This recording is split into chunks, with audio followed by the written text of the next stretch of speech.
So we've got about 10 cars left in this bracket here. If you want to make your way to the buses to come down to the bottom and have a look at the pit area, now's your time to get over there. About 10 cars to go, so make your way to the buses.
Test 1 2, test 1 2, test 1 2.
Last car now making its way up to the top of the hill. So if you are getting on those buses, you should be in line now, because they'll be leaving very shortly as soon as this car passes through the finish line.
While we're just waiting for the cars to return down the hill, we might just shout out to some of our sponsors here.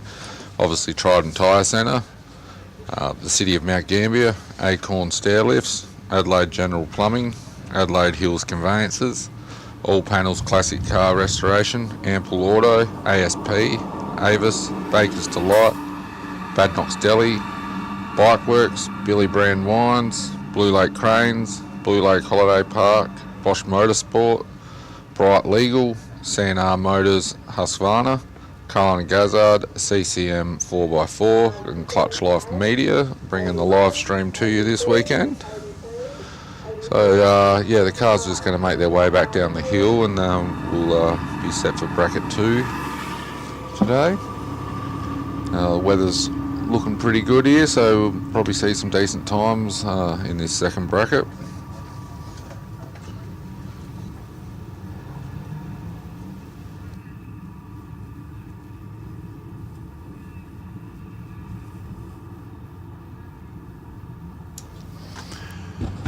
Yeah, it's lovely to see the sun shining this morning. Things weren't looking real promising at about 5 o'clock this morning. I got woken up with the sound of rain on the caravan roof and looked out and going, oh, this is not looking real good, but things are starting to clear up. We're seeing a lot of blue sky, and I'm seeing lots of dry patches of bitumen up here. In the next half hour or so, I think we might be just about up for a dry track, given there's no more rain, so that's looking promising for some cracking times today.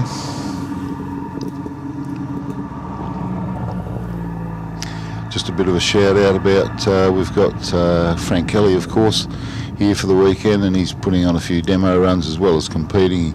He actually won his class last time he was here, but there's been a few rides going up for sale for $500 a seat. which not in everybody's price range. However, they're running a big lucky envelope down in the admin tent down here at the start line. $5 for a lucky square for a chance to win a ride with the illustrious Frank Kelly himself. So, opportunity not to be missed if you get a chance to get down there. I've already got 4 squares, so like I'm in the winner's seat here, mate. Tell you.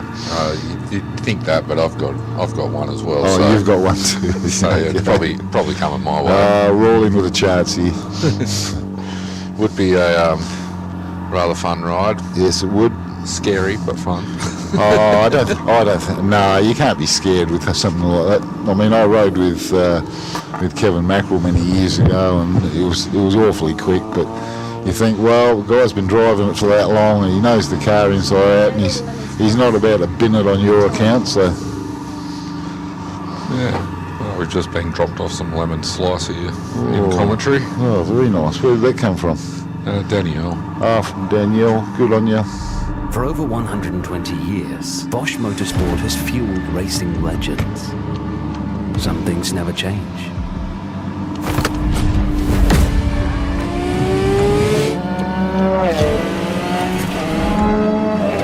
Every detail at every moment optimized. When quality and performance is demanded, choose Bosch Motorsport fuel pumps. As buses running up and down, you'll all get the hang of that. Performance tuners and racers trust Bosch technology for their high-performance engines. Precision, reliability and performance. Bosch fuel injectors give you peace of mind, knowing your engine is getting the best fuel delivery. Race after race, year after year. Optimised spray formation for improved combustion, smoother power delivery and better throttle response. Bosch fuel injectors will put you ahead of the competition. Search Bosch Motorsport Australia. There's good, there's better, and then there's Bosch. The Lakes 20th anniversary, of course, this year. It's been a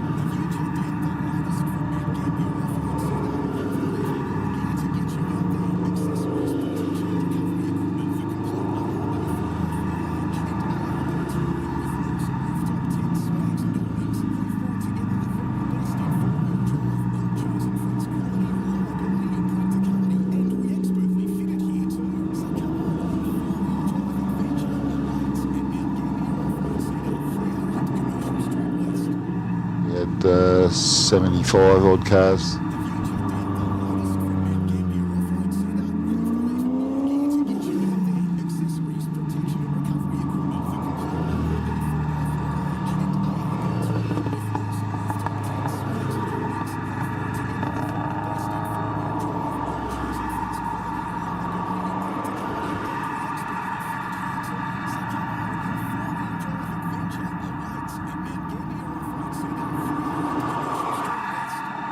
Bit of a hard ask just to get on the starting list around here nowadays.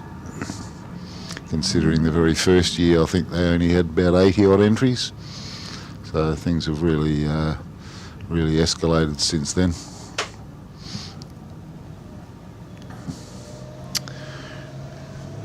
Now starting to see a little bit of movement down here. We're not going to be too far off getting some action going. We've got a bit of tyre warming already happening. Tyre cleaning. This is big welcome to all the people that have hopped off the bus that are wandering through here now. Great to see so many people coming down.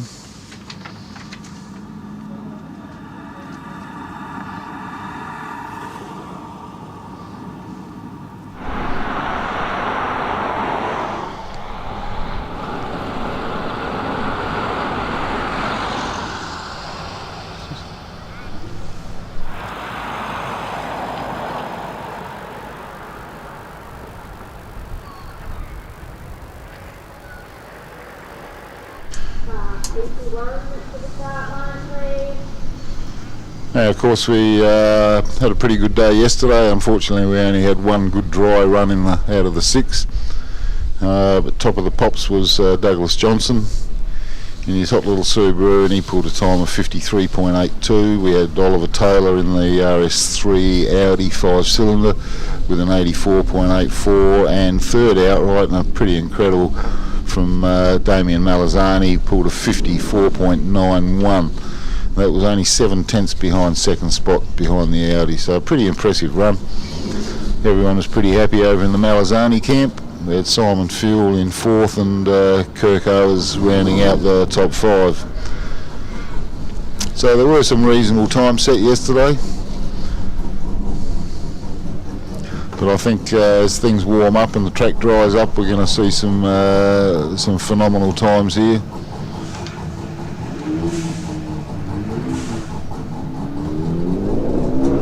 We're back underway here now.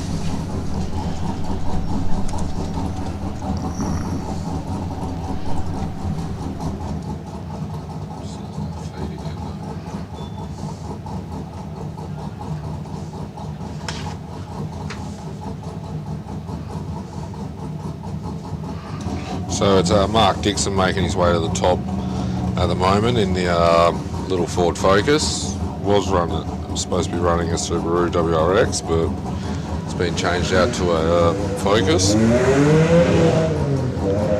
Good morning, Danny. Give me a wave if you see us. No, she's not listening, not paying attention.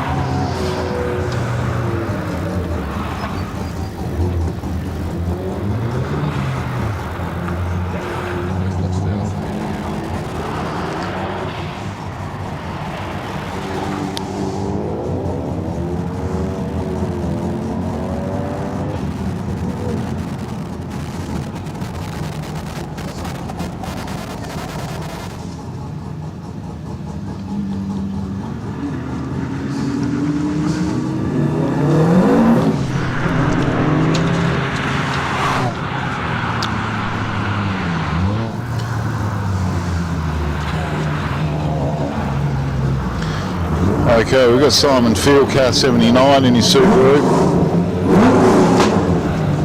Currently heading up the hill.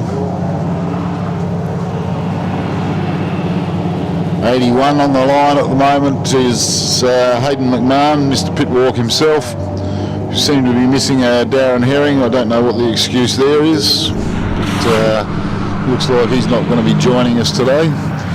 He was a bit of a missing in action yesterday as well, so not sure what's going on there.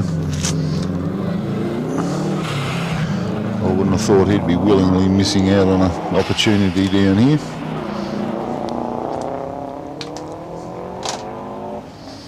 So we're not seeing any pictures on our big screens at the moment, making things a bit challenging for us. We'll try and give you an indication of who's running up the hill. Simon Field just stopped the clock at a 58.74. So a good start for the day. It's obviously signs that the track's starting to dry up.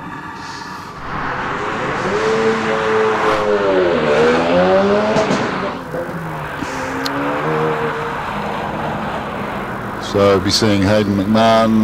He must be up around the bus stop at the moment. And I'm sorry we can't be any more descriptive than that, but he's heading towards the finish line. He's going to stop the clock at a 1:04.6. And in the meantime, we've got Kirk Owers in the little Ford Focus RS. He's charging up there at the moment.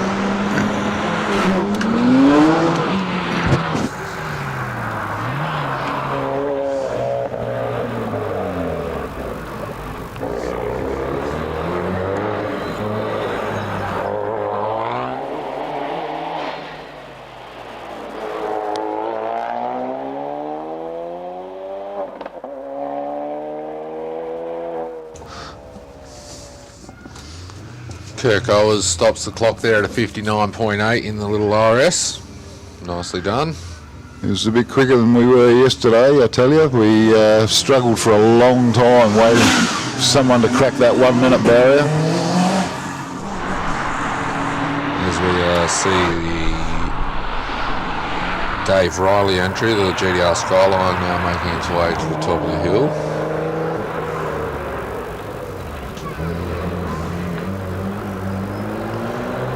Smooth around the hairpin there. Well, smoother than the video stream is at the moment. It's looking alright at the moment. It's a little jittery. And Dave He's going to stop the clock there at a 1:13.3.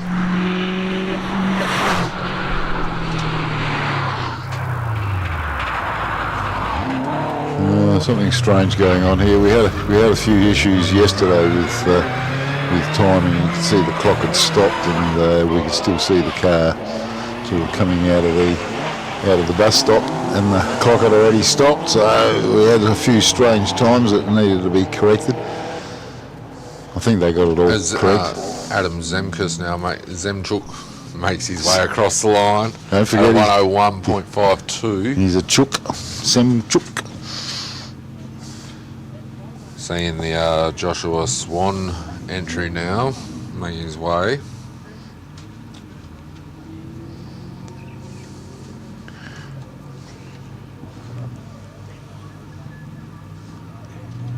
Okay, just waiting for him to come into view. Must have had a bit of an issue there. The clock stopped there at a 31.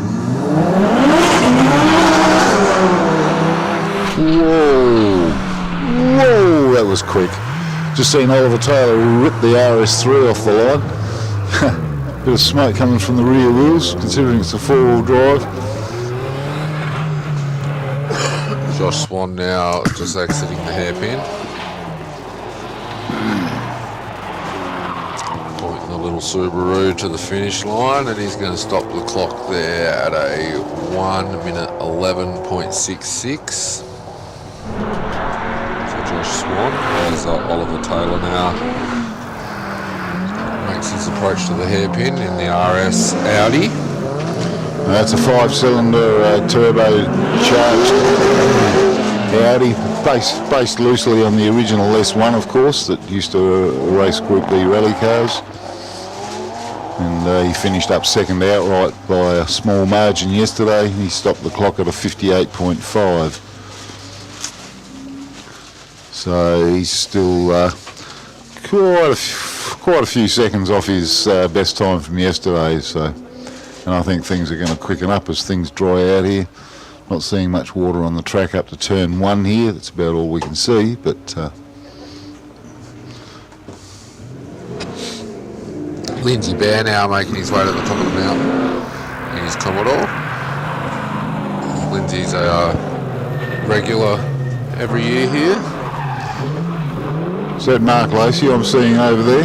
He'll give us a wave. Good boy. You're getting itchy feet over there, aren't you? Yeah, he wants to have a go. He was overseas when the entries opened. Missed the cut. That's life. That's life, Mark. That's how it goes. Lindsay stops the clock there at a 1:06.42 for Lindsay Bear.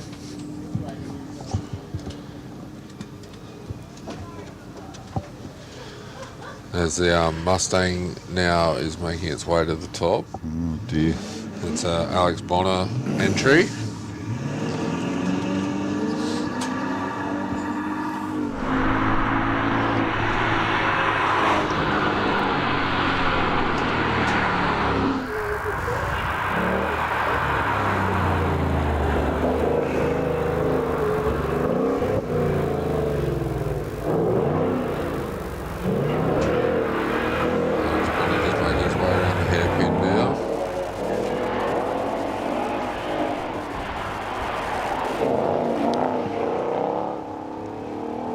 Rather new model Mustang, this one, so it's done a 1:24, 1:24.5 for Alex Bonner.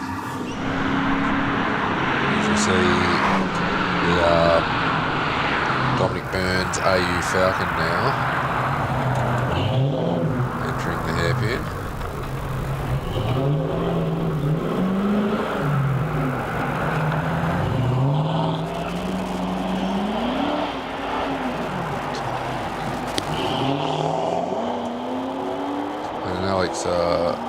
Dominic Burns is going to stop the clock there at a 1:15.2.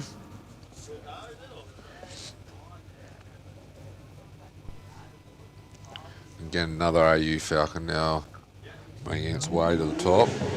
Peter Burns this time. Oh, that was a good loose off the start line here. There was that Amber Campbell.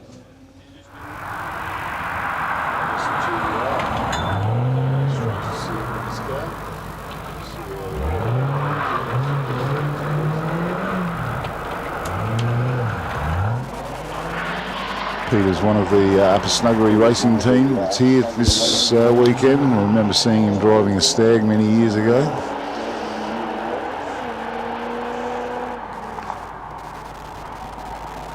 Stops the clock at a 1:16.74 for the AU. So we've got a little bit of a time delay here between times and pictures, so bear with us.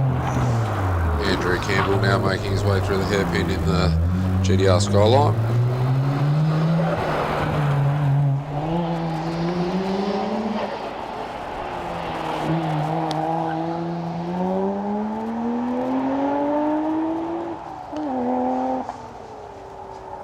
He's going to stop the clock there at a 1:05.14. Still well off the pace there for Andrew. You'd be wanting to be 10 seconds faster than that. Yeah, it's only early days. Track's still cold. Still a bit damp in spots, I would imagine. It's still a little bit damp right here on the start line, so people are still struggling to get off the mark.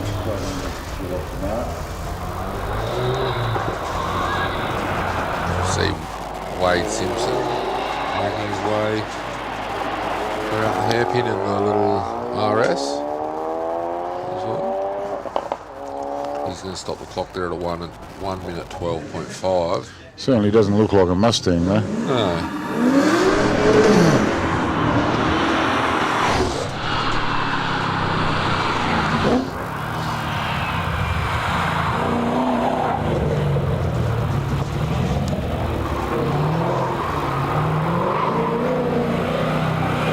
Glenn Campbell himself on the line here at the moment. I didn't think he was with us anymore.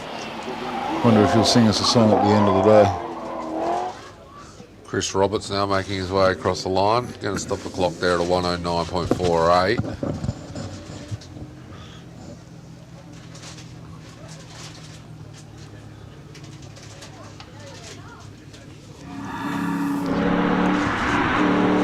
We're looking at the little red polo sitting there on the start line at the moment. On the track though, we've got Mark Rowley in his HSB.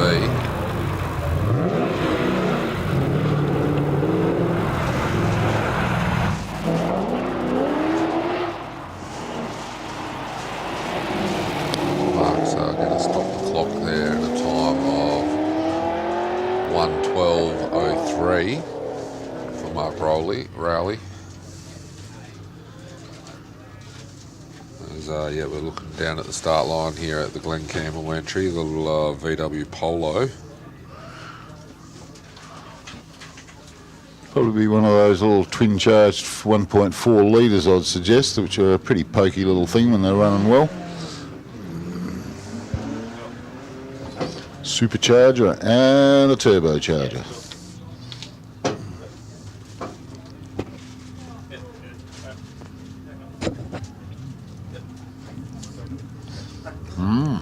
Whoop, chocolate at the bottom.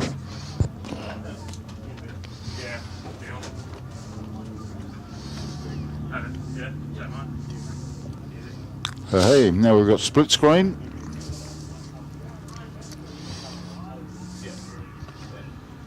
See both ends of the story here. That's pretty good coverage.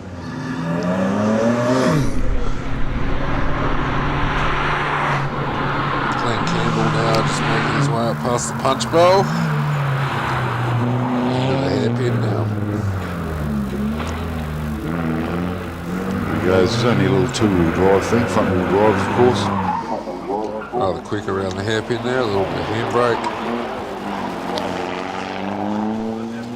Oh, to handbrake or not to handbrake? That's the question. Stops the clock there at a 1:11.3. Oh, here we have Mr. Green Dog himself, Nathan Green. Craig Day in the R31 Skyline now, making his way up the hill.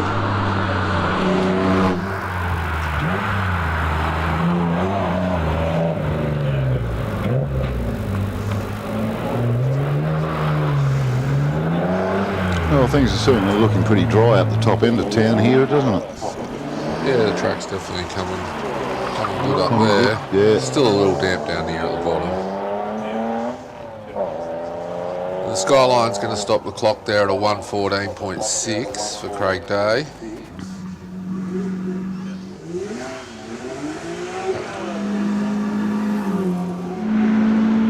Nathan Green takes his. That's a Hyundai. Here's this is a Volvo. That's Nathan Green. Yeah. Oh, well, that's Nathan Green for you. Last time he was in a Volvo, you never quite know what he's going to turn up in. Although he is heavily involved with the XL racing side of things, so hence the XL for the day. Jaguar livery. Stops the clock there at a 1:10.58. Well, I'm just having a bit of a look at the local weather forecast here, and things are looking actually pretty good. Chris Hall talking about making his way into the hairpin in his Porsche. So we're not really expecting any more rain today, which is a good thing.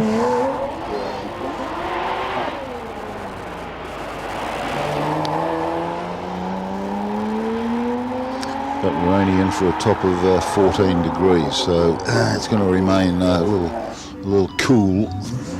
Chris stops the clock at a 1:09.3. He's drove a variety of cars here this year. Not this year, but over the years here at Legends. Minis and Clubman. As you can see, Jared and Robbie making his way over the hairpin. He's 33 Skyline. He stops the clock there at 1:04.5. We've got Joe Scanlon in the XU1, LJ Tirana, another one of the Upper Snuggery boys.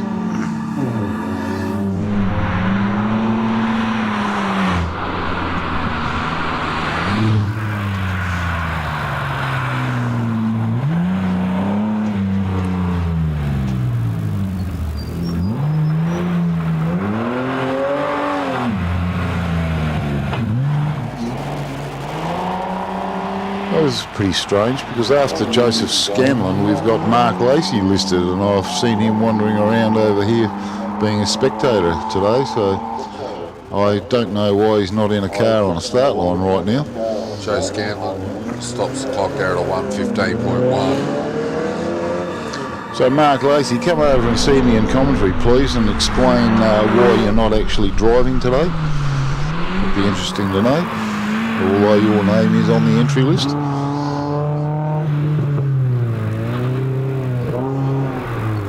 Dale Prover Mazda MX-5 now making its way up. Oh, I've got a bit of drone footage at the moment. Who's he chasing there? It looked like Joe Scanlon he was chasing. I think he's chasing the little Escort of Dave Rudham.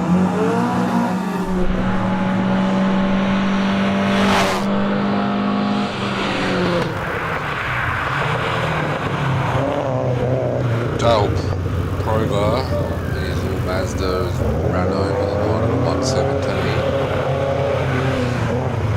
It's pretty slow for the little Miata, isn't it? Yeah, it's only early days, can definitely improve on that. As we see the Dave Rudham Escort now crossing the line at a 1:10.2. Smoking. Yeah, it's not looking too good there at the back. No.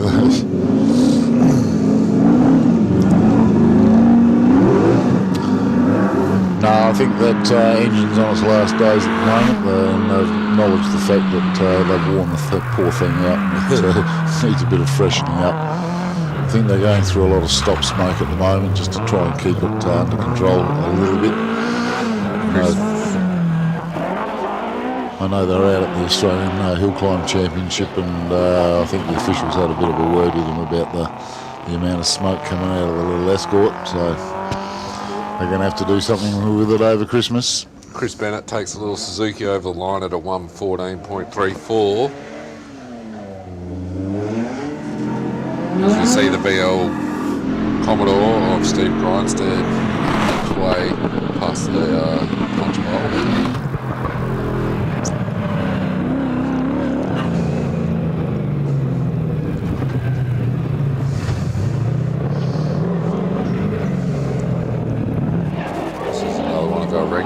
Comes quite often to the Legends. Makes all the right noises, doesn't it? Yeah. Does crosses the line at a 113.73. They're still getting warmed up, Sam, I tell you.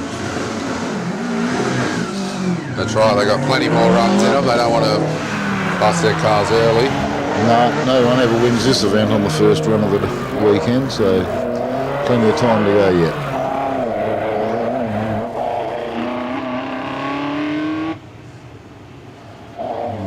As you see the little Heath Warren laser now making its way across the line.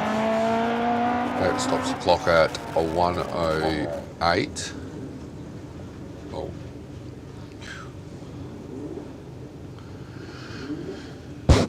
Just looking at my weather radar here at the moment, it doesn't look like there's too much on the horizon.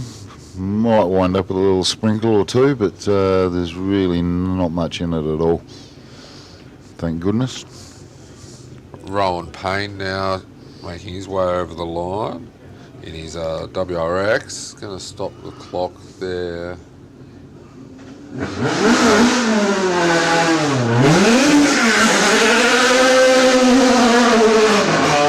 time of 104.65 as Frank Kelly just leaves the line down here at the bottom of the hill. Going to put a show on for everyone up the top there. Oh, that certainly makes all the right noises. That's 330 horsepower at the rear wheels, 360 at the flywheel, 2.5 litre Vauxhall-based Millington motor. Got some serious mumbo, and the boy's not scared to use it. No, he has some good videos online of Frank. There is One of the most famous rally drivers on the planet. More sideways, he jumps higher than just about anyone else on earth. And he's lovely bit of handbrake work. How to burn this thing is. Oh, isn't it what? He's couldn't help himself. He's popped a Couple of donuts. Wow, he's got a passenger on board trying to manage a mobile phone to video what he's getting, and he's tail wagging it all the way to the finish line. Even with the donuts, still does a 1 minute 11. Okay. Nice bit of replay there of him doing his donuts here. Lots of tyre smoke. Not your standard old Mark II Escort. No, nothing close to it. It's still a very simple car. I mean, it's a 4-cylinder. It's got 4 trumpets on one side and 4 exhaust pipes on the other. But it does it really, really well. It's got a really good gearbox in the thing and a good diff, and just everything's top class. But it's still a straightforward Escort. Of course, Frank and his family do all their own work on this car, or most of it anyway. He's been over in Western Australia about a month ago doing a big rally over in Perth. And, he'll be heading home again and bringing back the family in about 3 weeks' time. We'll be able to catch up with them at the Adelaide rally based around Adelaide, which will be an all bitumen rally. We see Lloyd de Croft across the line at a 107.12.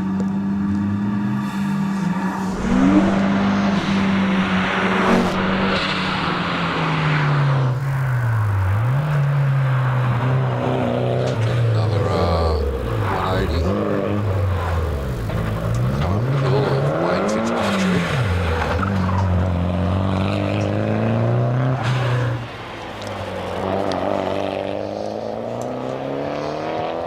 So they're running out of order just to keep us on our toes, I see. I think so. Yeah. Not too far out, but the odd one here and there.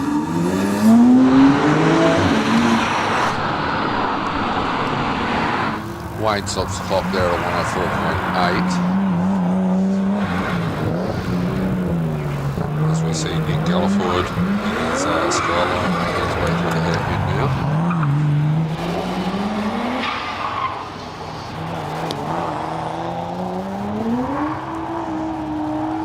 We've got Mike Holland heading up the hill at the moment. Galfoyd stops the clock at a 104.57.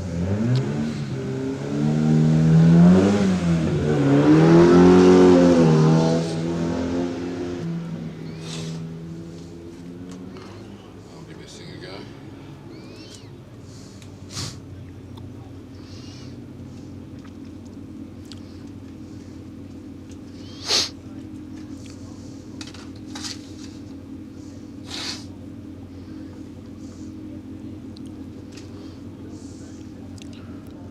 Now we've got John Parker on course at the moment, driving his little homemade Chimera. We were having a bit of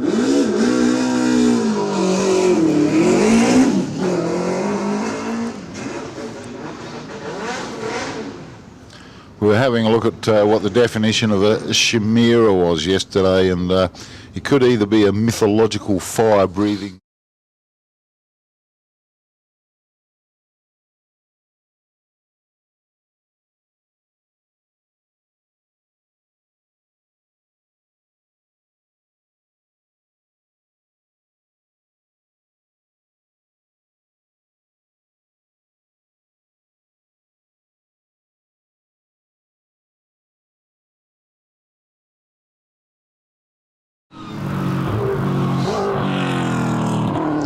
Still seeing a bit of a delay between our times and our video here, Sam, but we'll try and keep on top of it. We've got a bit of stop-start footage here.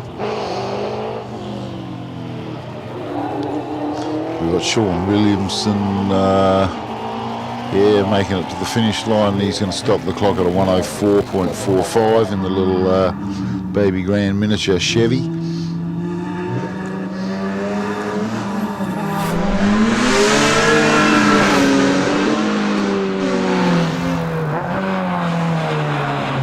Matt Frith is heading up the hill at the moment in his Nissan Silvia.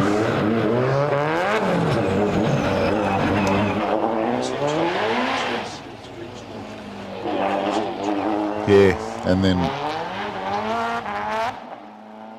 we're finding that the timing's coming up, and he's still running. Yeah, we've yeah. Slightly delayed, it's what we can do for now. Okay. Just working on it. All right.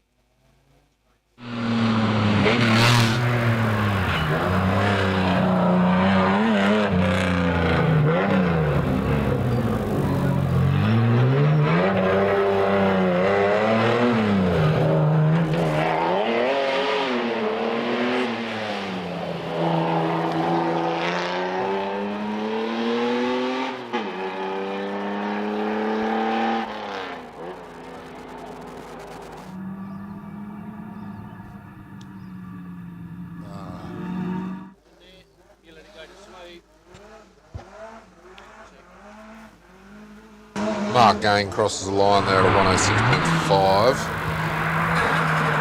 He's a H2 runner. You see Murray Height now making his way through the hairpin in his Corona.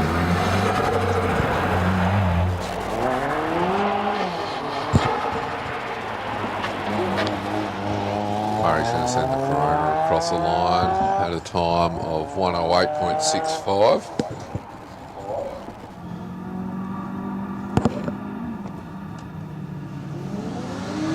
We see the Adam Stoddart entry, the Leyland Clubman. His way up the hill now. Wide body.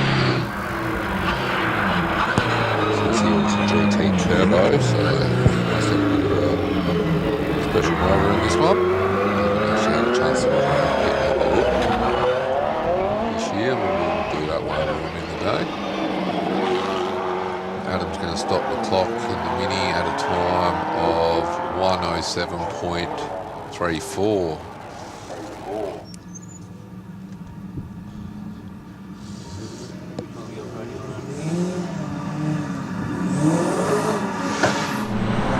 As you see the Cressida of Jake Bembele making its way to the top of the hill.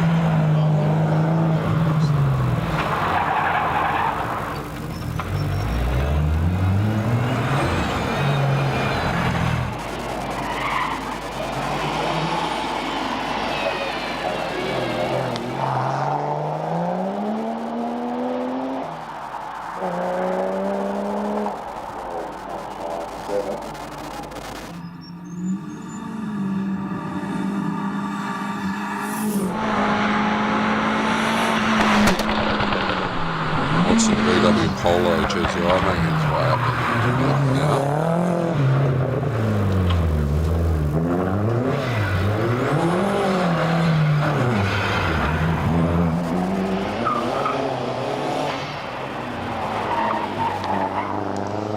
The little Polo is going to stop the clock there at a time of 107.5.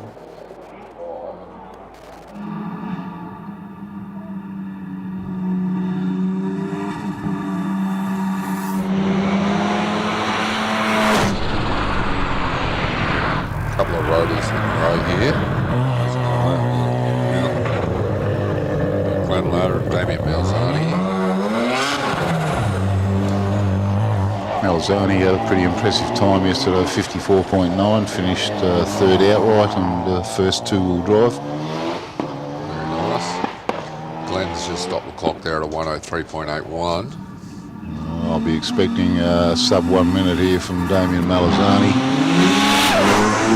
Yeah, the track's looking rather good. Should be able to make some cracking times now. He tells me he's chasing down a 52 for this weekend, so things need to be just right for him. He's out of the hairpin. He's heading for the finish line. He stopped the clock at 50-something, 6.65. Good start to the day. Still got a few seconds to pull out. Things will warm up and the track will come to him, and we'll see a lot better time. He had a 54.91 yesterday, so still a good couple of seconds off that. Reece Molden now on track in his 1600 Datsun.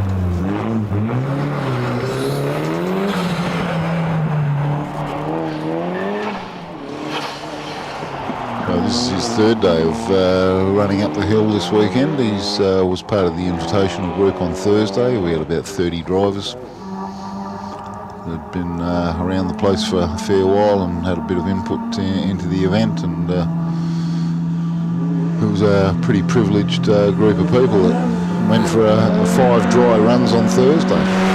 Reece stops the clock there at 101.20. As we see Danny Wall in his Escort making his way to the top of the hairpin.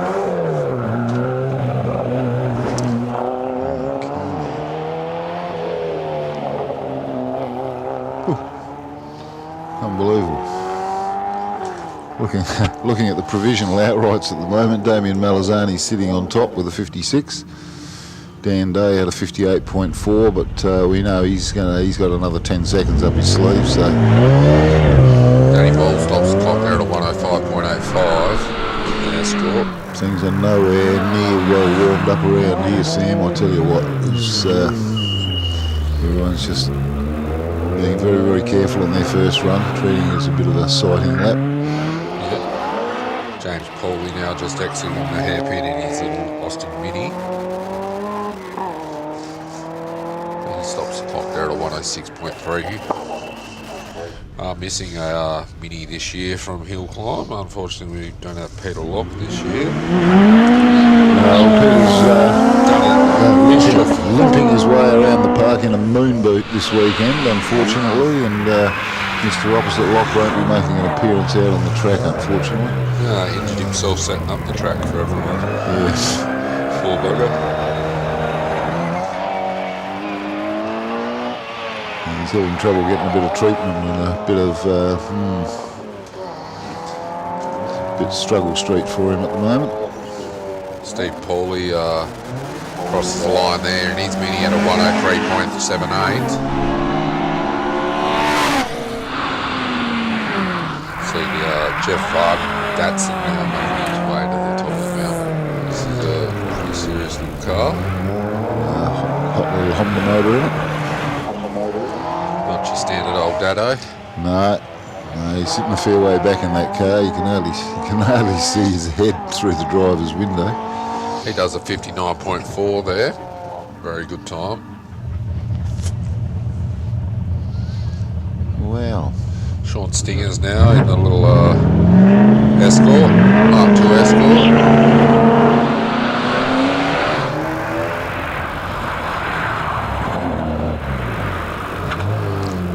just looking at Damien Malazani's time. He's 2 seconds clear of everyone else, sitting on top of the list. I hope Danny's going to get a screenshot of that, because you might not ever see this ever again. And it's certainly not going to be in that order at the end of the weekend, I can guarantee that. 104.78 there for Sean Stingers.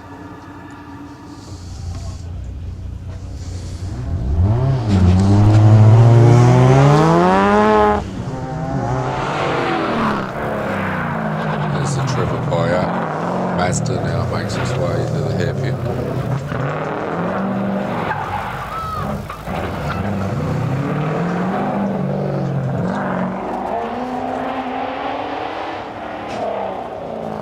Is Trevor going to break the 1 minute? No, he's not. Not this run, definitely not. It's 103.58. I think he's got a little bit of a weight disadvantage there, Sam. Should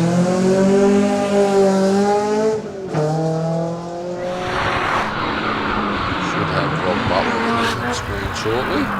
RX7.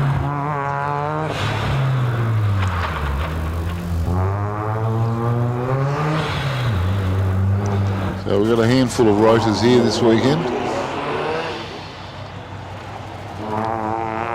The old Wankle. Yes, they put some exotic fuels into these things. I know Damo uses a few aromatics, special ingredients. 104.7 there for Rob Butler.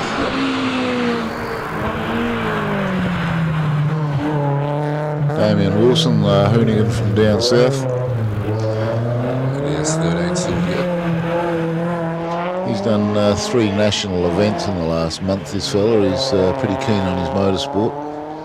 Well, the car seems to be always on the trailer. I see him driving around town and it's always getting towed behind his car, even going to work. Yes.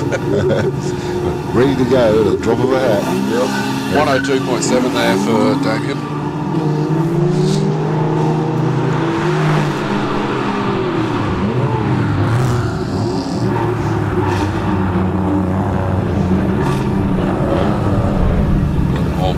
Screen.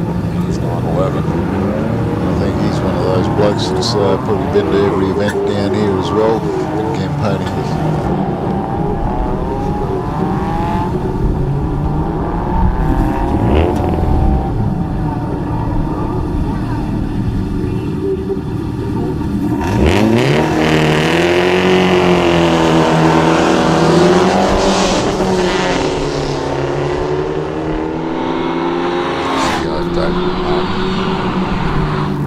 He's RX8 now.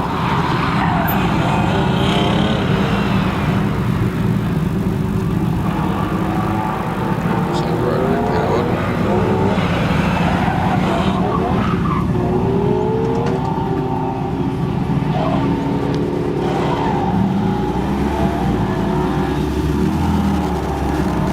Yeah, stop the clock there at a 1 at 12.2.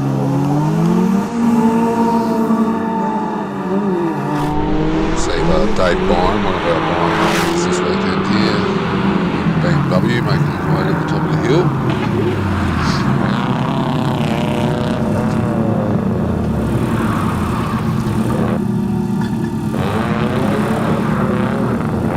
We've got 3 generations of Byrons here this weekend.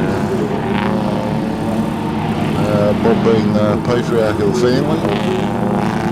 He was inducted into the Hall of Fame on Thursday, along with quite a few others. Yeah, Dave stops the clock there at 113.99.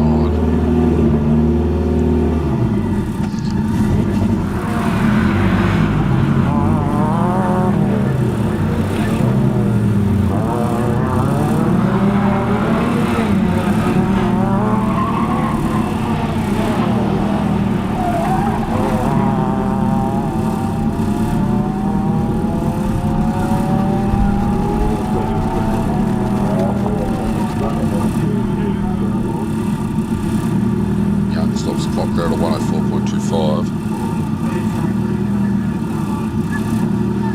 Got Anthony Norris down here at the start line. He's 200 SX.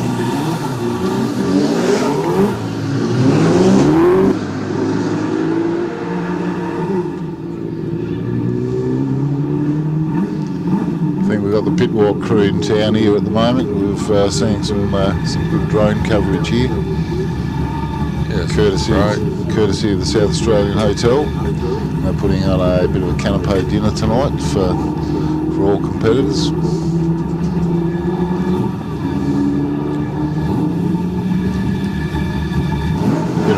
Bit of a meet and greet.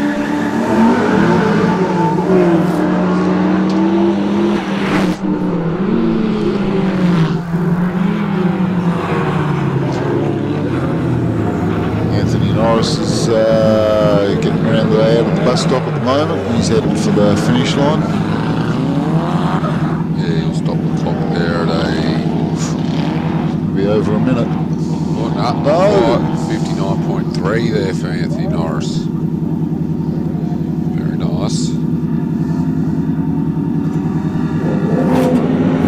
As we see, Big Hargoon making it to the top of the mountain now in his Commodore.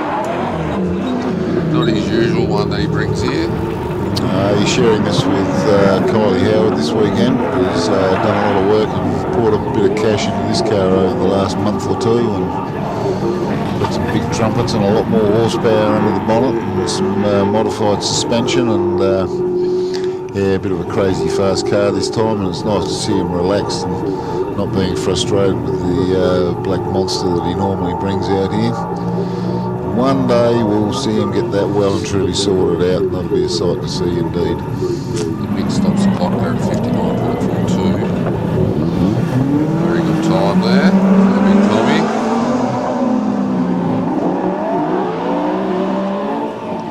And Martin Farkas now leaves the hairpin in his BMW. Okay, now we've got about 10 cars to go before the end of this package. 57.1, sorry.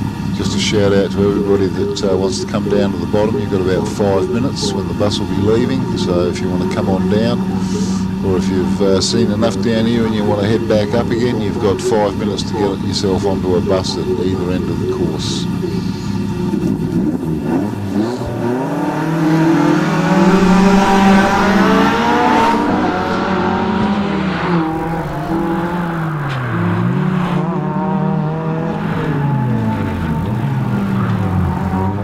Jason Sims is making his way out of the hairpin to the top of the line, to the top of the track to the finish line.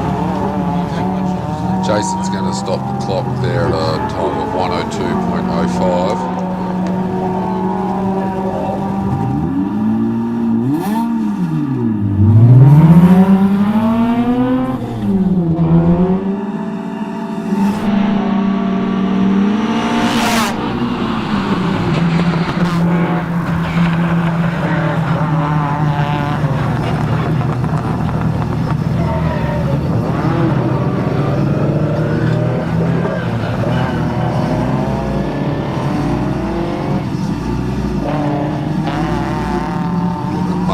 Now he's about to cross the line and stop the clock at 103.3. Stanza. Yeah, good to see he's got that sorted out. He was having all sorts of troubles with that on Thursday, and it was a tune problem, and they put an oxygen sensor into the exhaust and sorted the tuning issues out. It's been sounding as sweet as all day yesterday and again today, of course. So, of course, we know that Mark kind of wiped his old Stanza out, having a bit of an off-track excursion on a rally quite a few months ago and made a bit of a mess of things. So this is an all-new shell and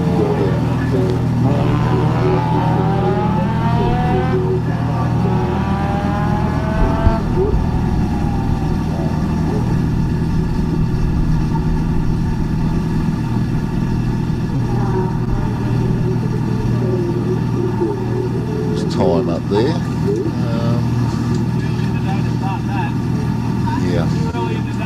Just having a bit of an issue with our live feed video here at the moment, and we've got our tech support guys on the job at the moment. We'll get a few things swapped out.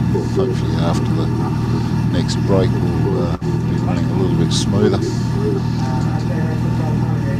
We can only hope. Should be right. I've got some top people working behind the scenes here. You don't see it all going on, but it's amazing what goes on behind behind the scenes here to keep things running pretty smoothly. Right, we've got a couple of ducks just by the start line here that I think they're Shoot away. wondering how brave they're going to be. I know Oliver Taylor flicked me a little video yesterday, and he had a bit of an encounter with one of them. Up in about turn 5 yesterday. Sort of tried to dodge it, but I think we might have lost a bit of wildlife. I'm not sure. No, that wouldn't happen here. That wouldn't happen here. He did a pretty good job of dodging it.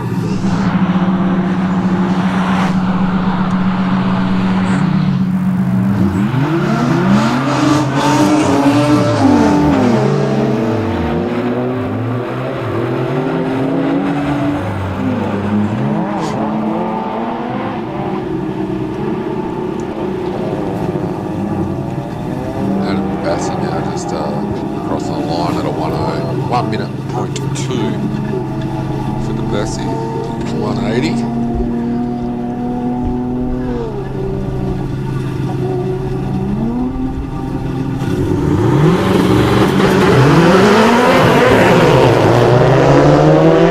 Just a reminder, you need to be at the buses now if you do want to come down or go back up the hill. You need to be there now. You got a minute and a half. Otherwise you're stuck where you are. Just for the time being. Buses will be running all day, so we've got 75 cars per bracket. What's that, half of that? 30, bit over half an hour between bus trips, so if you miss this one, maybe 35-40 minutes till the next round of changeovers. Like another biome on the line here. It's Zachary biome. Colin Hamilton just crossed the line there at a 59. And he's actually 59.86, I think it was. Michael Crickalf, he's heading up the finish straight. Oh, an impressive time of 59.01 for Michael Crickalf. That's car 149. So Frank Kelly's car 152, so we're just about at the end of the package. Yeah, we should have Zachary Byam on screen. Another one of the BMWs, another Byam entry. Yeah, we should be seeing Frank Kelly next up the hill, but I'm not seeing him down there in the warm-up area at all.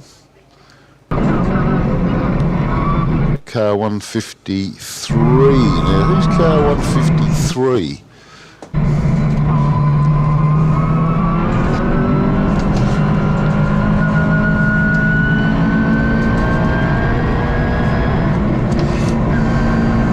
No information on car 153. That's Mark Lacey.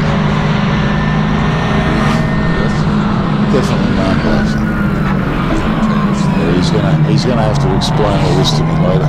Zach Byam crossed the line at 1:15.7. Makes her way to the top of the hill. Looks like Frank's sitting this one out. We've got the doctor in the house. He's sitting at the start line. He's our first responder, of course. He's always sitting there at the back of the pit area there, ready to go. He hasn't had anything to do yet this weekend in an official capacity, so that's a good day. I'm not sure where he keeps the stretcher in that skyline, but he does it. He's just there, the first response there, Sam. He waits for the ambulance to get there. And he's one of those kind of people that knows when to call the ambulance, and it's good to have people like that on board.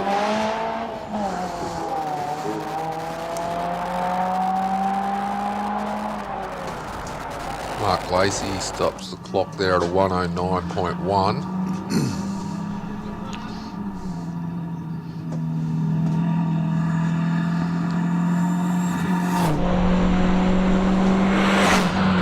Okay, and that brings us to the end of the first run for the day at the 2025 Trident Tyres Legend of the Lakes Hillclimb.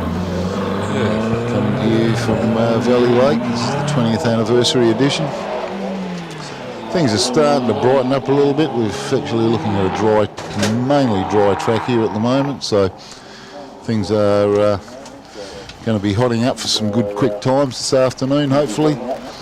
Wind's blowing, it's helping dry things out. Yeah, we'll shout out to a few more of our sponsors as well while we're having a little break. Cocky's Automart, Compton Refrigeration, Cooper Subaru Hamilton, Crumpet Garage, D&D Mechanical and Four-Wheel Drive, Decor Lighting, Deefy Performance.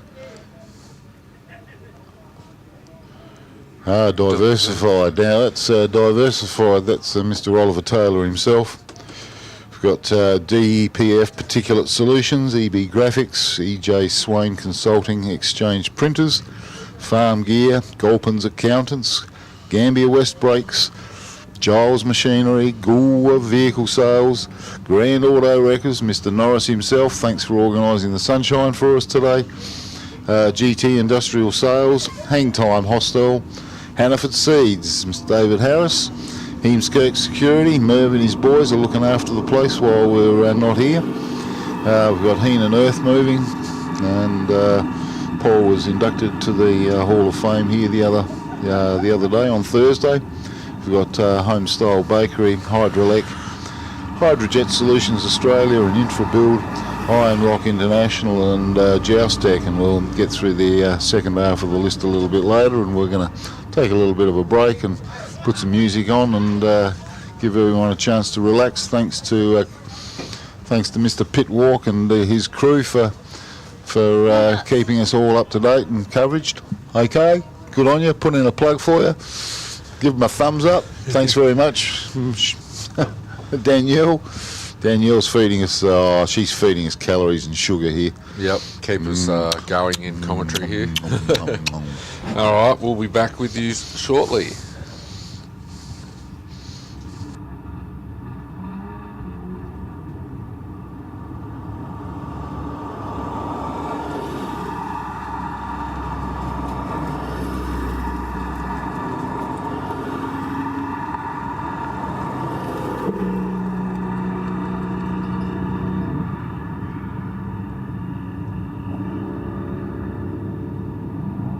Bosch Motorsport BR540 high-flow in-tank fuel pump sets a new Bosch standard for quality and performance. With class-leading fuel delivery at high rail pressures, it's ideal for both boosted and non-boosted engines, suitable for most fuels, and compact in size. The BR540 suits high horsepower motorsport applications. Search for Bosch Motorsport Australia or find us at boschmotorsport.com.au. There's good, there's better, and then there's Bosch. Bosch Motorsport, when quality and performance matter.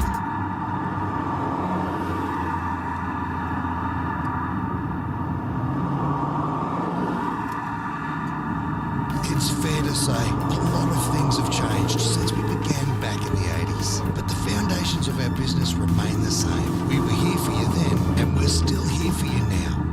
Providing quality products, professional service, and guaranteed workmanship by qualified technicians. As we continue to grow into the future, you know you can always rely on us. Trident Tyre Centre keeps me safe on the road.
here with Josh Amoroso making his way up the hill in the little Honda Civic.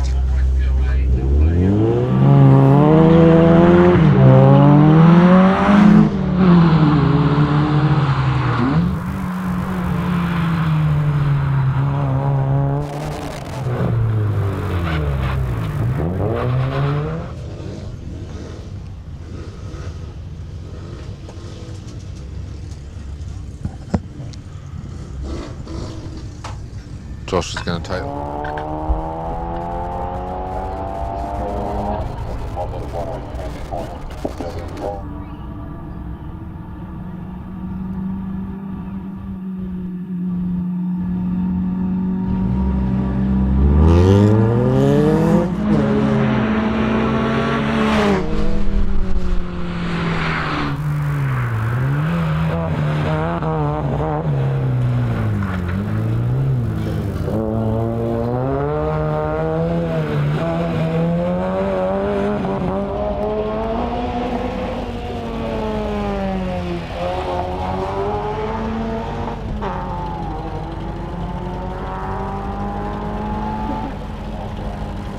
Nick Burns stops the clock there at a 108.6 for the little XL. What we get paid the big bucks for, Sam. That is it. That's it. Millions. If only. That's right. Jordan Burr. No, I love being here. Do it for the absolute love of it. Come here every year. This is my 12th year down here, and I wouldn't want to be anywhere else in the second weekend of November. I thought you'd like to be in horse bloke. Definitely not. No? No. Not this year? No, a big shout out against the SA Hillclimb crew of Michelle and Brendan Wegener, who've made this lovely van here available to us for the weekend. It's a whole lot more comfortable than a horse float, let me tell you. Jordan Burt stopped the clock there at a 106.79 in the little Pulsar. As Bob Byrne now takes his BMW to the top of the hill.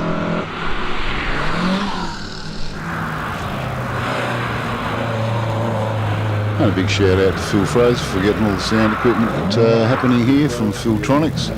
He's done a wonderful job as always, and he's even supplied us with real professional headsets this year, which makes our life a whole lot easier and a lot more comfortable. And tell you what, we're in one of the best seats in the house here, Sam. We're sitting right here on the start line, out of the weather.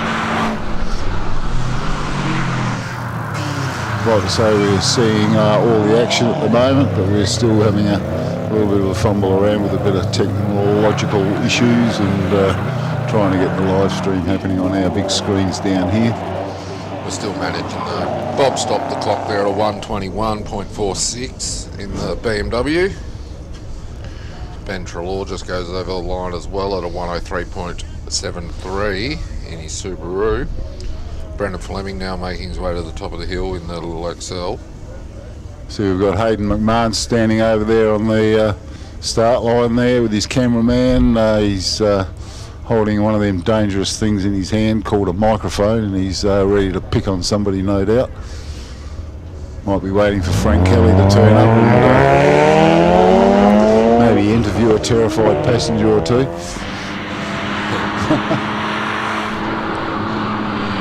Good times, and it's great to have Frank here. It's an absolute privilege to have him here, being part of this event. He absolutely loves being here. Just ask him about his pet chooks. There's a story in itself. Brendan Fleming's going to take the XL across the line and stop the clock at a time of 122.6. Should be the Craig Haseman Subaru. Way to the top of the hill now. Definitely not. Craig's not with us this weekend. Cross him off behind I think he might still be laying in a bed in hospital in New Zealand. He had a bit of a nasty one over there on a recent rally and made a bit of a mess of the Optima. We've got Bailey Munro making his way to the top of the hill, in the RX-8.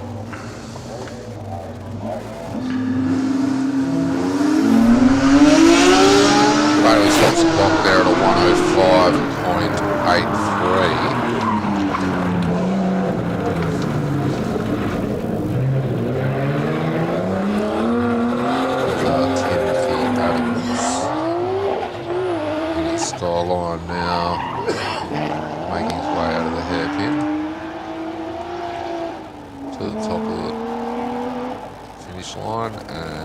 clock at a 102.09. Tim Adams.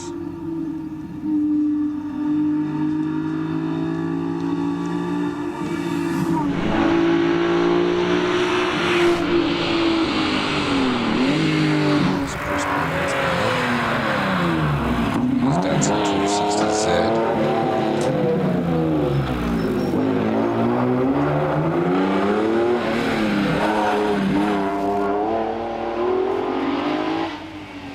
Z's going to stop the clock there at a time of 108.73 for Chris Burns.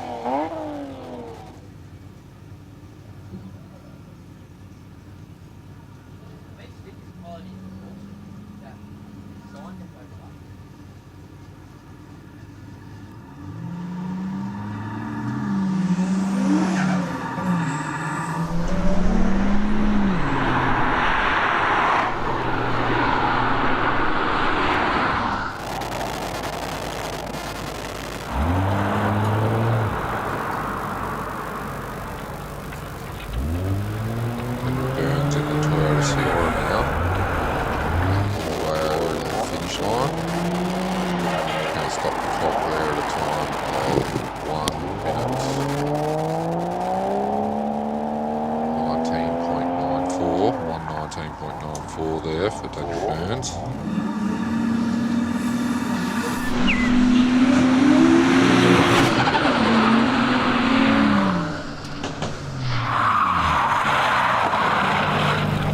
Just had Luke Day heading off the line in his Nissan R31 wagon. Missing Chris Clayson sadly today, this weekend. He's got a few unfortunate health issues that he needs to deal with. A little more important than coming down here, so rather unfortunate.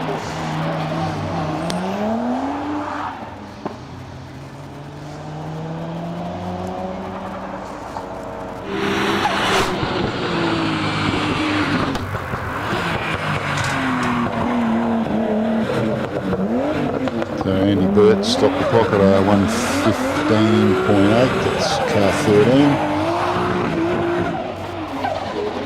At Luke Day at the top of the hill at the moment, negotiating the top of the course, and that's a pretty impressive 59.55 from the big station wagon.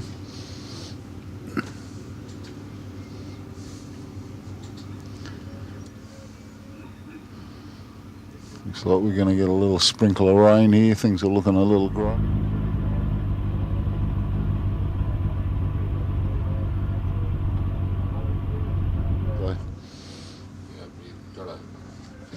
100% trust the Bureau there. They're always accurate. Oh, absolutely, Sid. Especially since they revamped the website. Yeah, everyone was happy. Oh, everyone's happy about that one. Hell, yeah. Just a little delay here at the start line at the moment. We've got the Neil Jamison entry, a little Ford Escort.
That's Jim McGough. He's one of my local Southern Districts Car Club members from Adelaide.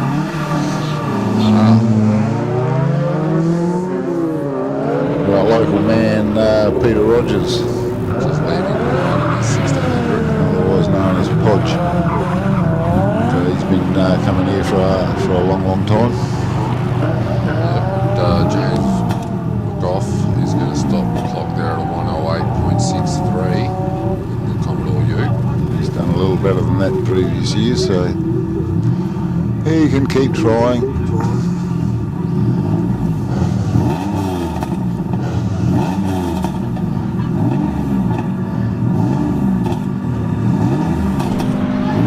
Peter Rogers now should be making his way into the hairpin. Got a couple of friendly ducks down here on the start line that want to get involved in the action, but they're about to get kicked out again. Keeping our start marshal on his toes. Come on, get out of here. Open the gates for him. Send them out. Send them out. Don't come back. They'll be back. Yeah, they just go under the fence. Yeah. Peter Rogers stops the clock there at a 105.73 in the 1600.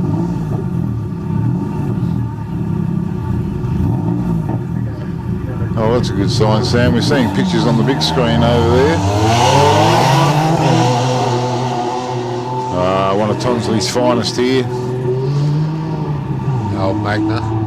I know, it's a Verada, top of the line Verada. Magnificent car. It was a magnificent car back in its day, and they still are magnificent cars. In fact, I've got a couple down at Southern Districts for the junior development program that I used to run around the track, and they are beautiful cars to drive.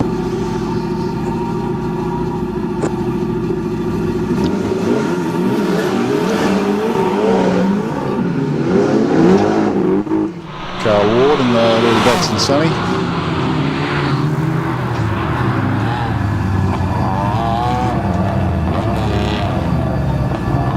Aaron Thompson, the little rider, making his way around the hairpin there.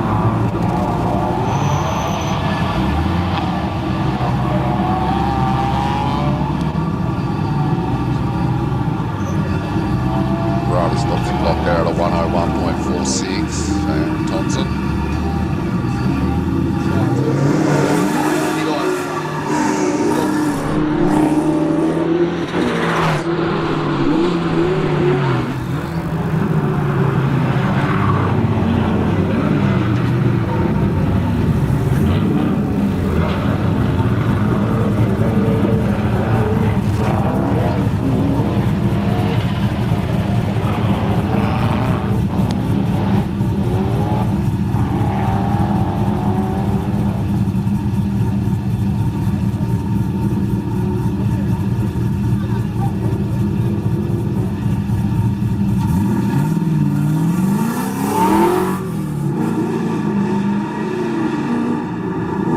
Cole Ward just stops the clock there at a 103.61 in the little Datsun Sunny.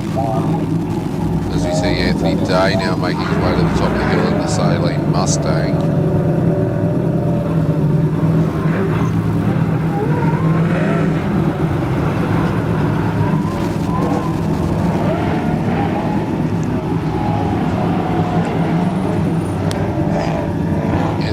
He's going to take the Mustang across the line and stop the clock at a 114 flat.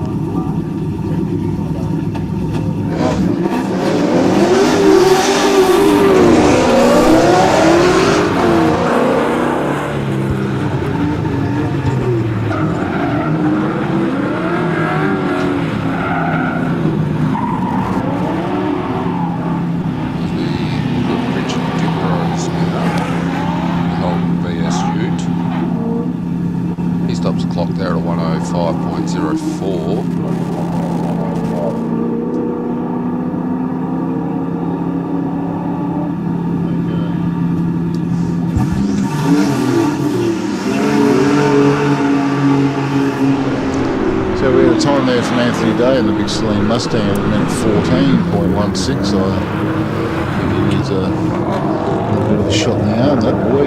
It's not real quick for Tony. Only early days, mate. Only early days.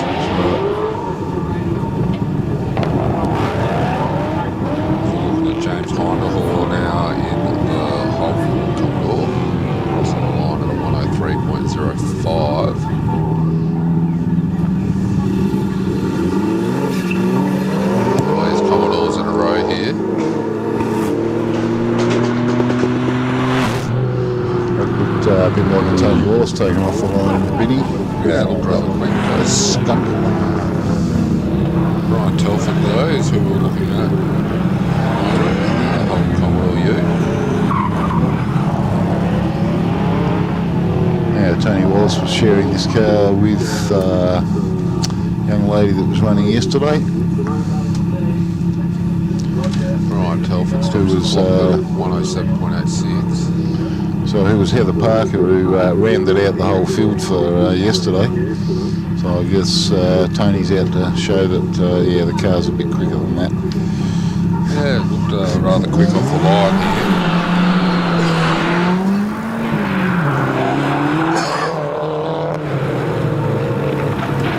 See what Tony can pull out of this little mini. He's going to stop the clock there. Slower than we thought.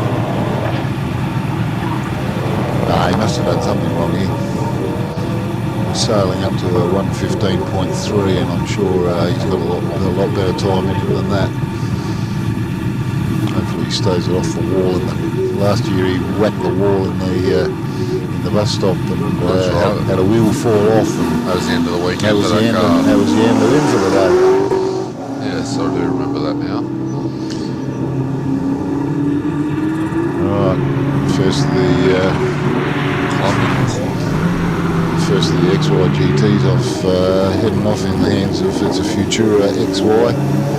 The James Crimson. James Crimson. Now he's a man that's done all 20 events here. This is a car that came out from South Africa years ago. It was a dirt rally car, believe it or not, back in its day, but it's all been converted to bitumen spec.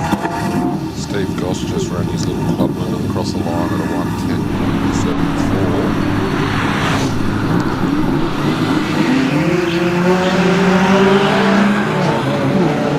Yes, the James Crimson XY now should be making his way into the hairpin.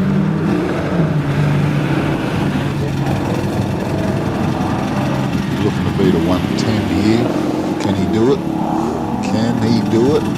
104.5. Well and truly done it. Good effort. Saw a little twin cam escort now of William Davis making his way up the hill. He's looking rather well presented vehicle here at the start line.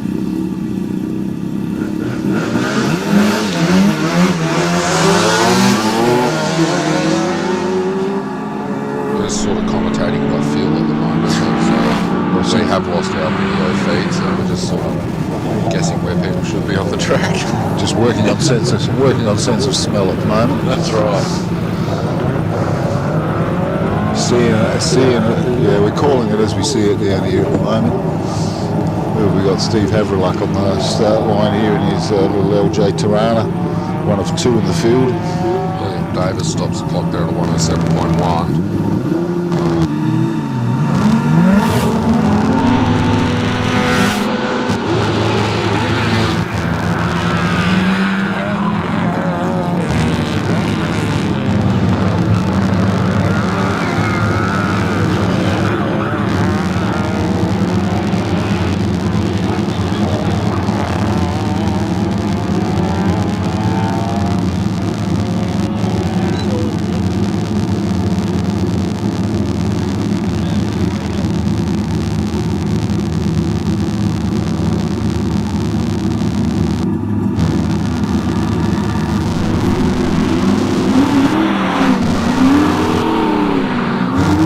Thank you for tuning in to the Bosch Motorsport Australia live stream here from the 2025 Trident Tyre Centre Legend of Lakes Hillclimb. It's an awesome day for Hillclimb. It's actually turned out not too bad. I'm joined by Dan Day, champion, trying to make it 10. How's things looking so far, mate? Yeah, so far so good. We've done one greasy run to sort of just get me used to it again and make sure everything works in the car. So it was a slow, greasy run, but good to be back in it and excited for the weekend. 1000 over the last few months. Got it all sorted, pretty confident this weekend? Yeah, it's been a challenging few months, that's for sure, since World Time Attack. But we've got on top of it, all the right people around us to make it happen. So yeah, we're here with a relatively new engine. So yeah, we'll keep checking data through the weekend and we should be fine. Now, you do have the Bosch Motorsport in the car. It's just a lot of confidence. You know, like we have 12 different settings with the Bosch Motorsport ABS in there, and given you know, the condition changing all the time, I can adjust the settings to suit. So yeah, I was on the weight obviously for this morning, and you know, can drive it in relatively sort of anger and still not lock brakes obviously, so it's fantastic. Awesome. Now, you're the record holder here. Is the record in any danger this weekend, you reckon? I hope so. Yeah, it's all weather dependent.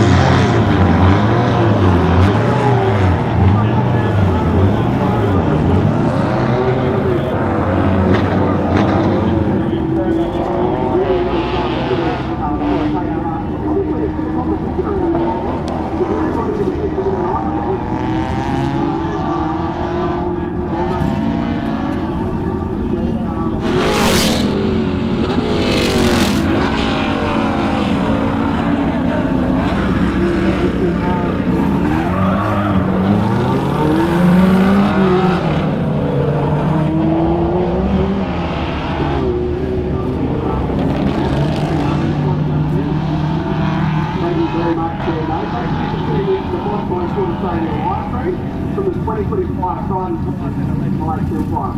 We're going to be here all weekend, and we'll be doing interviews on the hour, every hour, throughout Saturday and Sunday.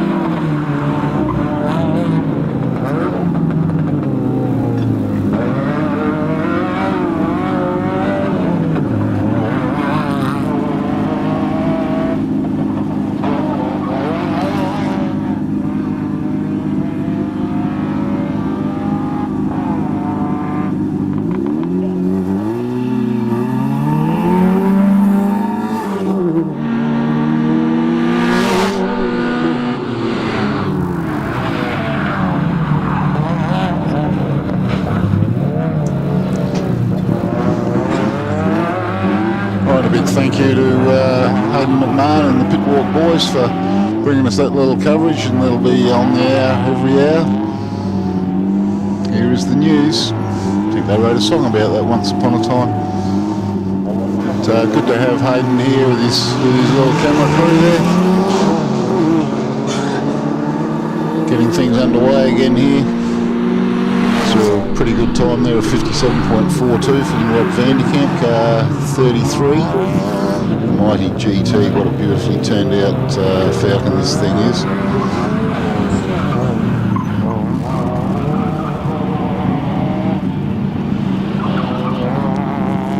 Yeah, we've got both the Vogel Sangs here today. We only had Roger here yesterday, but Zach's here to join him. And he's off and away. We're seeing from a bit of a distance a little bit of live stream from the top of the hill. Just having a little communication issue between us and them, so we'll get to see it on our screen soon and keep you a little better informed.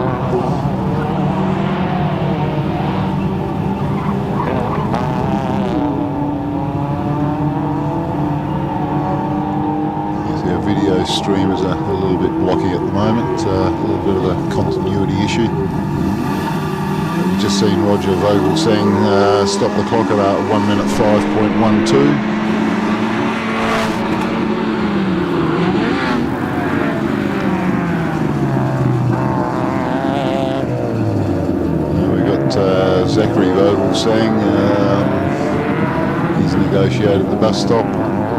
Trying to make this up as we go along, but he's going to stop the clock at 108.04.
piece of kit sitting here on the start line. This is the new car from the brand, the garage. Damien Brand, of course, he's only had this car going for a few months now. He's had a bit of seat time in it. His first outing here at Mount Gambier, and he's still coming to grips with a car that's got twice the horsepower of what he used to have.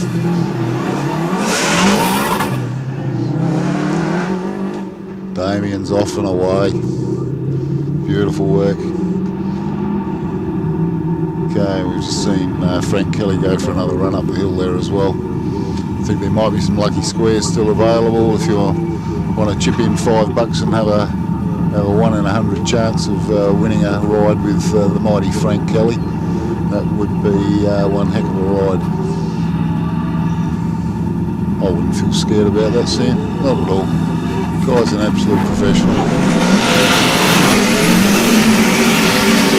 Yeah, I was watching some of his footage the other day online, and yeah, he looks rather loose, and you see when he gets a fair bit of airtime there, and clearly got no control at that stage. He just laughs it off. He's just going for the ride. He's hanging on. Just laughs it off, hits the ground, just has a laugh. He's like, yeah, I had none of that. Yeah, he's here on his own this weekend. The girls, Rosemary and Lauren, his regular navigator, of course. And she's a brave young girl that loves to tell him where to go. But the girls are home looking after the chickens this weekend and looking after the business and making money roll in the door. So they'll be back here in Australia in about 2 or 3 weeks to do the Adelaide Rally. So we're looking forward to getting out and catching up with the rest of his family as well. I think they'll be leaving the chickens at home. If you don't know what I'm talking about, the Kelly household has 2 pet chickens in the house. I don't know if Frank's overly amused by that because of where they decide to leave their droppings.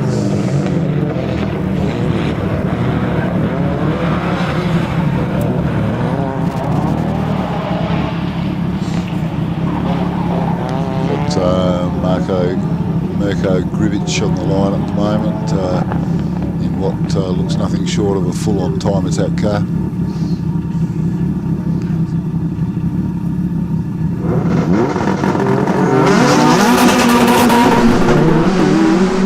Now this could be a good sign. We've got Peter Hughes coming over this way with another box of tricks under his arm, and hopefully he's going to sort out a little video linkage issues out here, and we'll all be on the same page. Come over here and give us some good news there, Peter.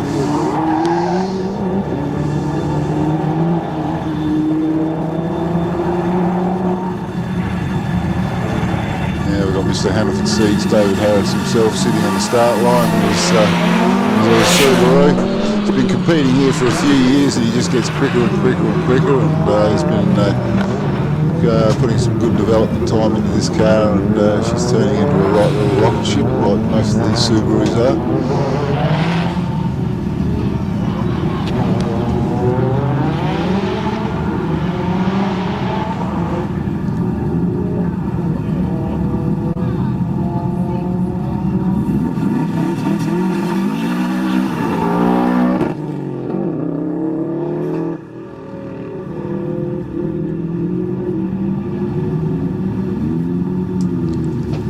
Big shout out, of course, to Hayden McMahon and the pit walk boys. They'll be crossing over to them probably every hour for a 5-minute little section, and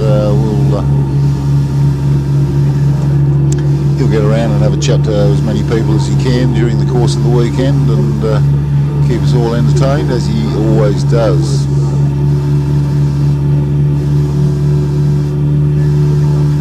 Now, looks like we've got a bit of in-car camera here. Someone's organised that. That's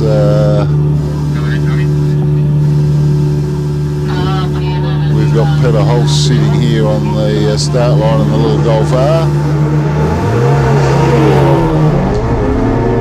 Oh, looking a bit smoky off the line. That wasn't tyre smoke.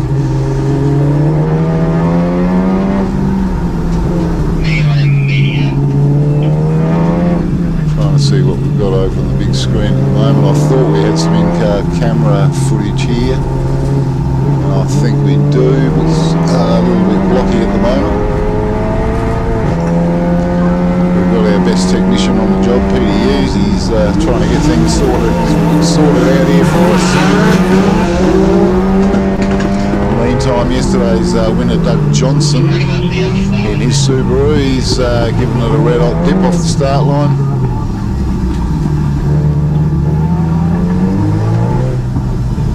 So Peter Holst, he's heading for the finish line here, and he's going to stop the clock in a sub 1 minute. Yes or not? 58.12. Good work there, Peter. Sorry to say the in-car footage wasn't quite up to expectation there, but we're still working on a few little issues there. Meantime, we're looking at Doug Johnson negotiating the bus stop.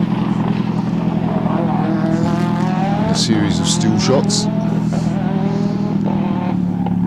but he's stopped the clock at 53.56. Geez, that's got to push him up to the top of the pops for the day, surely.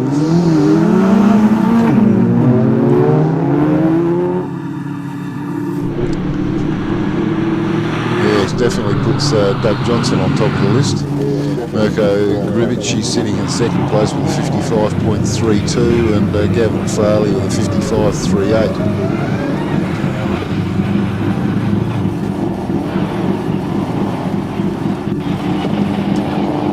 Damien Brand's got a time there of 56.63, so he's slowly getting quicker and quicker, and wouldn't surprise me if we saw him in the 52s or better by the end of tomorrow, depending on the conditions. Rob van der Kamp, he's ripped out a 57.42. Peter Holst with a 58.12, David Harris with a 58.55, and rounding out top 10 we've got Luke Day with a 59.55. The only cars so far under the 1 minute mark. Frank Kelly's best time is 1 minute, 0.03 seconds. And we'll keep you in touch with him.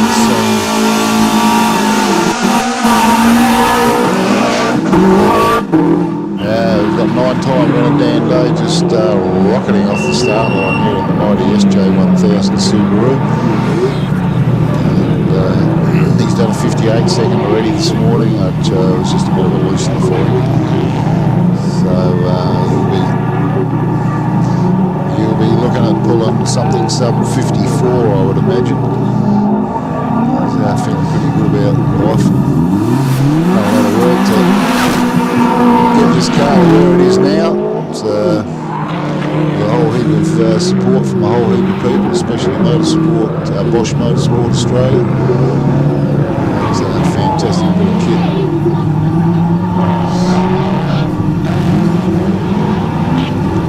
So we've got Dan Day, he's just ripped out a 51.55 that's brought him to the top of the list. Now remember last year he's pulled a best time of 48.05. So we're kind of hoping that this year we might see a 47, which would be quite a phenomenal thing.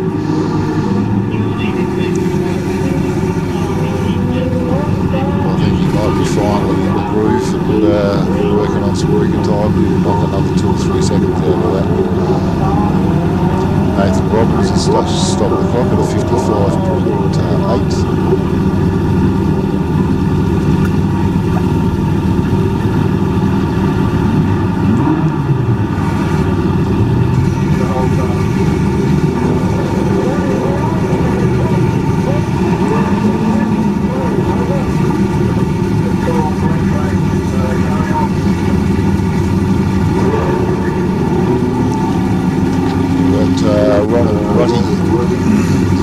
Going to stop the clock at a sub 1 minute, yes, not quite, 1 minute and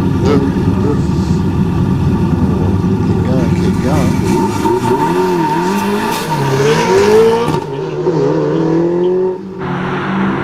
He's done something wrong up there, he's a better driver than that, but he's top 1 minute 20, and the clock is still running. Not sure what's going on there, Sam, but there's a problem on the top of the hill there somewhere. There's a problem there somewhere. We're not seeing him screen here yet.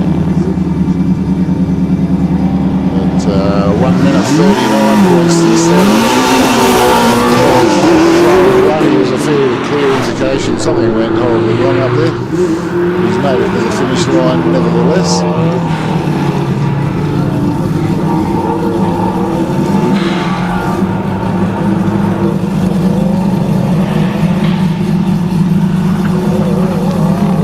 Chance to come down here on the bus, and we're still a little way off from that happening, but down in the main admin tent down here we've got a really nice big lucky envelope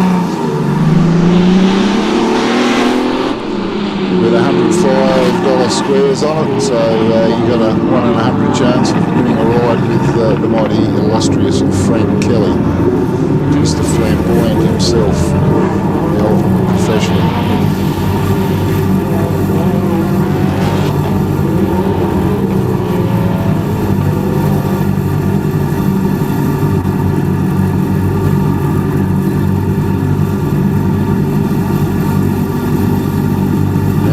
Kurt Wilson stopped the clock at a 56.32, so he's still a little off the pace, and he's still got quite a few seconds left in that. We've got Jeff Welsh on course at the moment, driving the mighty Pred Clubman Special.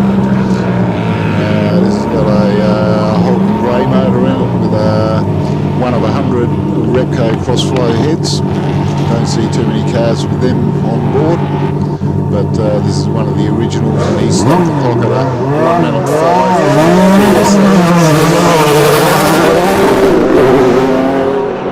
Finally we see Sean Day in his GT3 RSR Porsche. Beautiful car, left-hand drive this, by the way. We didn't see him come out yesterday to play, the conditions really weren't quite right.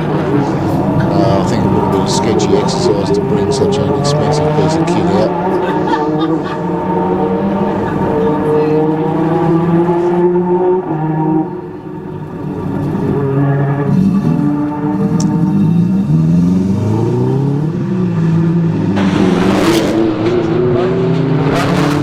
Yeah, looking at a time here for Sean Day, seeing him at the top. Still not getting a nice flying picture happening here, so a bit of guesswork. Now that looks a little strange what he's done there. Like he was facing the wrong way with a bit of soot coming off the back tyre, so he may have had a little over rotation there. But stop there at the hairpin. But he's still pulled a time of I just saw a 58 that's disappeared. We're going to get a refresh and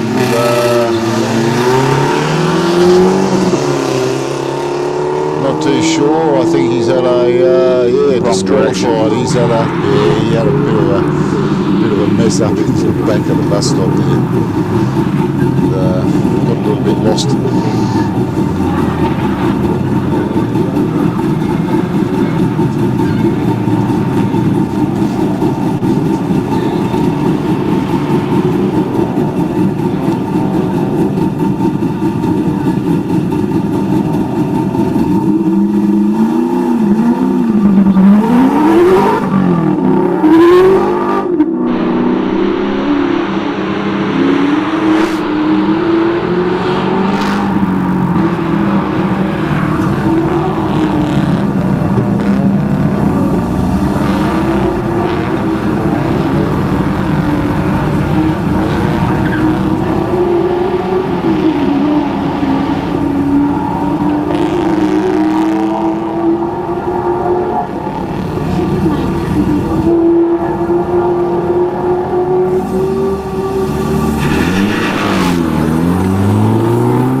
he was driving a Mercedes yesterday, although he was listed as driving a Commodore. Today he's actually driving what's on the program. So the dark blue Commodore is it. Max is just about run out of his junior status. I think he's getting to a point. He's been competing for a few years now.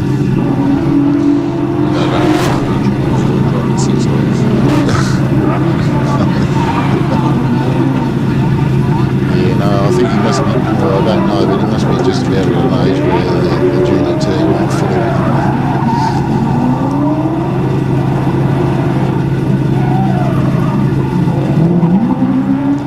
Next, send now, Commodore was on at 102.92.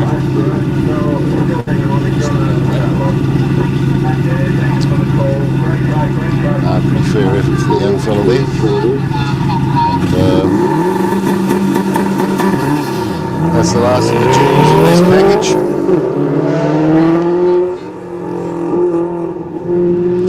Here we got there Chloe Krikoff heading off the start line there. Car 70. The Subaru Impreza.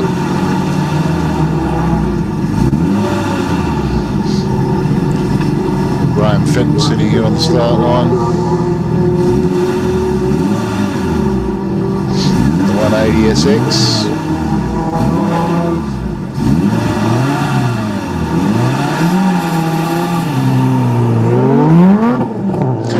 Sharing the car this weekend with Adam Debiasi. I think Adam normally gets the bragging rights out of that. That's the advantage of driving someone else's car. It's all, you can always drive it a lot faster.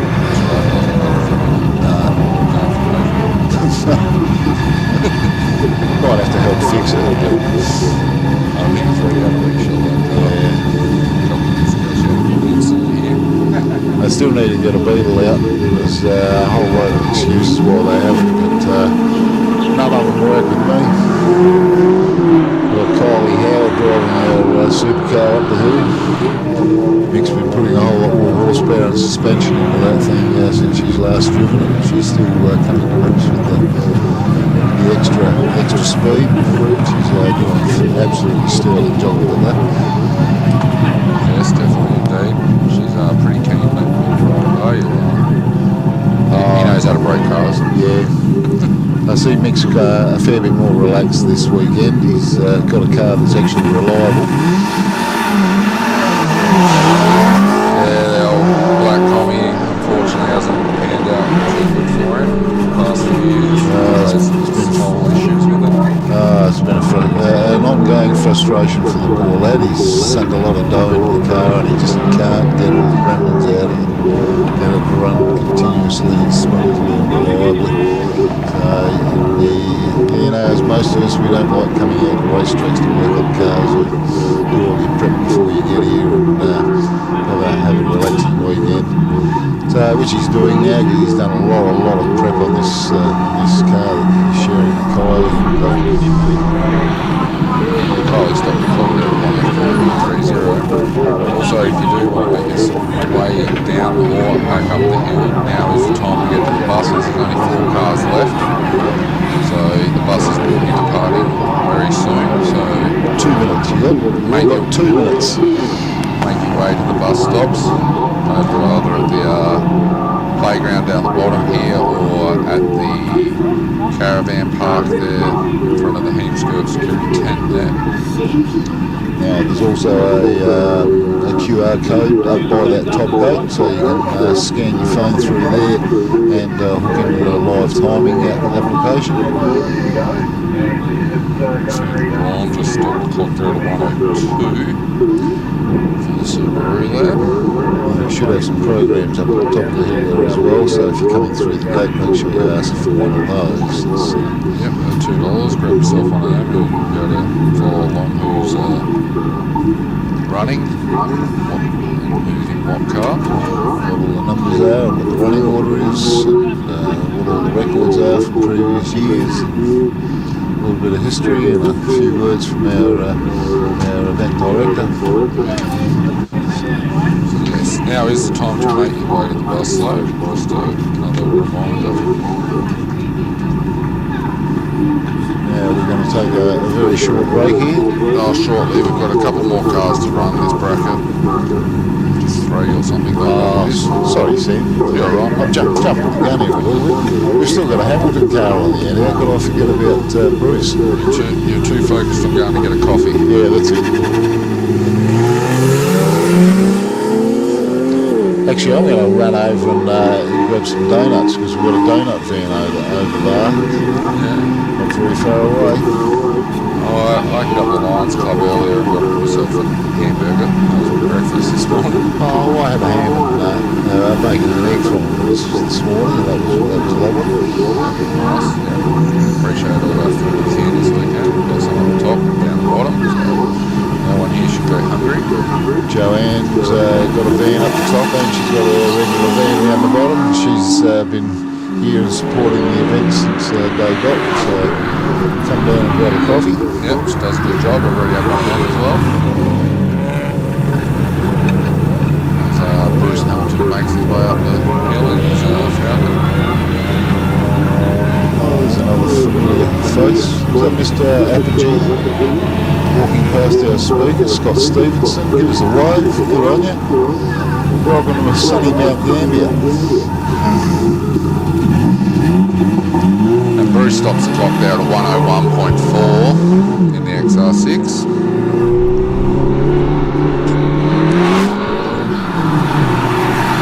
The last car is underway up the hill, being chased by the British cars in recovery. So yes, make your way to the buses as they will be departing. So, if you're not on a bus by now, it's borderline too late. You'll have to wait another half an hour, 40 minutes. It's about time between brackets. Alright, so we'll have a short break in a minute. Just before we do, just shout out to a few of our sponsors. Shout out to JB's Customs, Joanne's Expressos, JSM Carports and Verandas, Kangaroo Island Luxury Accommodation, Cover Power, H Electrical, MGS Towing, Motorsport Service Solutions, Mount Gambier Mechanical and Auto Electrical, Mount Gambier Soilworks, MSS Safety, Natiro Landscapes, OFO, OGR, Payne Trail Coatings, PCB Independent Land Rover Specialist, PMD Race Products, Precision Opal, Pump X, Repco Auto Care, Rural IT Solutions. So yeah, we'll just have a short break and be back in about 5 to 10 minutes time once the cars are ready to go again. Sounds like we've got just about every business in Mount Gambier on board with this. The list of sponsors is just quite incredible. Yeah. Well, we can't do it without them. We need all the help we can get to put this event on. It's a lot of volunteers and obviously sponsorship to actually afford to put all this gear together in one place. So a big shout out to all. It's terrific support we get for this event. We had an address by Paul, our recently appointed CEO of Mount Gambier Council, at Drivers Briefing yesterday, and he came out and said a lot of nice stuff about this event, the importance of the whole show and how many people it brings into town and how good it is for business. They can't see the end of this event coming anytime soon, so really good to get the support from them. And then they put him in a car with Mick Argoon, I think, and took him for a strap up. There's a double bus run happening, we've just been informed, so if you do want to get a bus, now is the time to get there because they're doing up and down twice in this bracket. So make your way to the buses. Okay, so we'll just chill out for a few minutes. We'll put a bit of music on and we'll be back shortly when the action starts again. And hopefully our colleague here, Peter Hughes, will have our technical issues sorted.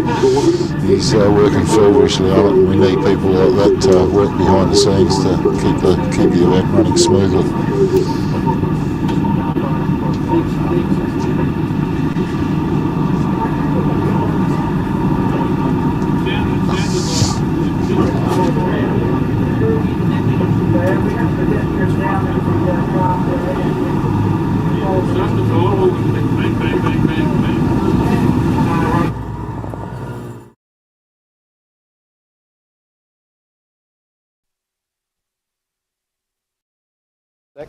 Testing audio, testing. Testing, cool. I don't know if Dion can hear you. Does Dion can hear you?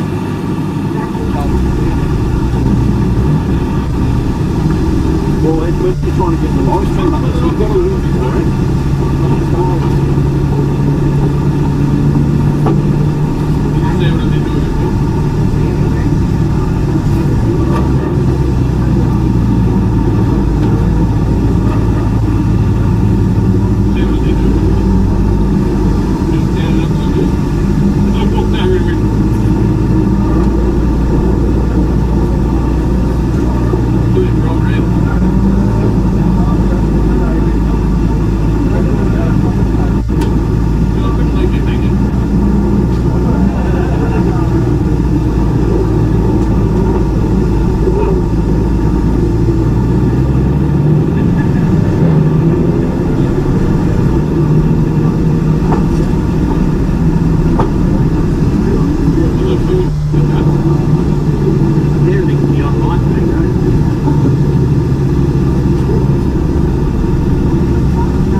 Thank you for tuning in to the Bosch Motorsport Australia live stream from the 2025 Trident Tyre Centre Legends of the Lakes Hillclimb. It's the 20th anniversary of the Legends of the Lakes this weekend, and it's a massive thank you to everybody over the years that have made this amazing event possible.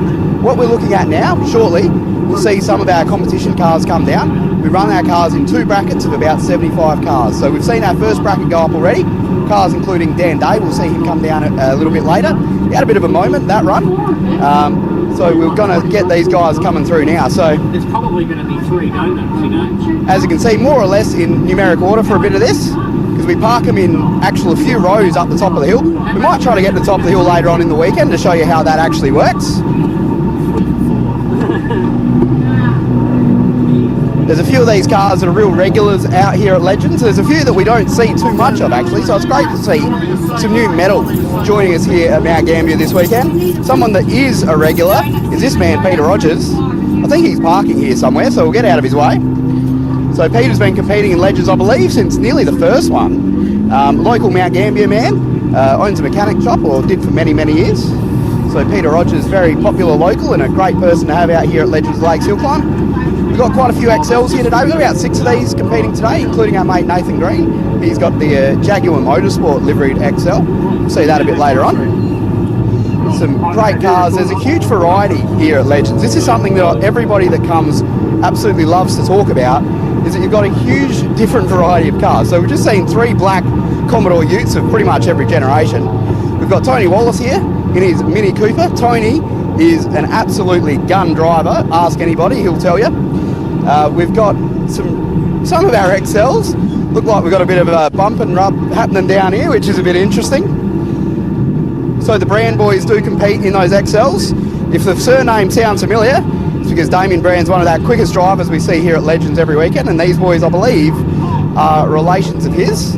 Bailey Perryman is another one of our XL drivers, and this is a great series for young bucks to get involved with motorsport, get out there and have a good go.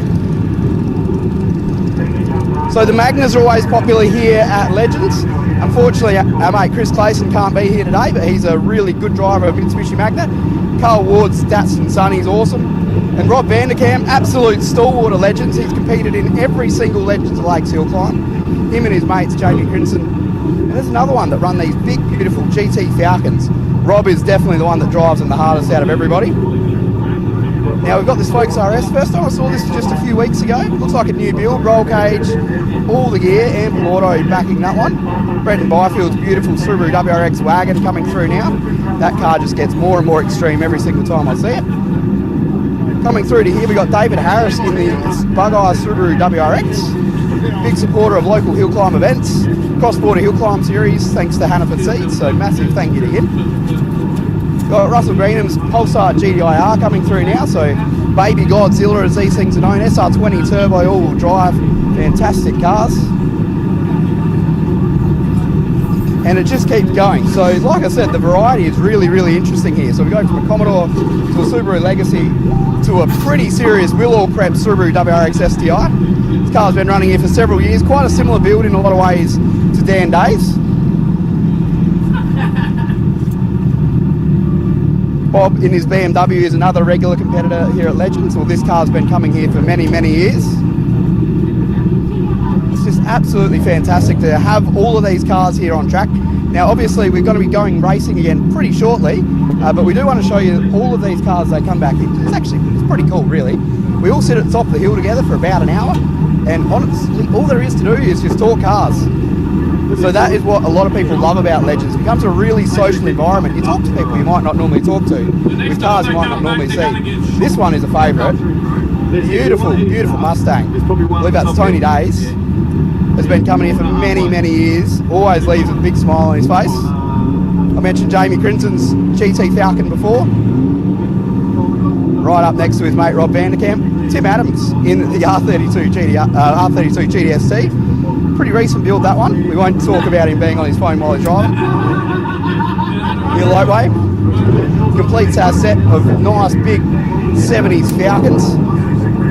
And they just keep coming. So this one here is definitely poster boy of the event. Frank Kelly. Frank is taking passengers all weekend up the hill. So if you can, definitely get yourself a ride with that rally legend that is Frank Kelly. Mirko Gerbic coming through now, this Mitsubishi Evo 8. That thing looks like a spaceship. Awesome aerodynamics, straight out of World Time Attack Challenge. Tanya Landcake pulling up here. I'm going to be riding her way. Sorry, Tanya. There we go. Tanya, old friend of ours here at Legends. She's been competing for many, many years. Dougie Johnson coming through is Doug with the Ample Autosport GC8.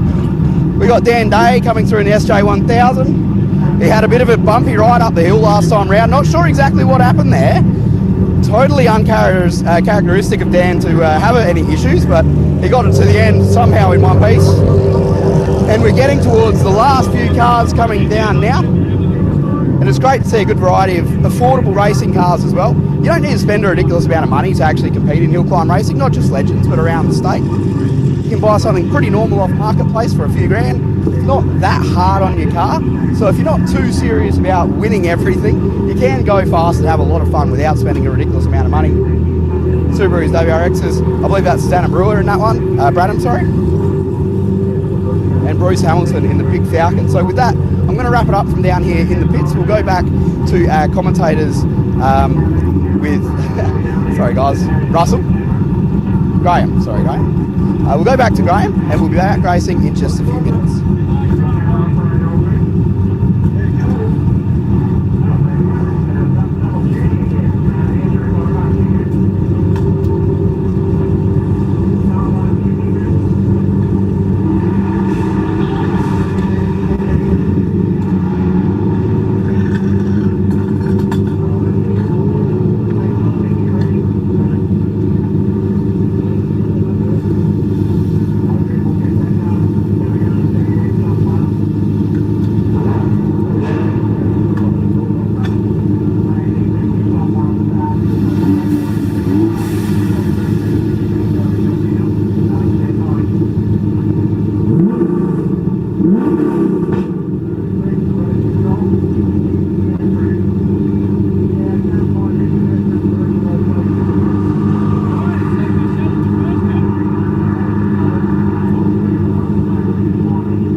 Got Mark Dixon in the Ford Focus making his way to the top of the hill now.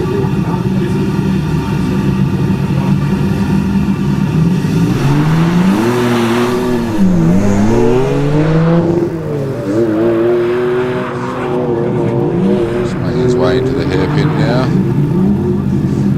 Nicely done there, hasn't lost too much momentum. Mark's going to point a little Focus to the finish line and break the beam at a time of 1:01 flat. Stuart Bates now making his way to the top in his Subaru.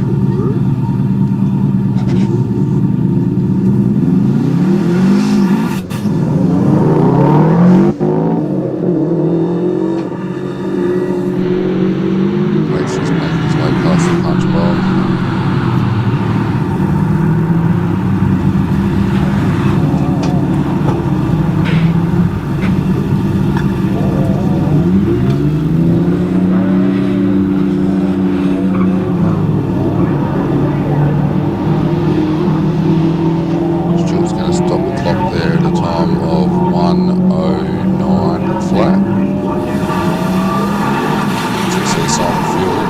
WRX making its way to the top of the hill.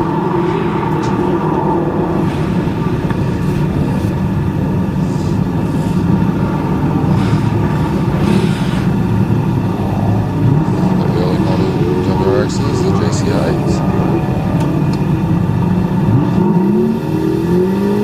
Rather quick out of the final corner there, and Simon stops the clock at a 55.8. Nicely done there.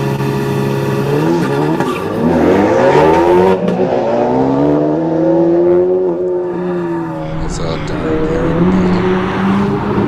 on screen. So in the Subaru. In the full drive registrable class at the moment.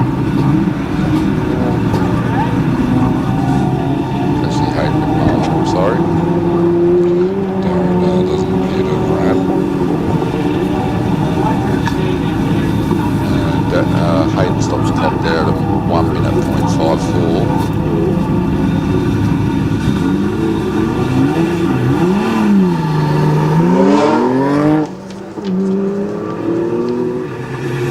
Kurt Rollers, the Focus RS. Big little nimble car, this one. Stop the clock at a time of 56.67. Very nice time for the little Focus. As Dave, Graham's just come back with donuts in case no one could hear that. As we look at Dave Riley now in the GDR.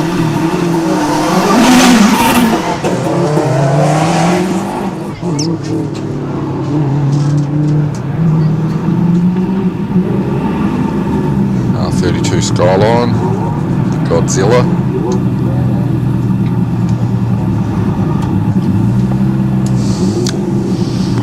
Good to be back again, Sam. Come and get some donuts if you want. Come down here, folks. Plenty of donuts happening, nice hot cinnamon donuts. They smell delicious. Oh, mate, are they good. Dave Riley stops the clock there at a 106.3. It's good, we've actually got some a screen now so we can see what's actually going on rather than just commentating by feel. Oh, this is a whole lot better. We've got some pretty reasonably smooth video coverage now, so you can really see what's going on. There are plenty of catering going on down here, so if you're thinking of coming down here, you're not going to go hungry. We've got a nice big new food van there. Go and see Ben over there, and he's got a pretty comprehensive menu from burgers to all sorts down there. Oh my! Stop the clock at a 58.66. Geez, we're just watching Oliver Taylor take off in the RS3. Now this is a reincarnation of the old S1 Audi. It's got a 5-cylinder turbocharged monster of a motor. He's probably pulling in well in excess of 500 horsepower. And I've not seen that thing smoke all four wheels before, but but he's just done it. He's on a blinder. He finished second outright yesterday, so expect big things from this young lad. As Josh Swan just crosses the line in his Subaru at a 107.57. Now the Audi's on screen, making its way around the hairpin. This is going to be quick. His best time yesterday was a 54.84. That put him into second place outright, but I've got a funny feeling we're going to see a lot better than that. 54.45. So half a second better than yesterday.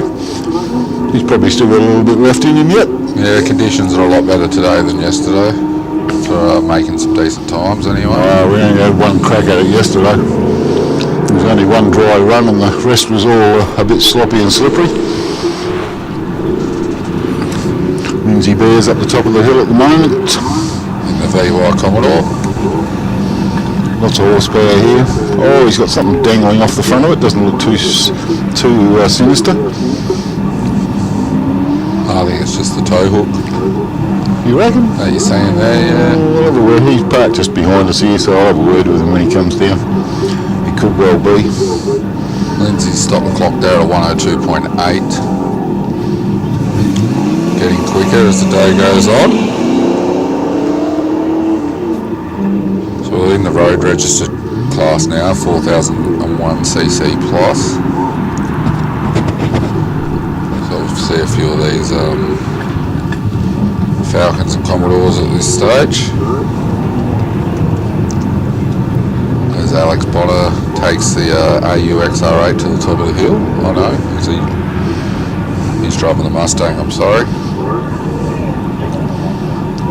It's a big welcome to everybody that's come down to the bottom of the hill, that's hopped off the bus. You're all more than welcome to head all the way down to the back of the warm-up area and cross the track and head over into the pits, and feel free to go for a bit of a wander around and have a close look at some of the cars and have a chat to some of the drivers. Alex Bonner stops the clock there at a 118.2 for the Mustang, and as we look at Dominic Burns. Another Burns. Jeez, there's a whole lot of Burns in the field today. There is a few. There's about at least 4 of them that I know. Peter probably being the oldest one. Dominic stops the clock there at 109 flat.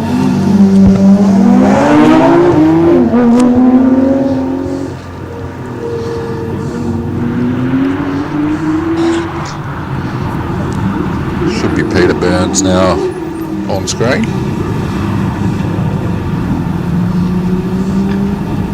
Taking the mighty AU around the hairpin. He's been peddling this thing for the last 3, maybe 4 years. But normally we've been used to seeing him in the old Triumph Stag. He stopped the clock at a 109.84. I'm sure he's got a few more seconds left in that thing. Got another GTR Skyline now, making its way to the top of the hill. Driven by Andrew Campbell. I caught up with Andrew Campbell out at the Australian Hillclimb Championship the other week, and he's driving an X-Trail of all things, for heaven's sakes, with plastic panels on it to make it go a bit faster. He stops the clock there at 102.49 in the GTR. As we I think he's building a new car at the moment, something a little more time attackish. Fair enough. People are always up to build new buses all the time in this sport. There's lots of secret squirrel stuff going on in people's garages that we don't know about until we do. That's it, just pops up one day. Pops up. A bit like Damien Brown's car, really. It's popped out one day after 10 years and voila, here we have it. A piece of pure artwork.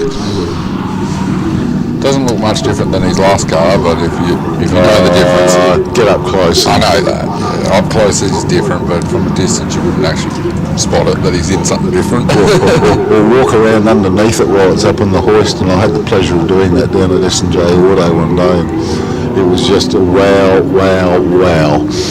Very nice. Yeah, very beautifully built car. Chris Roberts just crosses the line there at a 105.68. As we see Mark Rowley now taking the HSV Club Sport around the hairpin. A little bit sideways on the exit. He's going to stop the clock there at a time of 105 flat.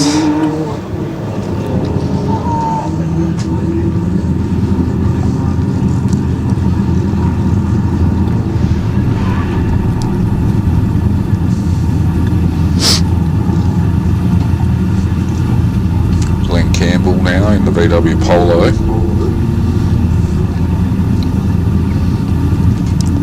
Little twin-charged front-wheel drive unit. Got a supercharger and a turbocharger, just for good measure.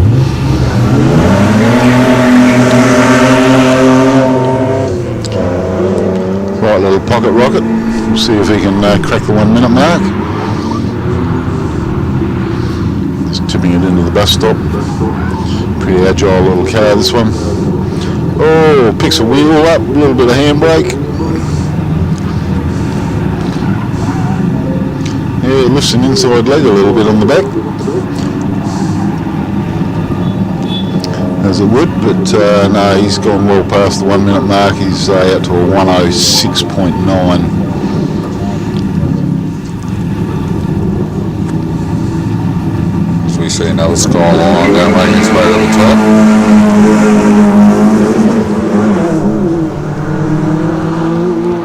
This one being of Craig Days. Model R31.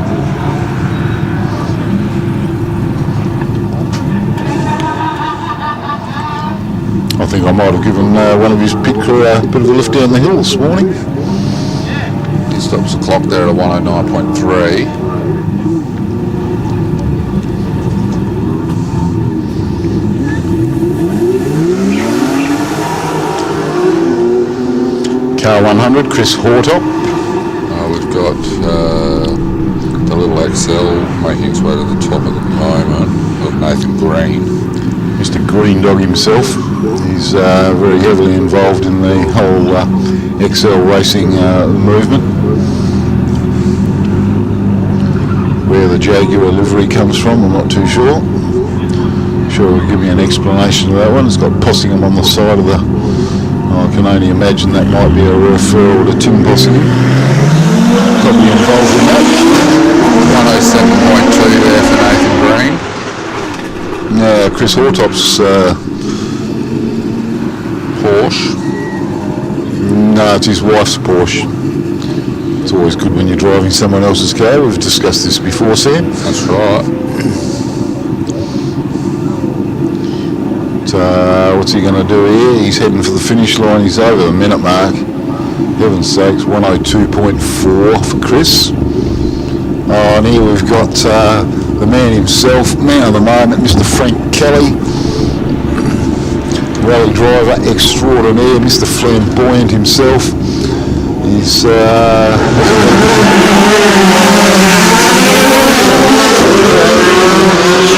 he's carrying a through rider in the passenger seat there. Jared McRobbie just making his way around to the finish line. Now I've got a time up there of 43.36, but I don't think that's right. Somehow? No, I don't think so. Otherwise we have a new track record. Well, we've got Frank on course. Wait for him to come up there. Make sure you give him a big wave. Got no idea which direction he's going to be heading, but there's bound to be a bit of extracurricular activity going on up there. He'll be heading sideways. Yeah, and probably an extra donut or two at the end. He's got a passenger on board. Oh, he's really pulled it into the bus stop there. Big handbrakey. Oh, someone needs to put a candlestick back up there.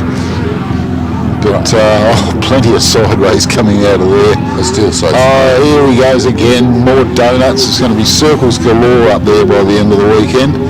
Stay off the wall, Frank. Okay, good work. Well, I thought it looked closer on the video, but I thought he was going to slap it. Still does a 108.7. With an extra donut. Right. And a bit of a replay for good measure here. Here we go. Look how close this gets to the wall. Oh, track. We'll have to go and check on the tyre marks later.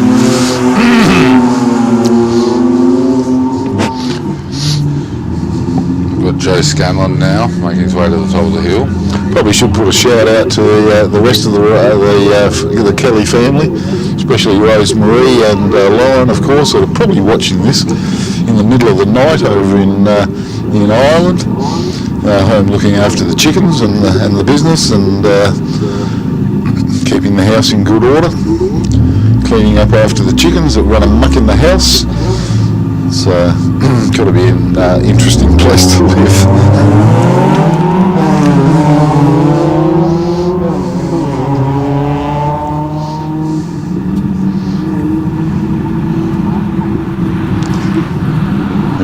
Joe Scanlon, one of the Apisonuggery racing team.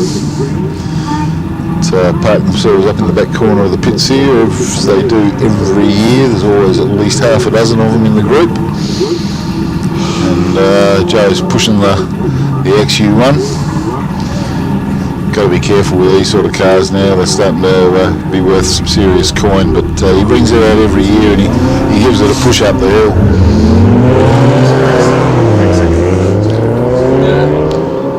We've got Dave Rudden smoking his way through turn 1. I think this might be the last appearance of that motor. I think he's going to have to do something about it and pull it out and freshen it up and get a little more horsepower and a little more reliability out of it. Not that it's not reliable, but it's just a bit on the smoky side. It's never a good look at motorsport.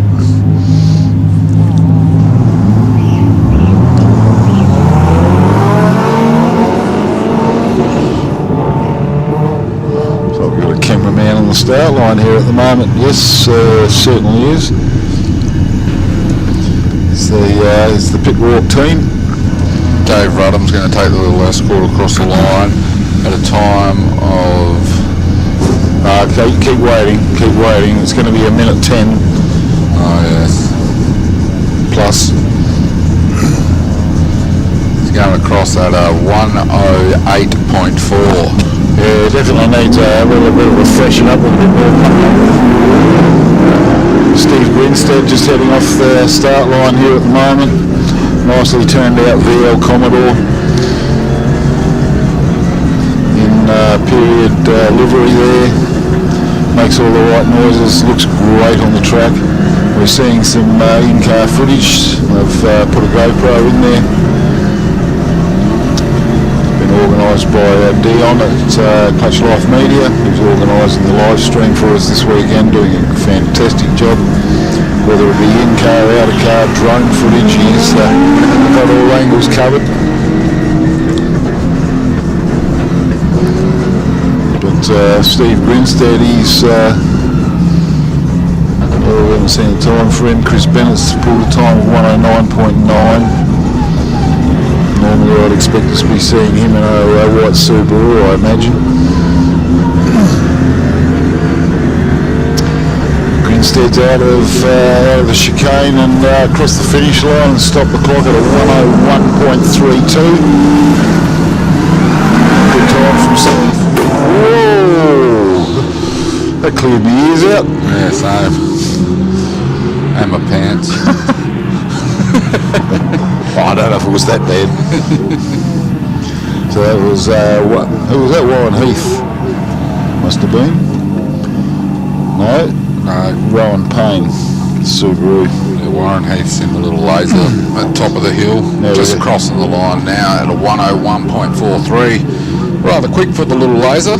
Now we got Lloyd de Croft and the Nissan 180 SX. Another regular competitor here. It's a funny thing, they didn't ask the question at driver's briefing this morning who hasn't driven up here before, because yesterday when they asked it at driver's briefing, 2 hands went up. well, it's a bunch of regulars that have all been here before.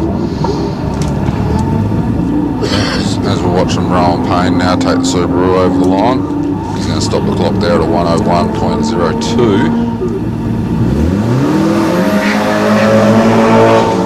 Lloyd Croft now in the 180SX. He's making his approach into the hairpin. So he's running in sports cars 2 litre and over, as is Wayne Fitzpatrick, who's just left the line in his 180SX. Croft's going to stop the clock there at a time of 57.9. It's a pretty impressive time. Let's see what Fitzpatrick can do.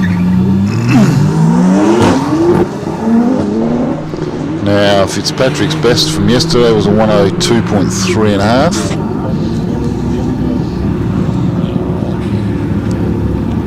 He's on target for a similar time today. I think he might well be.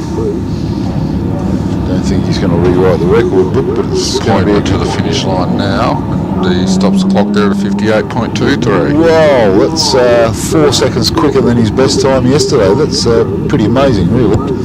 Yeah, well, today's conditions are a lot better to make those times up. Track's dry. Getting some good temp into it now. Wouldn't be surprised if we see some of our best times in this bracket, if the conditions stay the way they are.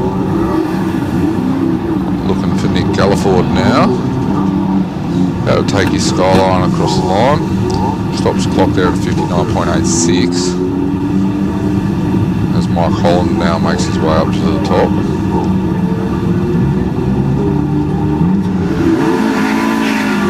And his Porsche.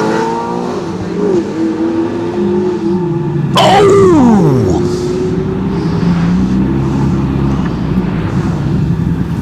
Dear oh dear, that was Nick Galliford in the Skyline. Just about came unstuck, chucked an outside wheel onto the dirt and managed to recover it and get it back on the bitumen. Mike Holland's heading for the finish line. He's going to be a minute and a 0.19 of a second. So this is his third year here for Mike. Not the slightly different car that he's had for the last 2 years. And a new addition to the stable. Now we've got Mick Goosey Goosens on the course. I think he did his recce run on a tow rope this morning, just for the sake of getting a recce run and give himself some extra time to get the car going. Little MR2. Got the top off today. Yeah, it's in black today. They have clip-on panels. They can change the colour at the drop of a hat. Righto. And he's got a full set of interchangeable. 106.87 there for Mick Goosen. Oh, that's not quick enough, Mick. I'll have to stir him up about that. John Parker Chimera now making his way to the top of the hill. His little homemade Frankenstein that he made back in his university days. So it's quite an old car. 1972 it says here. That's the one. All hand built. Back when he was a far younger man. It's got a Datsun 1600 motor in it. And I'm not sure what else, but yeah, it's a Frankenstein. Got a 106.81 there.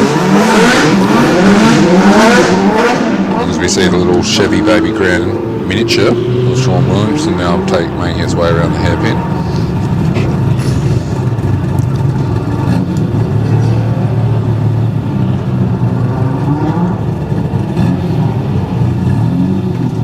Sean's going to stop the clock there at a time of 1 minute 0.68. Yeah, it's an interesting little car, that one. Don't see too many of them out of his line events. You can see Matt Fruth now in his Sylvia, Nissan Sylvia, making his way to the top of the hill, just entering the hairpin. Smoothly done there.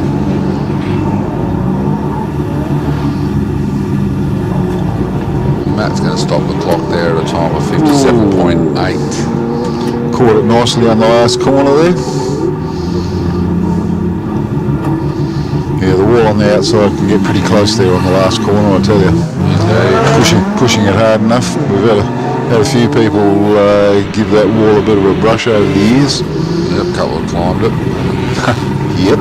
Mark Dane now in the Tirana.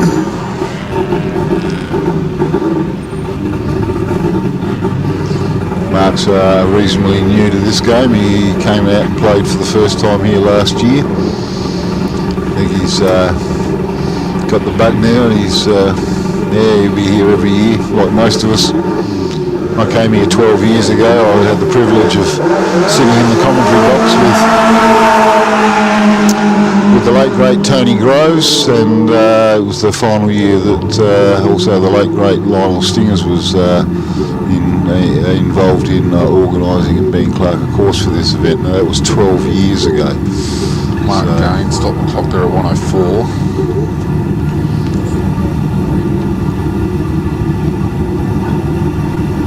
Murray Height now taking his Corona to the top of the hill. He stops the clock there at a 105.14. Seeing the little mini now of Adam stood up. I don't think this is mini engine powered, but it's an A series in it. We are in sports sedans class here, so cars that are certainly not what they seem. I doubt very much whether there'd be too much mini original running gear in this little critter. He's going to stop the clock there at a 106 flat. Interesting spot. He's got his camera there, isn't it? Hanging off the right front guard.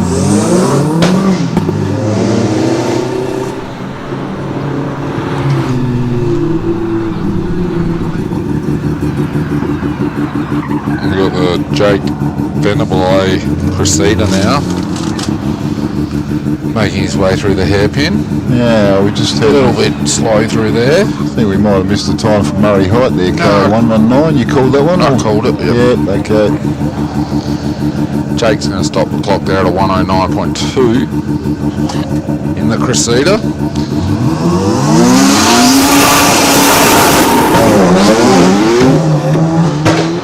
Oh, I know what this means. It means that we're in the rotor zone here. We've still got the VW Polo of Ian Watson coming through, but yes, the rotors are coming up next. We've got Glenn Lader heading up the hill at the moment. We've got Damian Malazzani, third place finisher on quickest two-wheel drive yesterday.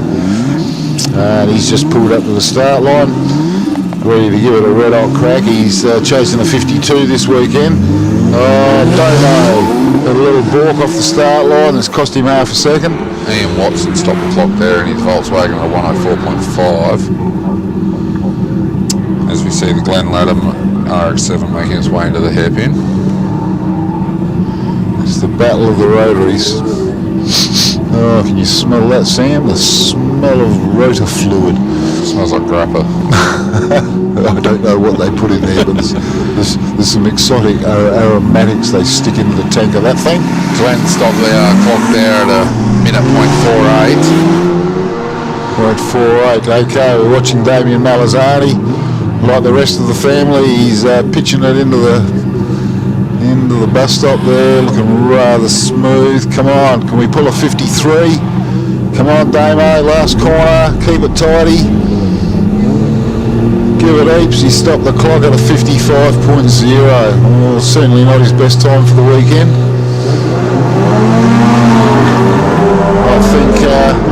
I think the tardy start might have cost him a second there. Hi, Danny. Not good enough. No, he's still got quite a few runs to go over the course of the weekend, and yeah, he'll be working on it. His fitness levels are better than I've ever seen him.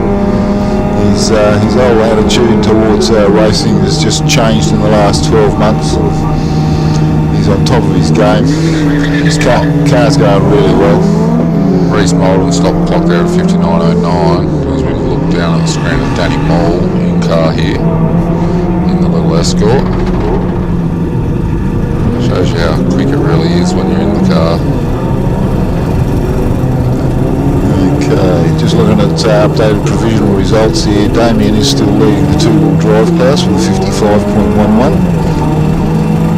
and he's We did a 55 flat, so that was even quicker than that one before. But Danny Moll's just done a 103.6. He's a little escort there.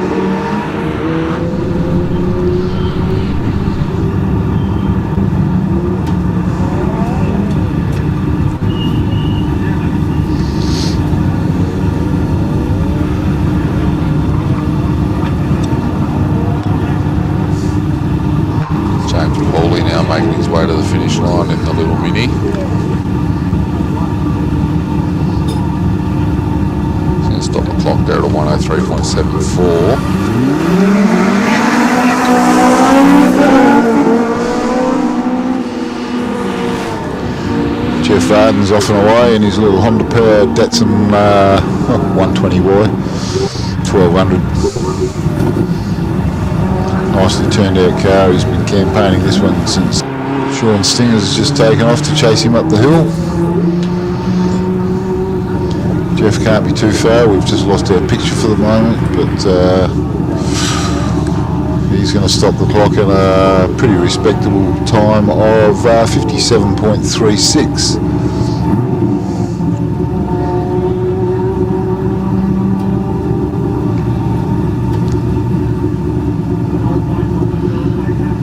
Sean Stingers on the hill at the moment.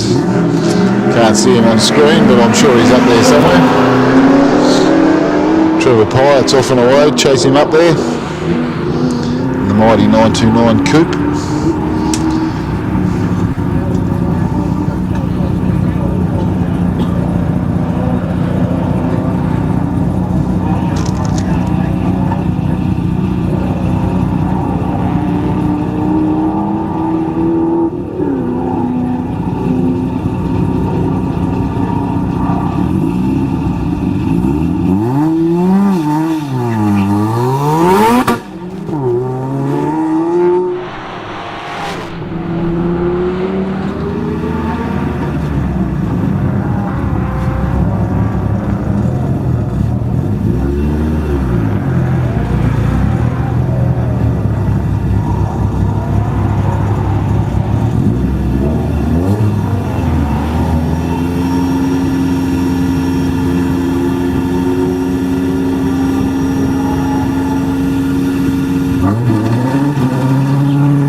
Damien Wilson just crossed the line there at a 101.1. And Matt Evans has just done a 59.74. I'm sure Damien Wilson can do better than a minute over the weekend. It's always his main aim, and he has done that in previous years in basically the same car. So he'll get there. We've still got quite a few runs to go over the course of the weekend. We're not even a quarter of the way through through the event yet.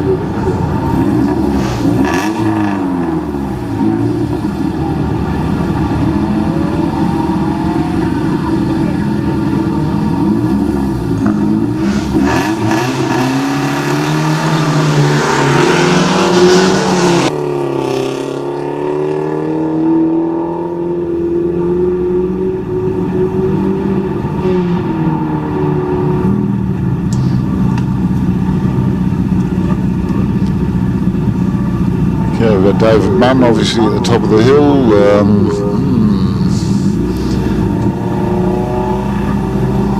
It's in the Mazda RX-8, of course, car 137.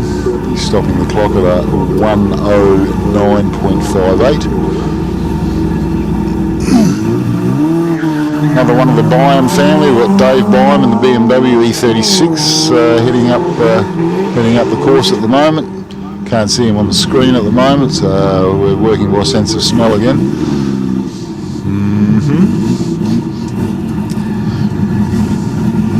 Here we have Mr. Grand Auto Wreckers himself, Mr. Anthony Norris in the 200SX.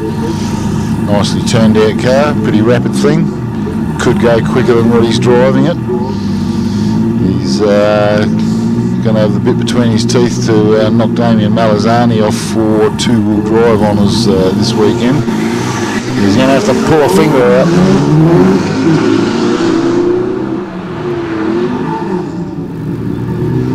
No, not going to do it this run.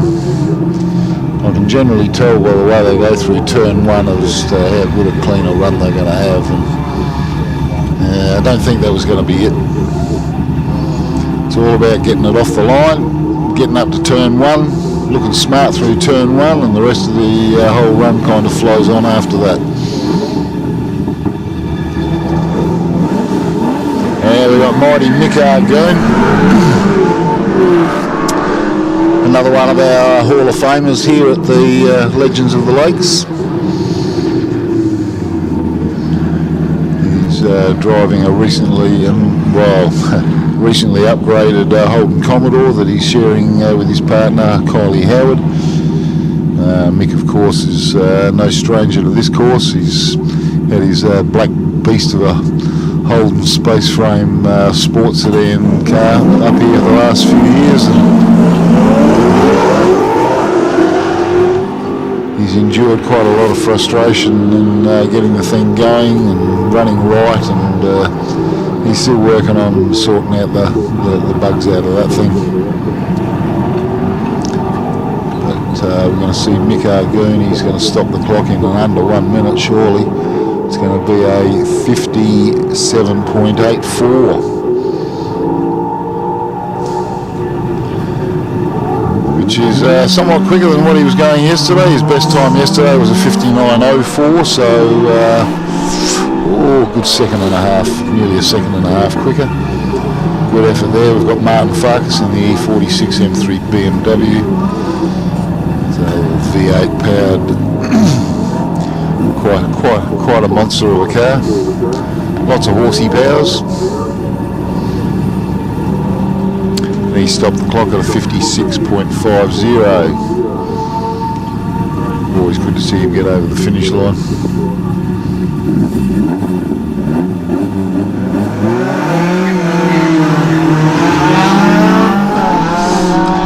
Now we must have Ian Neville on the course at the moment. Can't see him, but we can smell him. He's driving a Pulsar GTIR. I've got the wrong bloke here. We've actually got Jason Sims in the Toyota Celica. Someone's gone missing in action there. And Jason Sims has stopped the clock in 1 minute, 0.3 seconds. Meantime, we've got Mark Povey, Mr. SA Motorsport Tyres. He's here for all your tyre needs. If you need some fresh rubber, need some air in your tyres, go over and see Mark Povey. Just over behind the pit exit here onto the start line. He's got all his truck and tyre fitting machines and everything here. You also see Frank Kelly's car over there parked under his umbrella. So good to see see Mark's got his little tuning issues sorted out. It's running nice and sweet, and he stopped the clock at a 103.34. Now we're just about at the end of the field here, and we've got buses running up and down. We've got it less than 5 minutes, so if you'd like to come down and join us here at the bottom, and there's lots to see and do. There's plenty of catering. You won't go hungry. You won't get bored, and you can stand down here by the start line. Got a big screen down here when it's working, and we can see a fair bit of the action. But those buses will be leaving in just a mere few minutes, not too long at all.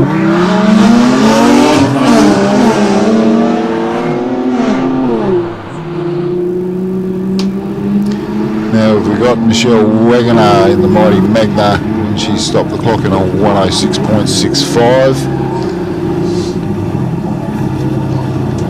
Means we must have Adam DiBiase up there somewhere in the Volkswagen Beetle. Excuse me, Nissan 180SX. Well, I was close, I suppose. But he stopped the clock at a 57.70. So Cohen Hamilton must be up the top of the hill there somewhere. Friendly family rivalry there between him and his father Bruce. They're both driving Fords. Don't hold that against them. Not sharing a car, they're both doing their own thing. And Cohen's going to stop the clock at a 58.55. Always after bragging rights over his dad. He finished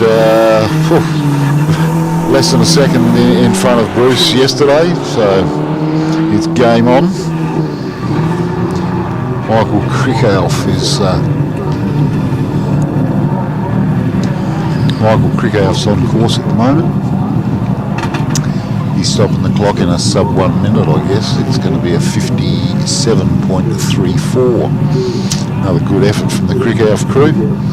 He's sharing that car, of course. Got Zachary Byam. Okay. We've got a bit of video footage back on board, so kind of see what's going on. Emma Brunham has just taken off, and we've got our latecomer Mark Lacey in the little laser, one of his many lasers. I don't know why he's running at the end of the field when he was actually listed earlier up, so I'll have to ask him for a please explain later.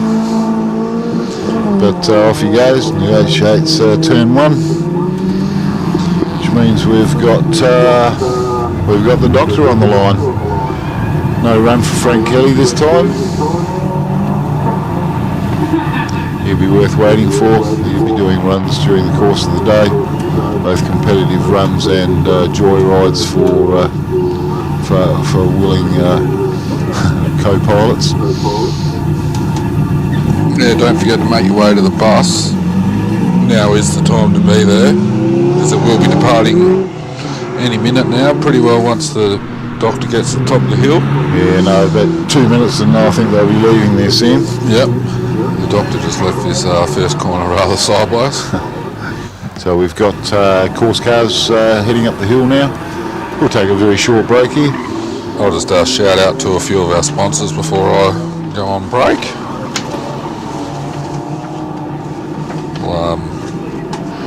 I'm going to go for a quick little wander. Dig up some goss. Yep.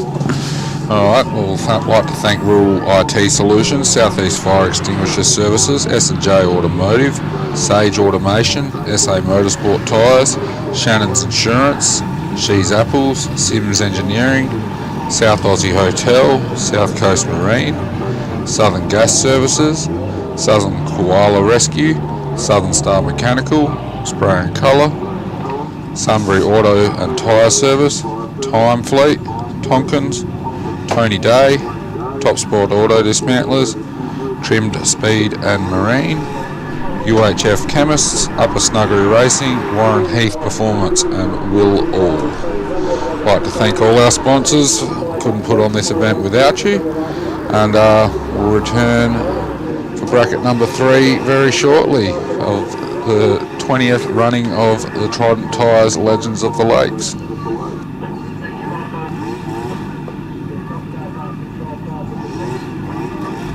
For over 120 years, Bosch Motorsport has fueled racing legends. Some things never change.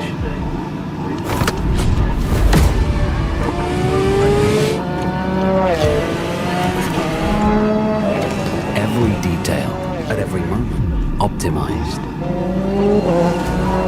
When quality and performance is demanded, choose Bosch Motorsport fuel pumps.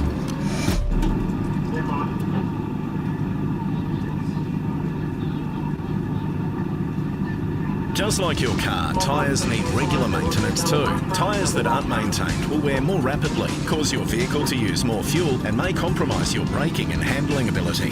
For all your tyre and mechanical needs, call Trident Tyre Centres.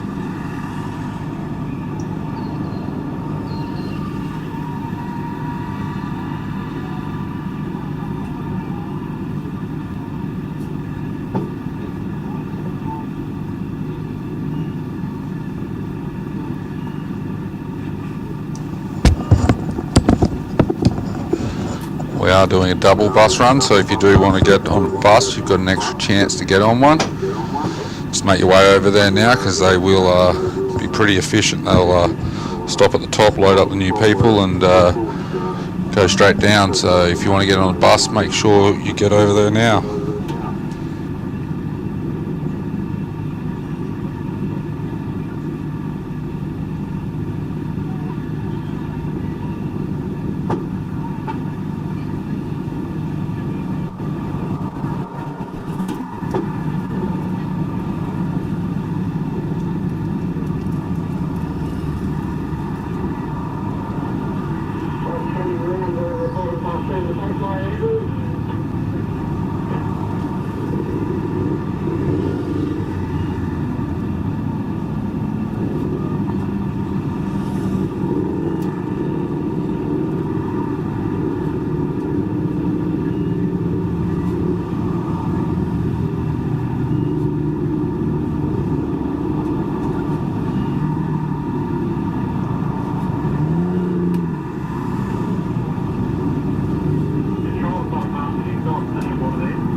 Josh Amoroso now just making his way to the top of the mountain in his little Honda Civic.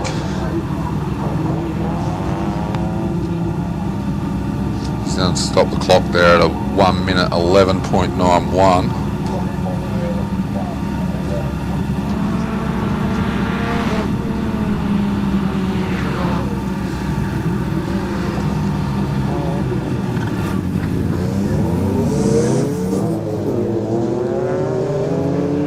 See the Nick Burns Hyundai XL now making its way around the hairpin.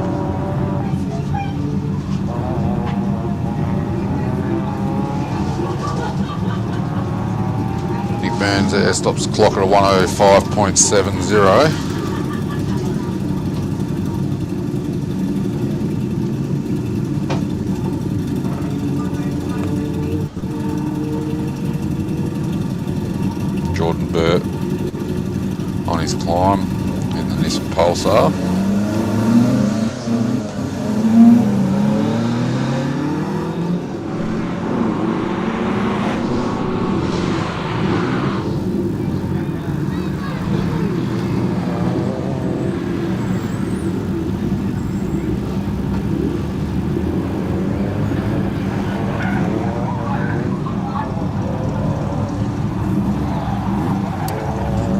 Jordan's going to stop the clock there at a time of 106.5. Bob Byam making his way to the top of the hill in his BMW.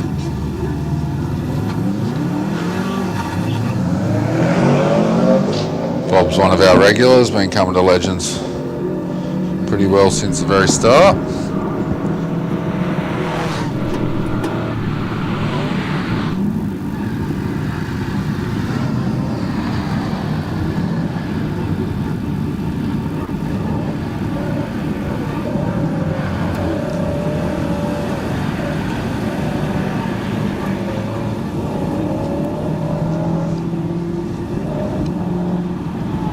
Bob's going to stop the clock there at a time of 1 minute 20.91.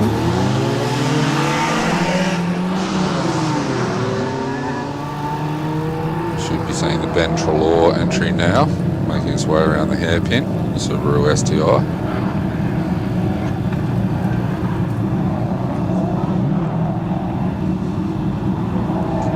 Ben's going to stop the clock there at a time of 101.4.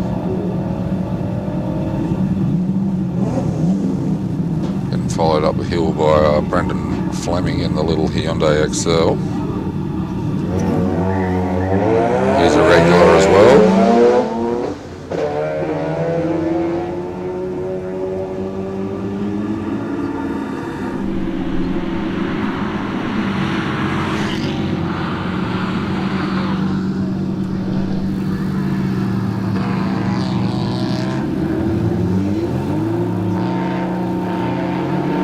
Brendan's going to stop the clock there in the XL at a time of 110 flat it is. It's a 110 flat for Brendan in the XL.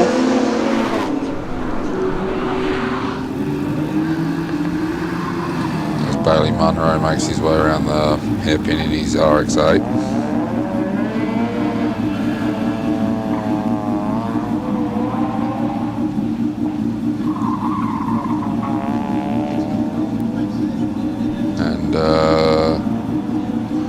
Bailey stopped the clock there at a 102.2.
Chris Burns going to stop the clock there at a time of 108.53.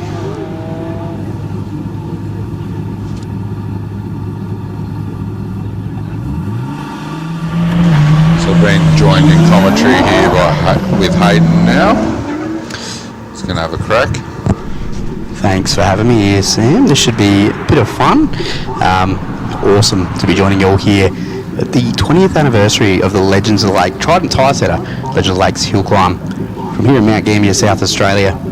We've seen some pretty decent times already actually today. I think the track's come on a bit warmer and a bit nicer than the guys and girls were actually expecting. And floating around the paddock, we're thinking we'll see some pretty quick stuff throughout the day. And yeah, the track is feeling pretty good, Sam. Yeah, we can only hope. We've just seen Daniel Burns cross the line there at a 1:13.77 in his Ciora. We should be looking at Andy Burt now on screen in the R31 Skyline. Awesome, so he's running in the improved production 2 litre to 4 litre class in the 31. Looks like a little bit of sideways action out of the bus stop up the top of the hill there. These cars, a really good platform. Used to be quite a cheap way to get into a rear-wheel drive sports car, not anymore. Yeah, I know, they've just gone through the roof in the last few years. So Neil Jameson in the Ford Escort Mark II is who we're seeing off the start line there. We've got our cameraman Dylan down there. You might notice him in some of the shots with his big Glad-wrapped camera, it almost looks like. He's trying to keep things safe just in case it does rain again. But on the screen here we've got Luke Day's R31 wagon. Speaking of the more affordable Skylines, this car I believe is sort of running around the 1 minute mark. He's just done a 58.93 as Luke Day. So yeah, very impressive time for a wagon. Yeah, for a bread box as it would have been when that was purchased new back in the early 90s there. So we talked about Neil Jameson in the Ford Escort, chucking it into the bus stop here. Again, these were one of the affordable cars for motor racing back in the day, but two-door Escorts now have gone through the roof as well. Absolutely. For a generation, these are definitely the one you want to have. Beautiful little cars, these Escorts. Really, really capable rear-wheel drive, lightweight platform. Looks like Peter Rogers just launching off the start line now. Peter is a bit of a local here in Mount Gambier. It's a local mechanic shop and has been competing at Legends for many years. I don't think he's actually missed Legends of the Lakes as Peter Rogers. Now we see James McGower in the Commodore Ute around the bus stop. This is running in the improved production 2 litre to 4 litre class, so this will be a 6-cylinder variation of the Commodore. He's just done a 106.3 for James there. It's interesting, we've got a few of these Commodore Utes here today, Sam. Yeah, I've noticed that, yeah. I was walking around thinking, wow, look at all the variety we've got in the paddock, and then I saw 3 black Commodore Utes next to each other and I thought, oh, hang on a second. What's going on here? Yeah, what's the story of that? So Peter Rogers heading into the bus stop right at the end here. We've got a bit of split screen action happening thanks to the Clutch Life Media guys who are handling the live stream. So, and the South Australian Hotel drone footage is absolutely awesome. So Peter Rogers is heading up towards the finish line now, and that'll be a 105.14 for Rogers. Should see the Verada on screen here with Aaron Thompson now making his way in to the hairpin.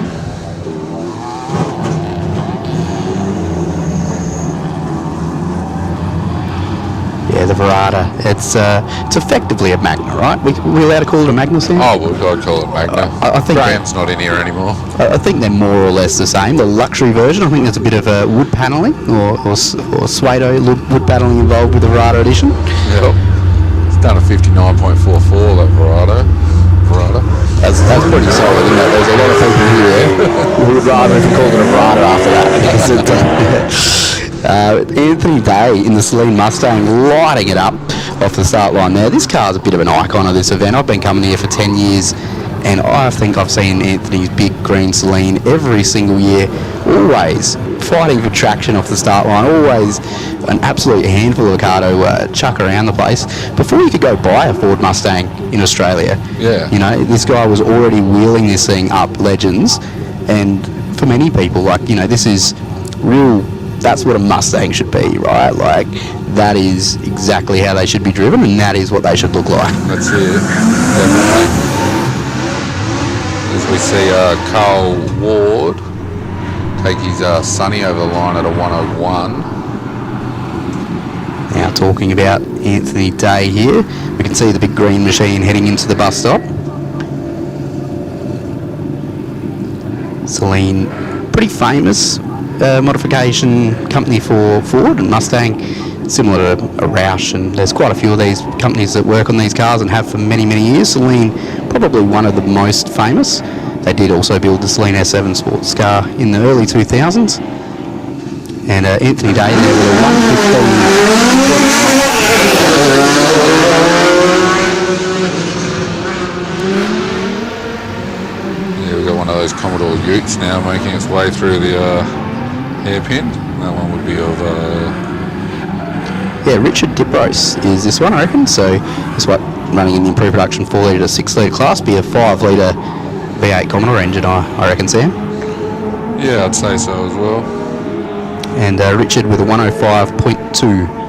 We will have to keep an eye on the Commodore Ute Cup as things go on. These guys, I'm sure, one of the best things about these types of events is everybody finds a mate in the paddock and you give each other a bit of a hard time about how your lap times are going. So Frank Kelly is running up the hill at the moment.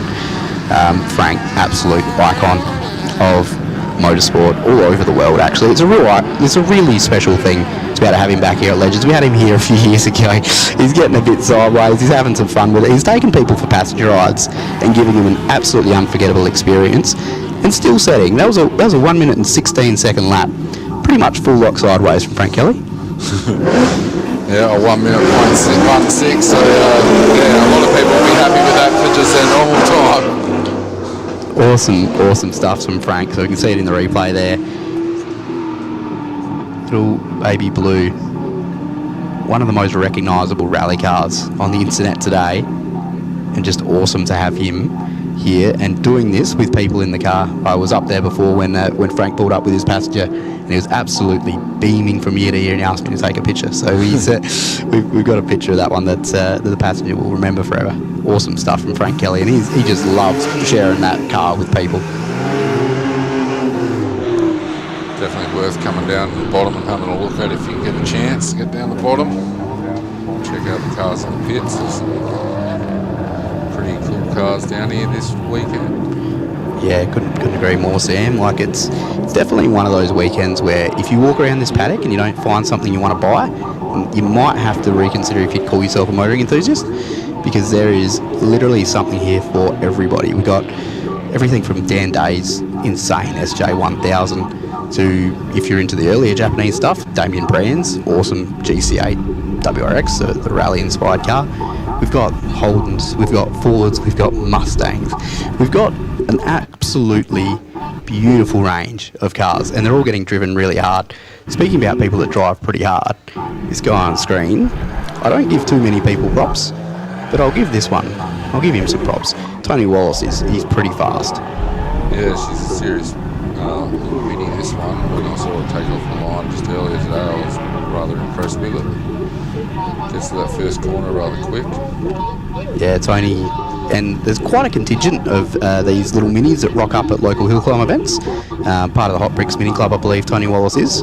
And they do love, holding each other accountable and pushing pretty hard, but Tony is definitely one of the fastest mini drivers in South Australia. We just saw a 106.8 show up on the screen there for Brian Telford in the Commodore Ute. But yeah, Tony, he's an interesting cat.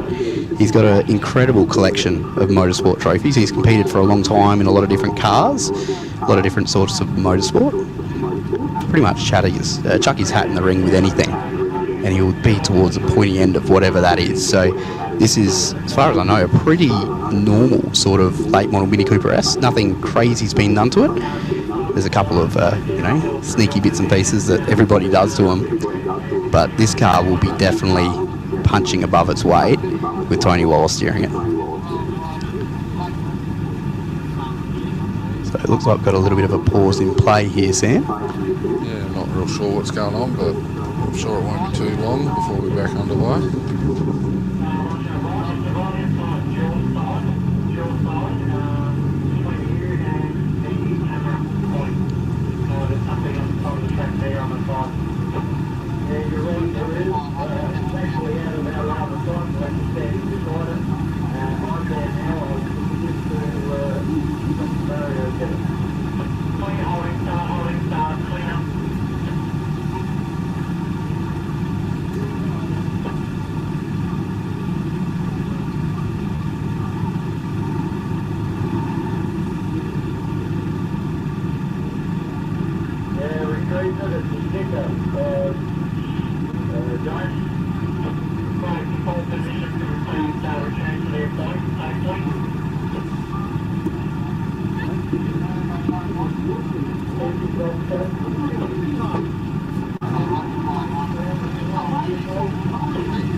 So we've just had Tony Wallace leave the line in the little Mini.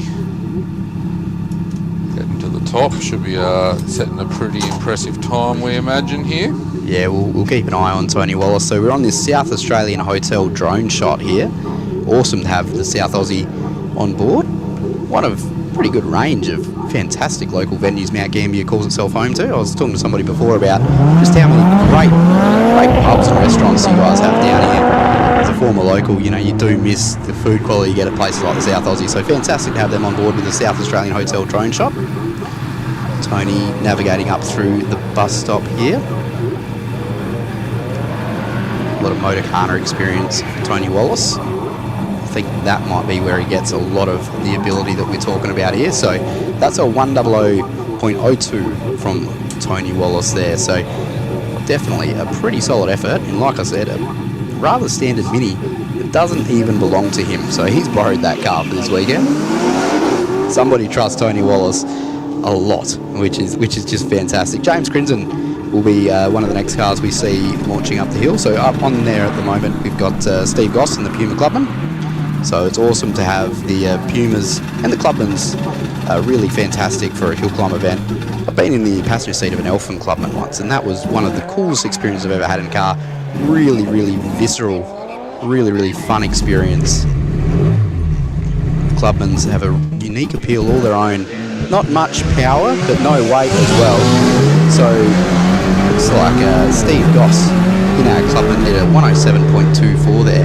Now we're on live here with Jeff Bard, Morris Mini. Might have an issue there. I reckon that might be Craig Goss's Mini.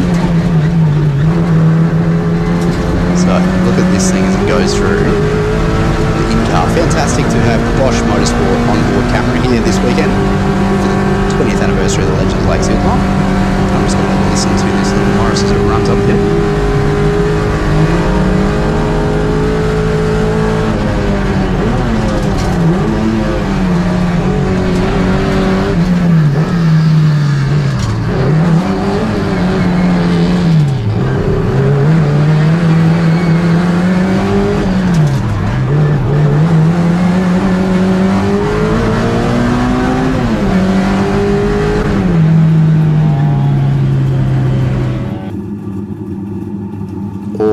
Awesome run there, and fantastic to get that unique onboard sort of footage. That was Craig Goss in the Morris Mini 1965 car, running an historic Group N this weekend.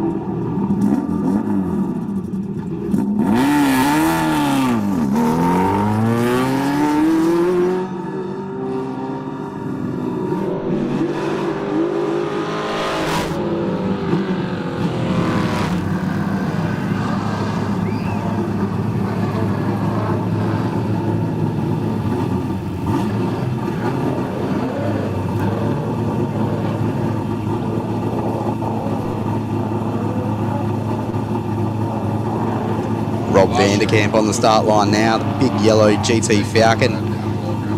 We're seeing Neil Oatway heading up the hill at the moment in the other big Falcon. So Rob, one of the most iconic cars at Legends of the Lakes, always batting way, way above expectations. So we'll follow up with Rob Vanderkamp in just a few moments. Grant Stevenson's on screen at the moment in the green Escort. So Grant chucking it into the bus stop here. Running in historic Group N, similar to that Mini that we saw earlier. Looking pretty tidy there from Grant Stevenson. So Grant heading towards the finish line here. So that's a 109.47 from Grant Stevenson. Now we'll cut back to our friend Rob Vanderkamp pretty soon. Absolute legend of the Lakes, as much as that might sound like a bit of a cliche. This guy's been competing in local motorsport for years and years and decades in that big yellow Falcon. Yeah, a lot of people's favourite car here this weekend, that one. Oh, it's got to be. And the way he drives it is just like nothing else, really. Now, 57.0 for Robert Vanderkamp in the XY GT Falcon. That is proper fast. Right? Bloody oath. If you came here in a car that you'd spent a lot of money and time building and you set a time like that, you'd be very, very happy. And that is in 1971. 71? Yeah, 71. 71. XY Falcon. So not bad, hey? Not bad at all. Yeah, the XY, they only built them in 71. They're only 1 year run, those cars. Oh, actually they did a 70, but it's like August 70.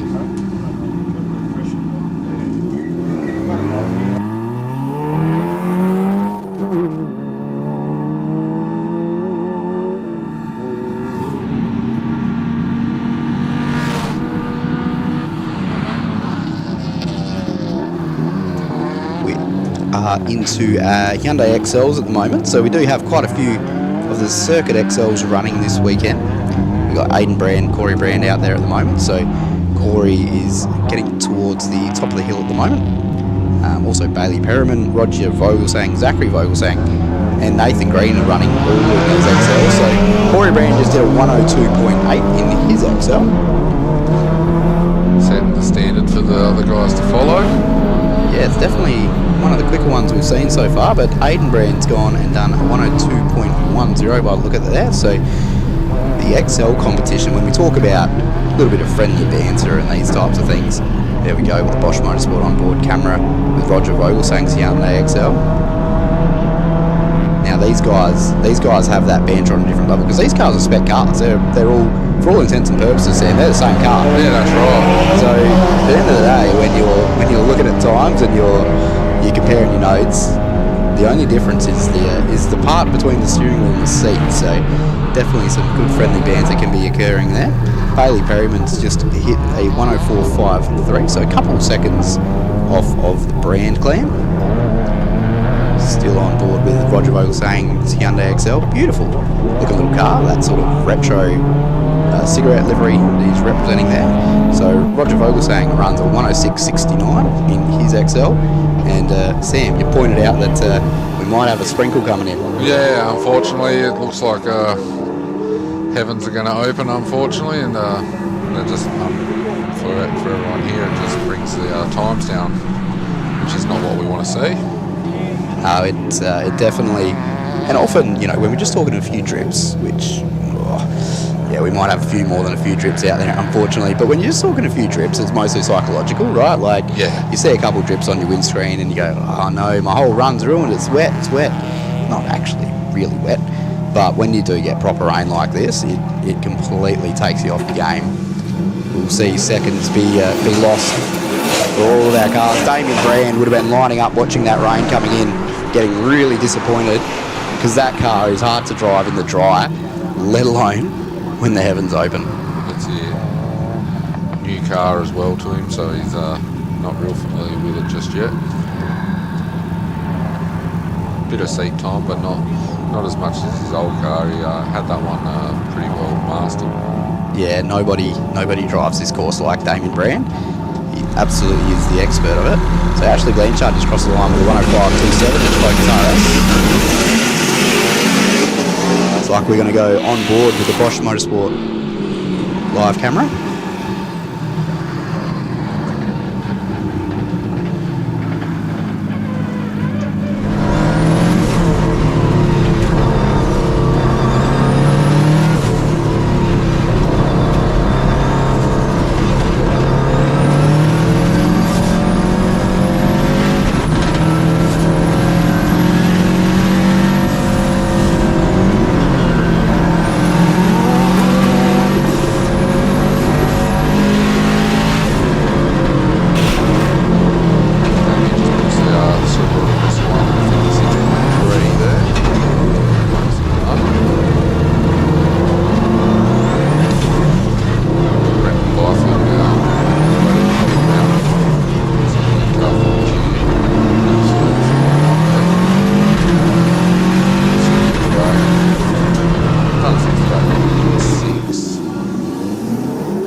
Farley now making his way to the finish line. Stop the clock there at 55.2. Seen some of these big powered cars coming to the line now. This bunch here.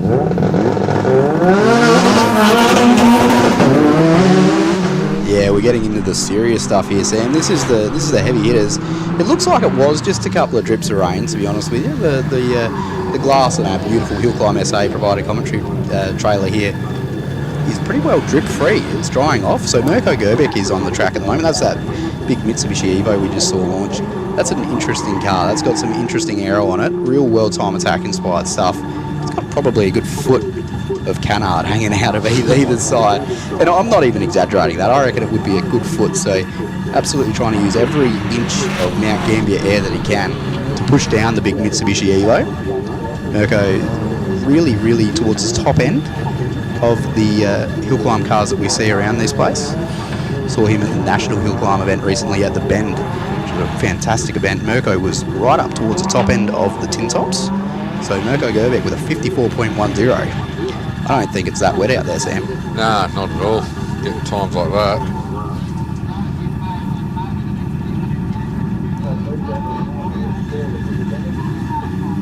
Just watching the Mirko Gerbic replay there. Big Batmobile looking thing.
back underway now. We've got Davis Harris making his way to the top of the mountain in his WRX.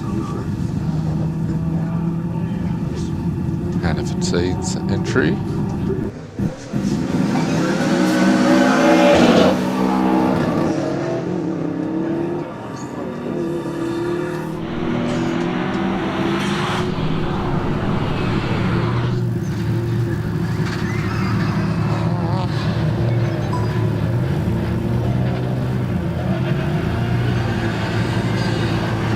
Harris now making his way to the finish line.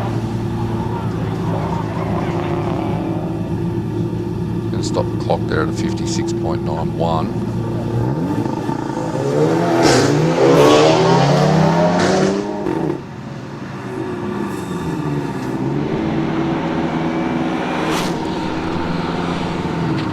Now looking at the Subaru Patrick Hitchcock making his way to the finish line.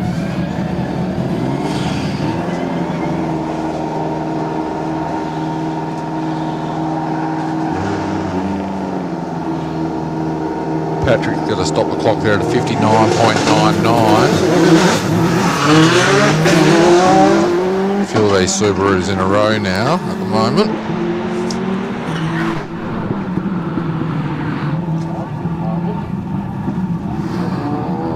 Looking at the Peter Holst car, which is the Volkswagen.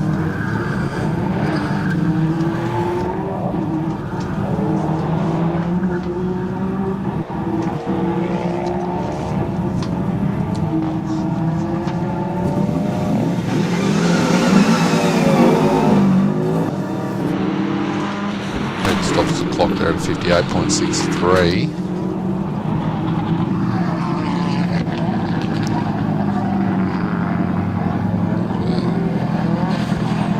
Further down the track at the Douglas Johnson car, rather quick yesterday. And no exception today, also quick, 53.05 for Douglas Johnson there.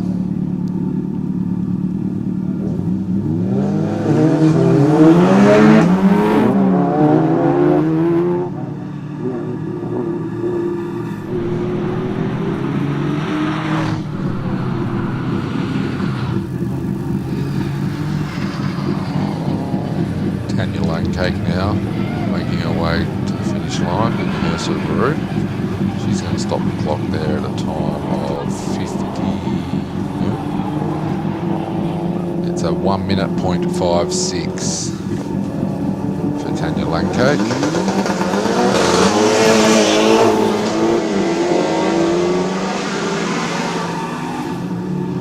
There's a couple of cars running out of order here at the moment. Down at the bottom of the track here, at the starting line, we've got the big SJ1000 there of Dan Day on track. We've got Russell McKenzie now making his way to the finish line.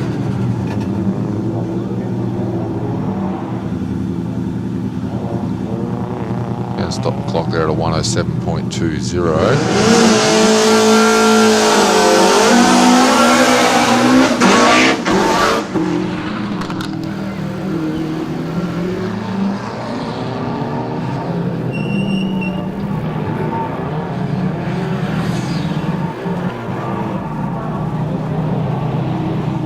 Martin Radford in his Evo 7 stops the clock there at a 59.09. Now we've got the legend of the Lakes champion on track at the moment, Dan Day, monster on that SJ1000 up the hill. You should see a pretty impressive time by this car here. We're looking to get into the high 40s again.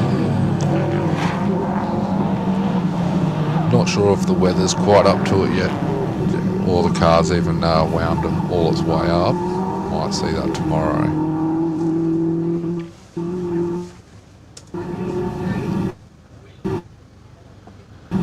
Dan Day, he has cracked into the 40s. He's done a 49.2. 49.2, so that'd be the fastest time of the weekend so far.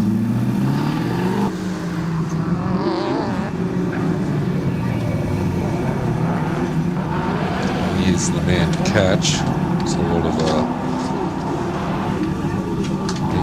quite hard work to catch that car though.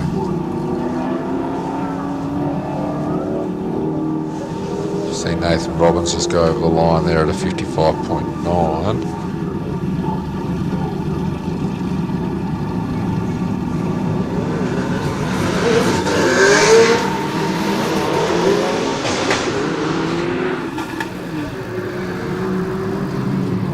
It's Ronald Rooty takes his Holden Commodore BT to the top of the hill.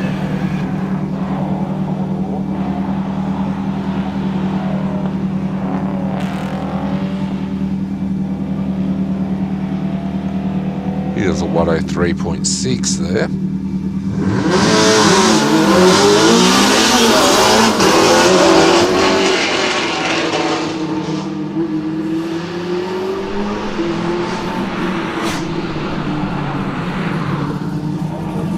Derek White with his Subaru Liberty GT 2007 model making his way to the top of the hill.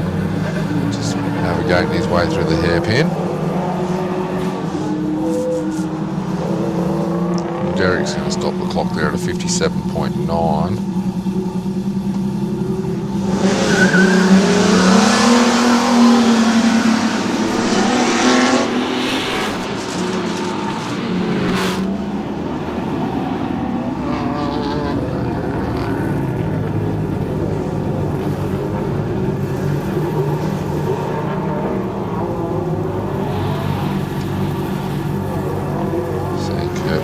Now making his way to the finish line. It's done a 55.22 for the Subaru WRX.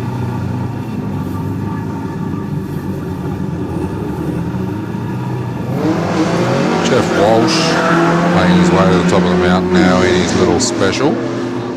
The Repco special, the Holden special.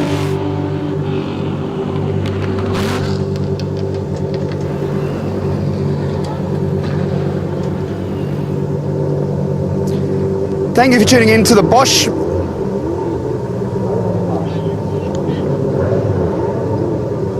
Jeff's going to stop the clock in the little yellow bus at 104.86. Thank you for tuning in to the Bosch Motorsport Australia live stream for the Trident Tyre Centre's 2025 Legend of the Lakes Hillclimb. It's the 20th anniversary of the Legend of the Lakes Hillclimb, and I'm joined by someone who knows a couple of things about hill climbs. This is Brendan Wegner. This is the mighty Magna. It beats a lot of cars that probably shouldn't. Brendan, what's the go with this Mitsubishi? Yeah, no, it's just a good budget build that certainly is a bit of a killer, mate. So beats a few Falcon and Commodores home, which is what we want out of it. So yeah, no, it's one of the biggest local events we've seen for a really long time. Hillclimb SA and Motorsport Servicing Solutions Nationals at the Bend. Tell us, how is the event looking back on it now? a bit of a roller coaster ride for sure. So it was absolutely, I said, from day one when we first conceived, to build it, make it, so many good following coming to it. The day when Supreme, it was just, yeah, I couldn't wish for a better event, and absolutely, we sort of missed it. And now it's over, so we start planning the future. But yeah, phenomenal. And last one, obviously, the weather's kind of a bit how you're going and a bit threatening, and today's been pretty interesting so far. How do you reckon this afternoon's going to play out? Are we going to get good weather? Are we going to see the Magna and it's up? Air's nice and cool. Magna's love cool air. Yeah, we'll get it on, mate. Hopefully upset a few people. This one is, of course, being shared with Gemma. And we don't want to upset her under any circumstances, Brendan. But no, thanks heaps for the chat. And thank you heaps for tuning in to the Bosch Motorsport Australia live stream here from the Trident Tyre Centre 2025 Legend of the Lakes Hillclimb. We'll take it back to the commentators.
Looking at Lucas Bime now making his way to the finish line.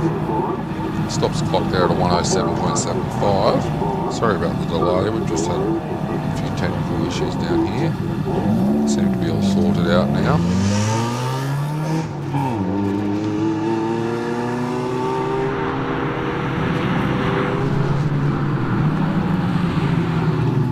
We've just had Braden Radell leave the line in his number Mitsubishi Lancer.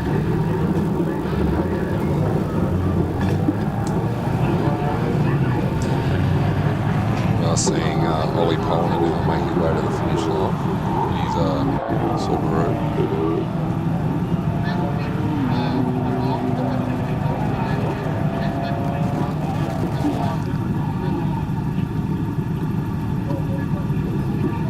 If you are wanting to catch the bus, there is about 10 cars left in this bracket, and then the buses will be running. So if you want to get the bus either to the top or to the bottom, make sure you make your way over to the bus stops now, as they do leave pretty quickly as soon as the track's open. They're out of here, so if you do want to catch the bus either top or bottom, now's your time to get there. About 5-10 minutes at the time.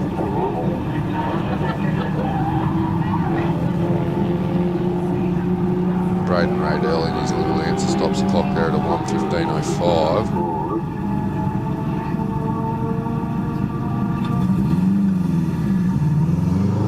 See Henry Sims now making his way up the hill in the Celica, just entering the hairpin. Nice bit of handbrake action there, whipped it around. Went to the top of the hill.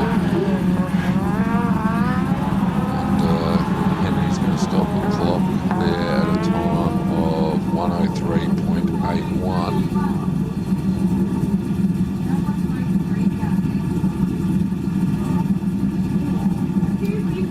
Harrison Bliss now just making his way past the Devil's Punch Bowl there in the WRX, one of our juniors. These last few guys have all been juniors, all putting in a good effort this weekend.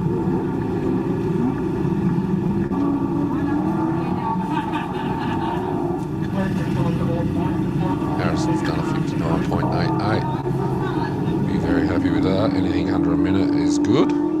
As we see Max Wittmann now climbing the mountain in his VT Commodore. He's got a 6 litre in this one, so a fair bit of power for a junior.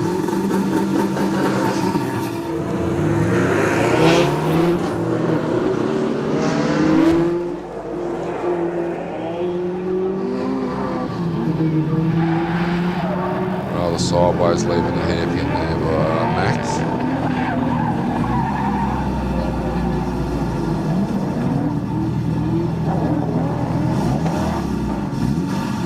Max has done a time of 1:01.63.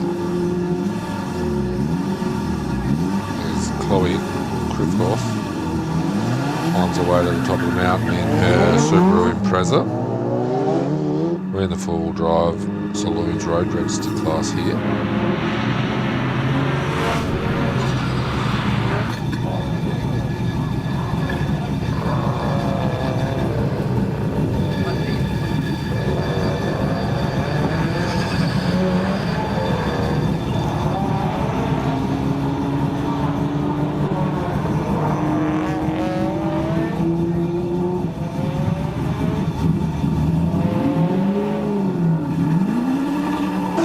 Chloe Krivkoff just done a 1:03.1 there in the Subaru.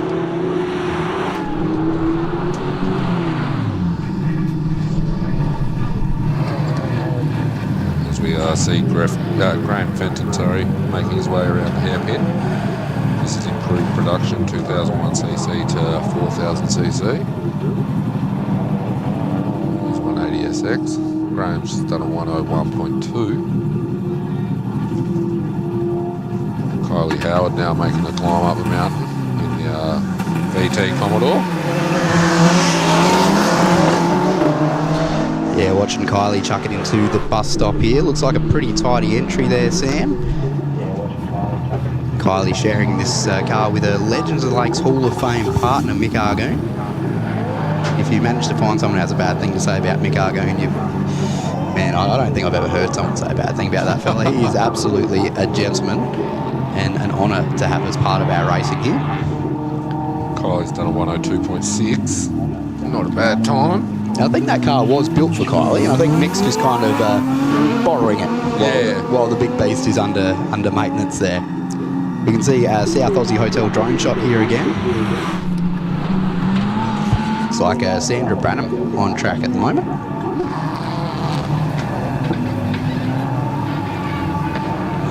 WRX as well. So Sandra getting towards the top now. That'll be a 101.8 for Sandra Branham. Branham's family of motorsport competitors. Now, we interviewed this fella just a second ago, Brendan Wagner, running up the hill in the Mitsubishi Magna. Brendan, a big part of Hillclimb SA, shares that car and that sort of club with his partner Michelle. I did mention to Brendan the big Tonsley Tickford, as they're known, these Magnas, and he said they do love the cold. They love revving. They love having a bit of a run for it. Sets a good time. So that's going to be a 102.04 for Brendan Wagner, one of the men responsible for the recent Australian Hill Climb Championships at the Bend.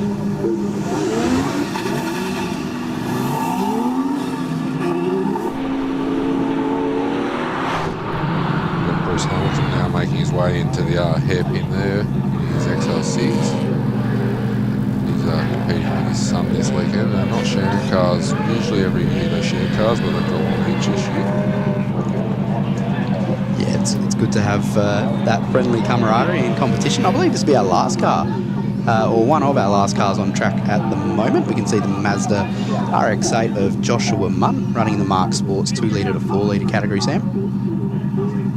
Very nice. I think we've got a couple of media runs maybe happening after this car comes through the marks. So we can see the rotary powered. Oh, how's the handbrakey? There we go. That is a big thumbs up. That was very well executed, Joshua Munn. From one handbrake person to another, well executed. Nice work, sir. So Joshua Munn having a bit of fun up the top. This looks like Simon Phil taking a media run at the moment. Yeah, Josh Munn just did a 105.76. Personal experience is the handbrake turn, even if it does look much cooler, is about a second and a half slower than actually just turning the corner properly. But, what's it really worth to you? That's it.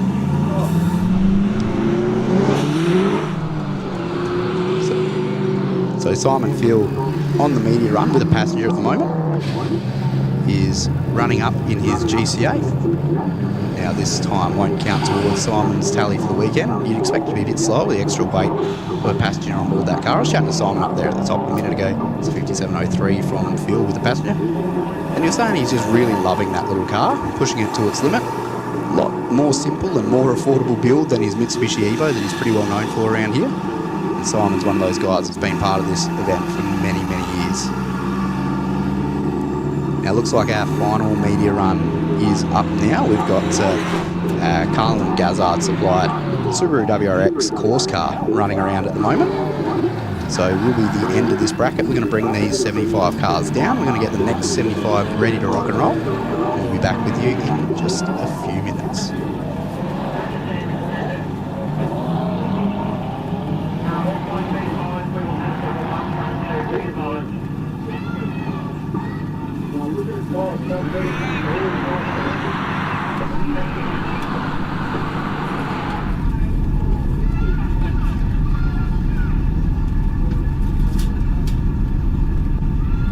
Bosch Motorsport BR540 high-flow in-tank fuel pump sets a new Bosch standard for quality and performance. With class-leading fuel delivery at high rail pressures, it's ideal for both boosted and non-boosted engines, suitable for most fuels, and compact in size. The BR540 suits high horsepower motorsport applications. search for Bosch Motorsport Australia or find us at boschmotorsport.com.au. There's good, there's better, and then there's Bosch. Bosch Motorsport, when quality and performance matter. It's fair to say a lot of things have changed since we began back in the 80s, but the foundations of our business remain the same. We were here for you then, and we're still here for you now. Providing quality products, professional service and guaranteed workmanship by qualified technicians. As we continue to grow into the future, you know you can always rely on us. Trident Tyre Centre keeps me safe on the road.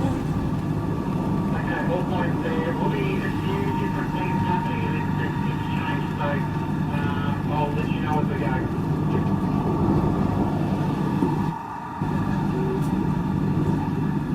Control 3 Chopper.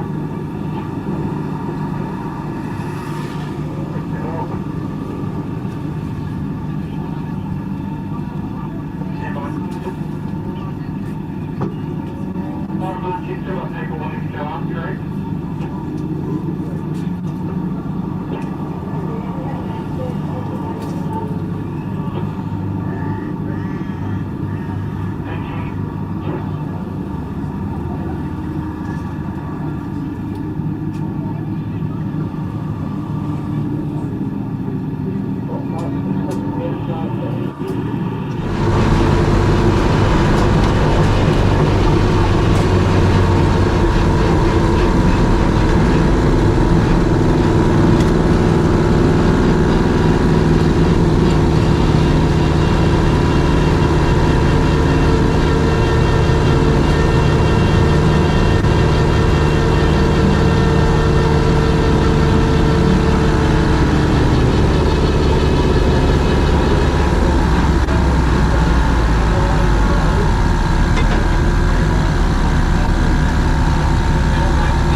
Oh, don't give me excuses. Anyway, here we are back in the commentary box, back on live stream. We're seeing a bit of the old analogue, and we're seeing a bit of the current online stream. So best of both worlds here. God, we're seeing two different angles of the same thing. Marvellous. So we got on course here. We got Adam Semchuk, and I'm not joking. He's just crossed the line. He's stopped the clock at an impressive 59.3 in the little blue Subaru. We had Sean Day just go up there just a short time ago, and he had a disqualified time there. He's probably made a little bit of a botch of the hairpin in the bus stop again, which wouldn't be the first time he's done that today. But he's certainly capable of a pretty good time.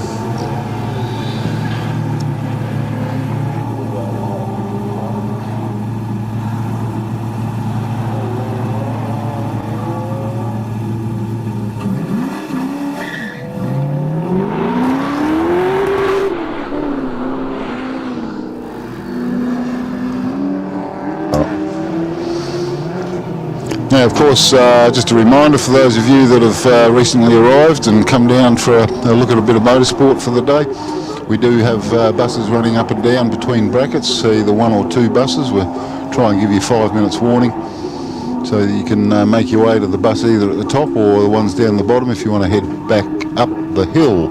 Now, there's a few catering vans down here. There's quite a bit on the menu. We've got the Lions Club doing hamburgers and bacon and eggs, and they're pretty good. We've got a donut van over there, and they are fantastic. We've also got another food van here. Just go and see Ben. He's selling quite a big range of different fare, from hamburgers to fish and chips to pretty well whatever you like. And we've also got a couple of food vans up at the top of the hill there as well, just across from the T-junction. So feel free to make your way into there and grab yourself some lunch. It's about that time of day, and there's plenty of food to be had. Please give our local supporters your support by going and spending a couple of dollars with them. They certainly appreciate it. Now, getting back to the times here, let's have a look here. We've got Oliver Taylor at a 54.21. Now, where does that sit? It's somewhat good half a second better than what he was doing on his best run yesterday, where he finished second outright, and he wasn't too far ahead of Damien Malazani, who was the quickest two-wheel drive by far. As he is again today, he's ripping out some good times. Could do a whole lot better. He's down to a 55. He needs to really punch it in the guts and pull about a second or two out of his 0 to turn 1 time. So.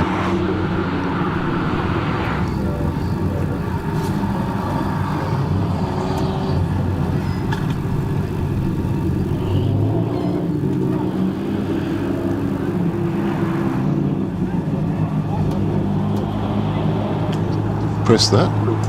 Okay, now we're alive, and I've got young Dylan in the box here with me. He's a bit of a newbie, a novice to the, and he's feeling a little nervous. He's not too sure that he knows what he's doing, but he's been hanging around Hayden McMahon for long enough, Mr. Pitwalk, and involved with the Pitwalk boys, and he mans the camera. He knows the lay of the land here, so anytime you want to join in, Dylan, feel free. We've got all the timing over here, and you got your Medata. You got your list, you got your list of entries. Yeah, sweet. Doesn't mean they're running in that order, because these people are run a bit Rafferty's rules sometimes, and there you go, they just mix it up to keep us on our toes. Appreciate that, Graham. Yeah. Thanks for inviting me into the chair. No problem at all. I'm quite happy to invite anyone on here. We're not a professional group of commentators here. We kind of just jump in and make it up as we go along. That's it. I'm using my Year 12 media studies. Very good. Work here. Best I think I can remember how to do this. Yeah. Well, I came down here 12 years ago, and it was sadly the last year that Lionel Stingers was clerk of course. Yeah. And there was also the final year that Tony Grove came down here as commentator, and of course he was the voice of Malala. He was a fairly monotonal kind of commentator with not a lot of expression, but we did a good job together.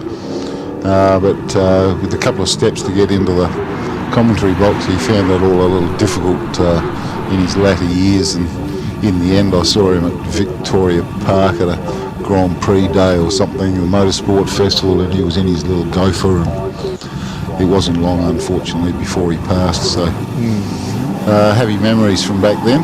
And of course, once you come down here once, and I think a lot of people appreciate that, is you kind of get hooked on it and just keep coming back. So I haven't missed one for the last 12 years.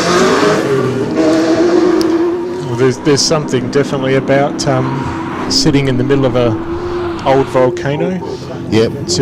With running a track day. It's not something that you come across very often. I don't think it's anywhere else in the world we get to race out of a crater. And for those of you that think this place is millions and millions of years old, you need to go up to the lookout when it's open during the week, and you'll probably read on the board that this volcano was quite active a mere 4,500 years ago. So it's a lot fresher than you think. Do you remember those days? No, I don't. It's just a little before my time. So we're thinking, well, if this place ever blows, we've probably got other things to worry about, really. Oh yeah, where do we start? Where do you run?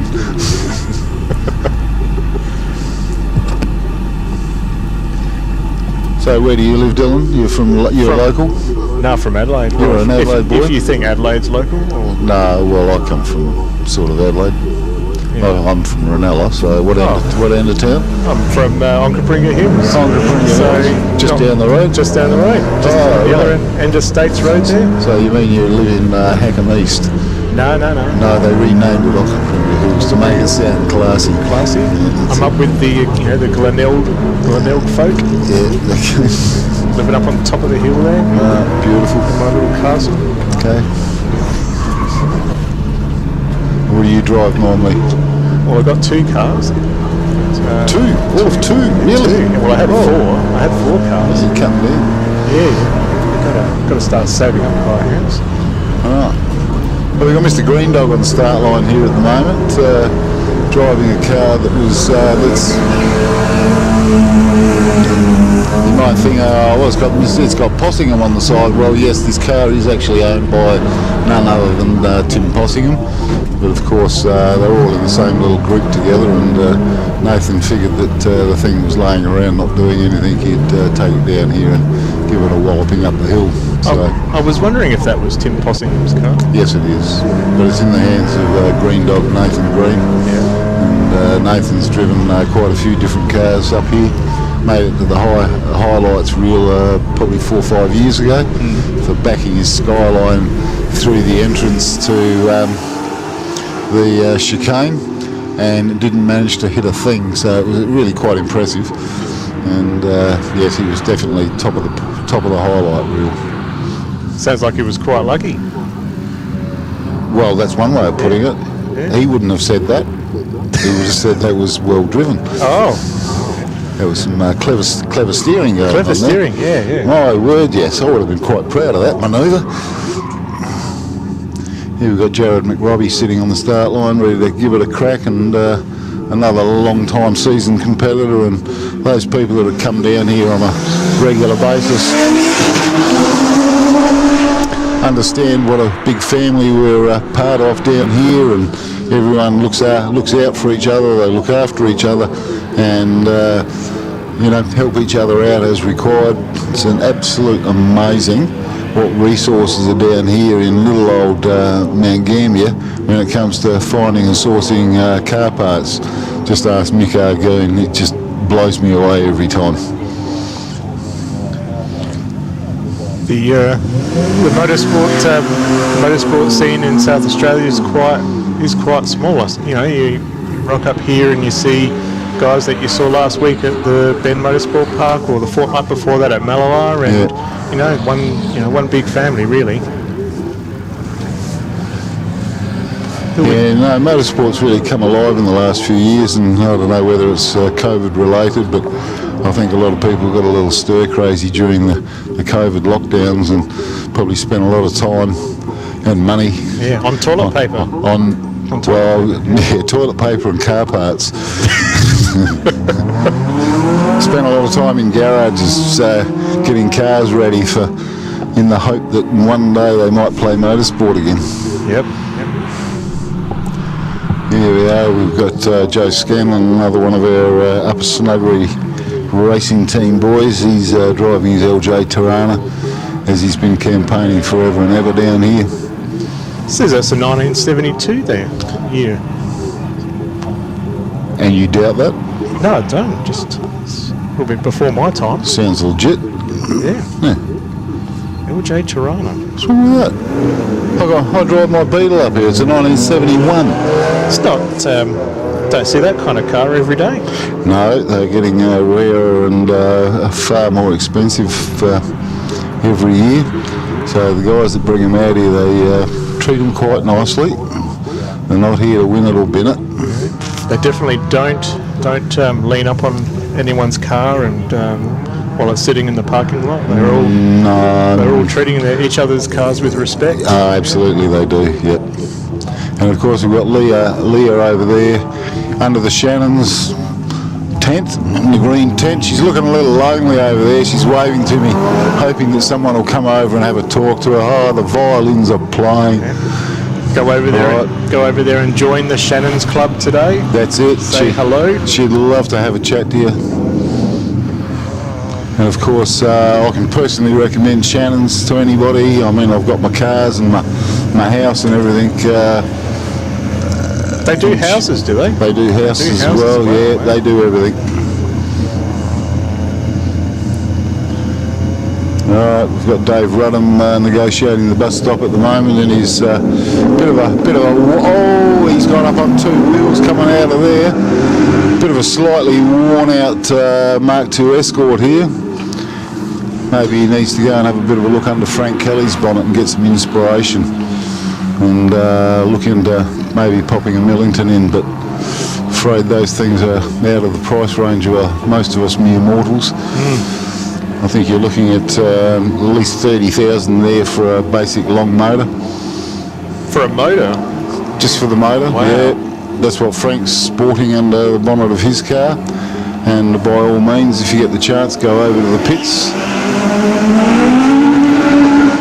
And of course, you'll find his car parked there next to SA Motorsport with Mate Povey. He'll have his bonnet up there, and you can have a look at what pure, simple artwork looks like. It's a straight four made out of the finest components. 4 big trumpets on one side, 4 big exhaust pipes on the other, and that's as simple as it needs to be. Some good engine management, and he's pulling 330 horsepower at the rear wheels. So I'm hoping they're going to draw my lucky number out when they finally fill the lucky envelope. No one's told me about what's going on there yet, but we keep our fingers crossed.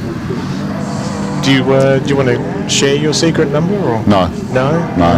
Gonna keep it close to your heart. No, I put my X-ray goggles on it earlier, and I've got it all sussed out. Don't you worry about it. What do you got there? Enjoying your ham and cheese? Ham and cheese toasties. I had to bring my own bread down this morning, my own ham and my own cheese. And is this so you made this yourself? No, I've got Cheryl next door here to make it. And big thank you to Cheryl. My lovely friend in the timing department over there, Cheryl Harwood, of course. We can't hear a word that I'm saying, otherwise she'd be giving me some sort of wave. She's doing a fantastic job, though. She does. Yep. No, the Harwoods keep this place going. Chris and Cheryl are all over the timing here. Now we got Rowan Payne. What did he stop the clock at? Rowan Payne, a 1 minute, 0.89. We'll have a little bit of a recap. Warren Heath pulled a 59.88. Steve Grinstead with a 101.46. Chris Bennett, no, he's just fallen off, but let's have a look.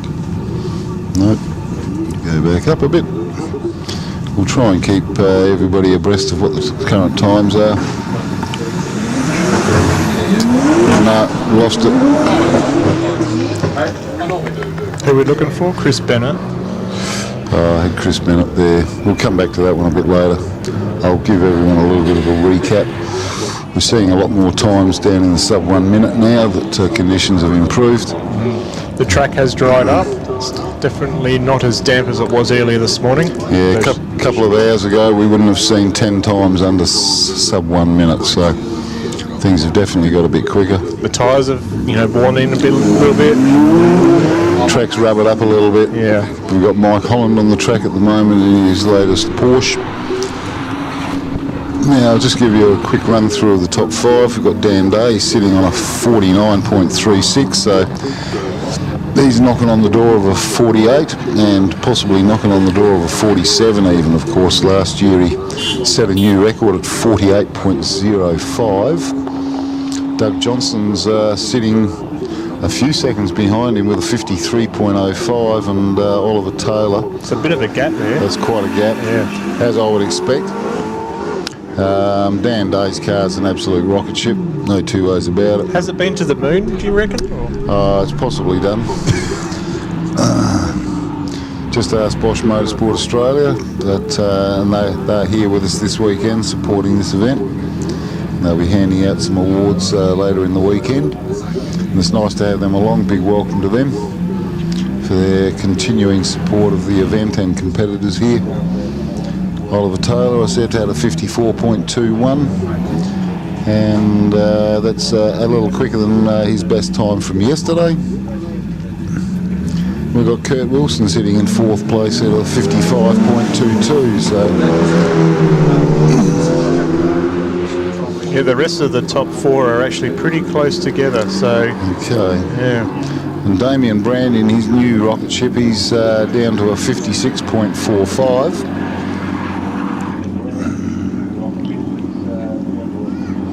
So he's still coming to grips with that car. It's an all-new package, and if you go and have a look at it and walk around it and marvel at the detail they've gone to build that car, it's taken them 10 years to get it all together. And 10 years? 10 years build there.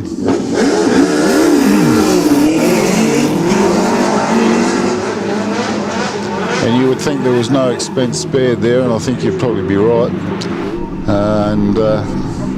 Yeah, it's absolutely wonderful to see the thing out. He was at the Australian Championships a few weeks ago. He's been over to Ararat, I think.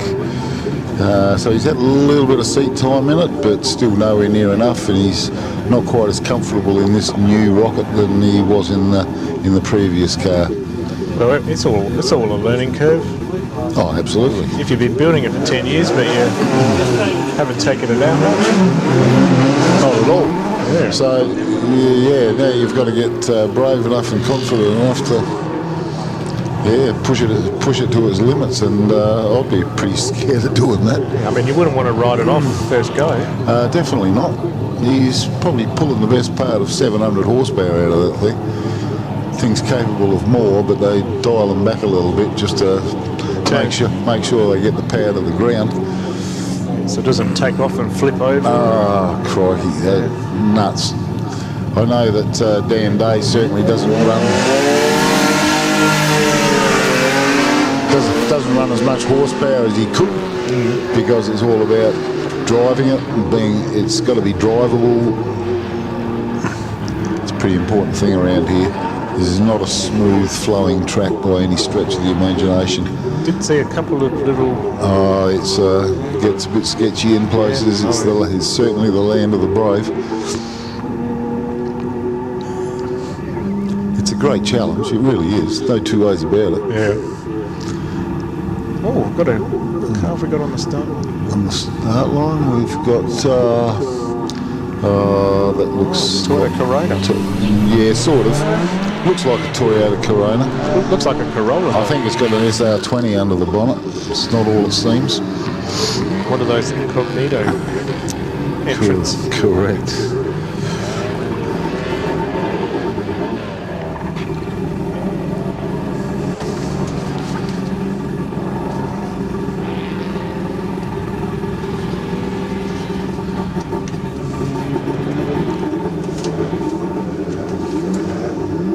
Just a reminder to everybody that there are buses travelling up and down the hill all day. We're going to be running till probably best part of 7 o'clock this evening. So we're still in for a few more runs yet today. There are plenty of catering down the bottom here, so you won't go hungry. There's also plenty of catering up at the top of the hill as well, so please make your way across the start line there. Yep, it doesn't matter where you are at the event. There's some food available for everyone.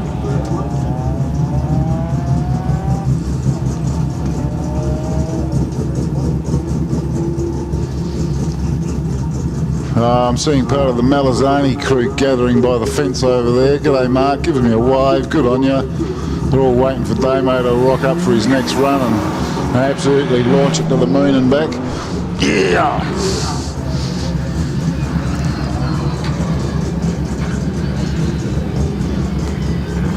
With the little sports sedan mini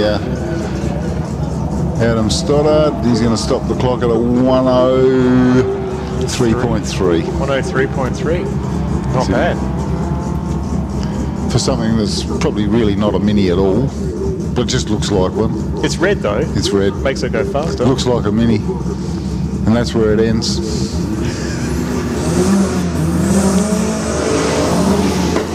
Well, we are in sports sedan category here, so you never know what you're going to get. And the rules are pretty loose when it comes to hill climbing. Yep.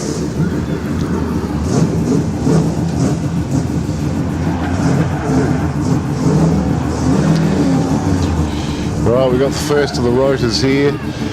Glenn Ladder in the RX-7. The rotaries, ooh. He's winding the rotor up, getting ready to launch it. Always controversial, these cars? Why? No, that's an old thing. I think we're past the controversy of rotors. Do enjoy getting my lawnmower out in the morning? Okay, so Glenn's off and away. First of the two rotors here. Got Damien Malazani just pulled up to the line. RX-7, he's currently leading two-wheel drive class by a good margin. He's aiming to get down in the 52s this weekend, which would be quite a phenomenon. He got down to a 54.9 yesterday. That's better, Damo. He's managed to launch it, and yes, looking a whole lot quicker through the first corner there.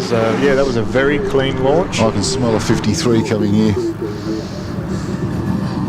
I've been a pretty good judge over the years of what looks like a quick run just by how quick they get it off the mark and get through turn one, and that was a pretty good effort there.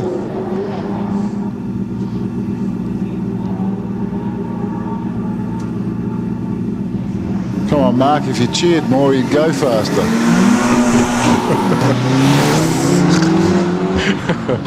Yay, Danny.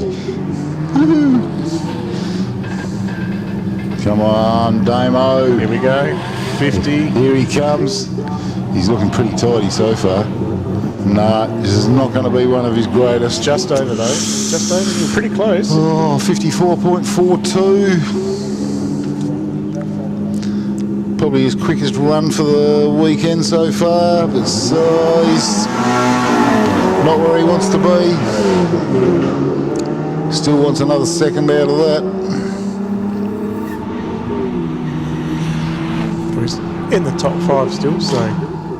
His placing is, I don't think that's in doubt. It's just what time he's going to do it with. When you look at the top 10 here, I'm not seeing too many two-wheel drives in here. I think Rob Vanderkamp might be the second two-wheel drive, and he's a good 3 seconds behind. So, yes, things are warming up and getting a bit spicy.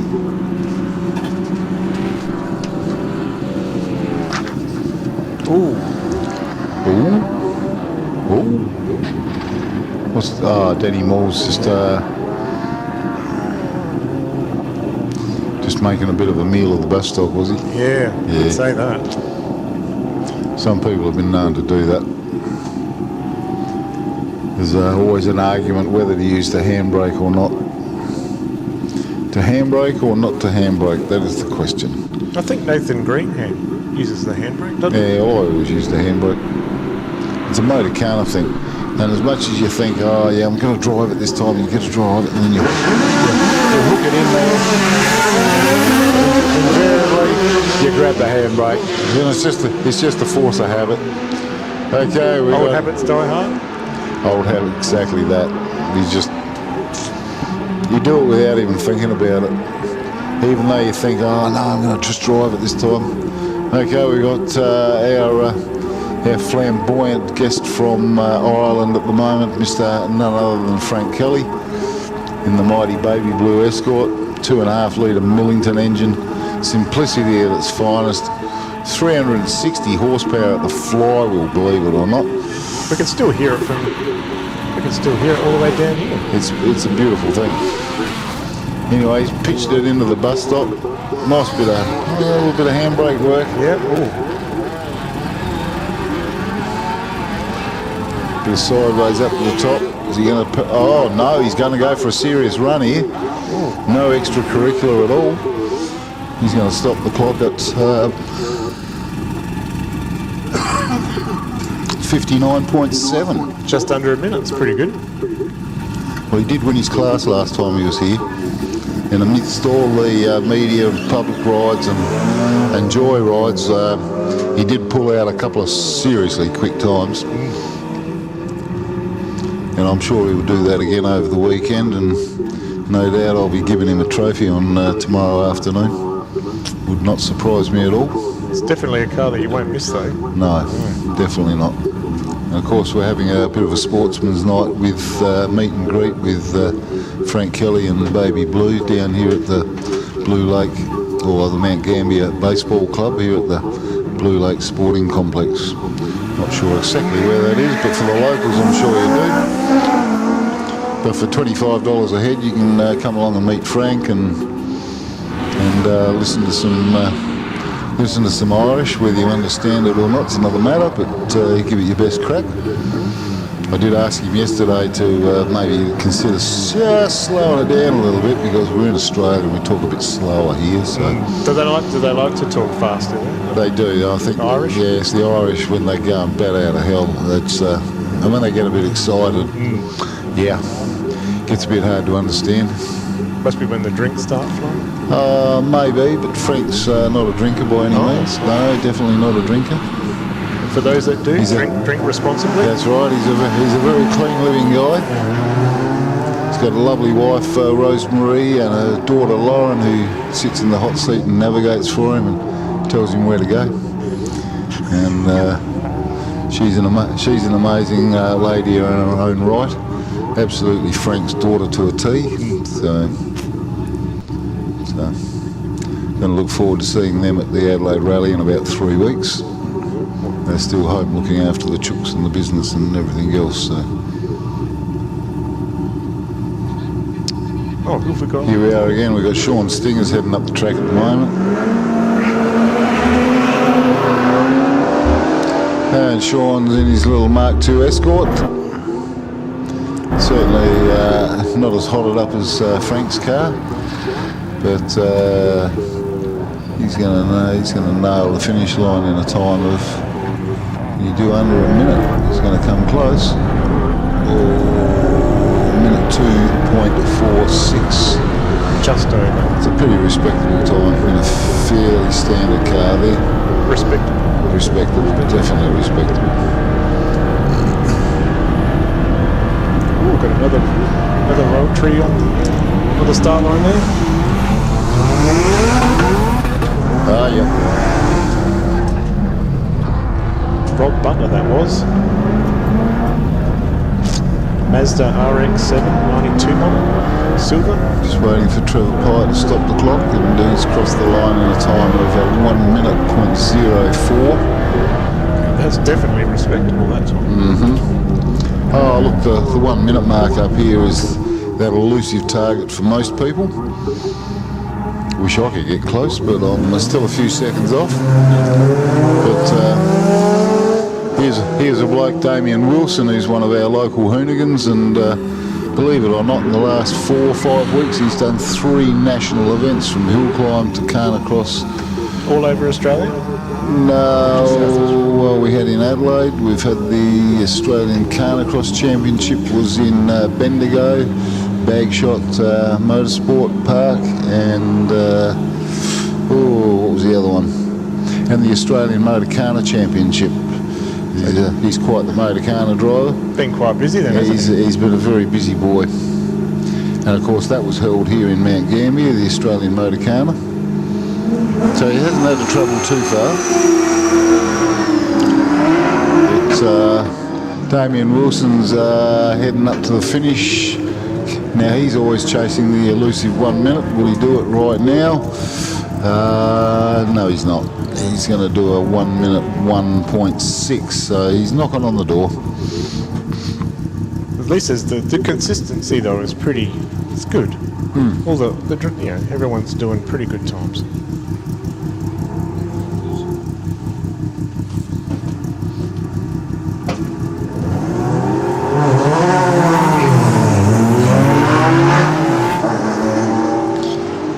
Now we've got Matty Evans in Homestyle Bakery, Commodore, local guy here from Mount Gambier. He's about to stop the clock in. There it is. Right. We get a few funny results up there. 59.4 for Matthew Evans. Is that reliable, do you think? I believe that one. Yep. Yep. Yeah, we had a couple yesterday that were a bit unbelievable. And when queried, they ended up being corrected. So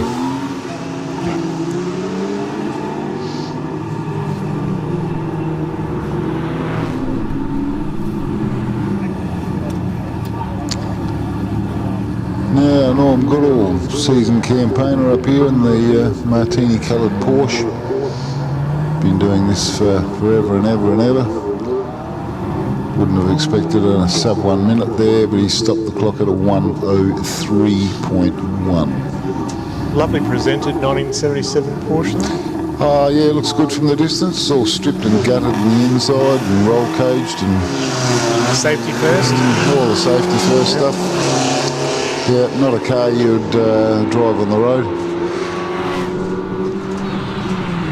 Definitely not something you'd take down to the deli to get your milk in the morning. Definitely not. Just watching getting in and out of the thing, it just makes you cringe a little bit. You think, do you need a hand with that, Norm? He's no spring chicken. Needs to do his stretches and stuff to get out of the car. Yeah, now David Munn's just stopped the clock in a 1:07.0. It's a little bit more than we would have liked there, but.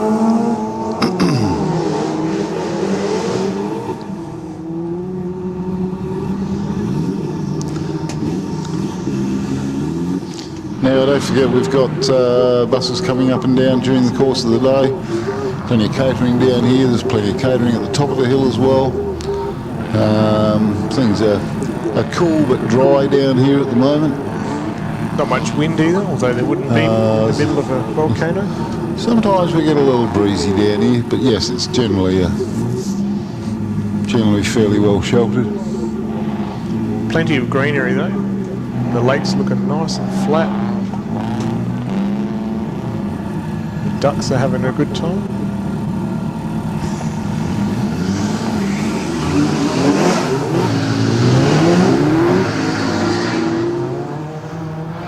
We did actually have the some of the local duck life wandering onto the track earlier this morning. Had to keep getting them on the other side of the fence, telling them where it's safe to sit. Mm-hmm. They were getting a little bit too close to the action. Yes, and Oliver Taylor had a bit of a close encounter yesterday. He had to sort of back out of one of his runs and dodge one of the local birds on the middle of the road and managed to miss it all. So the bird wasn't scarred physically, that's for sure. Maybe mentally though. Yes, probably had the scared out of it.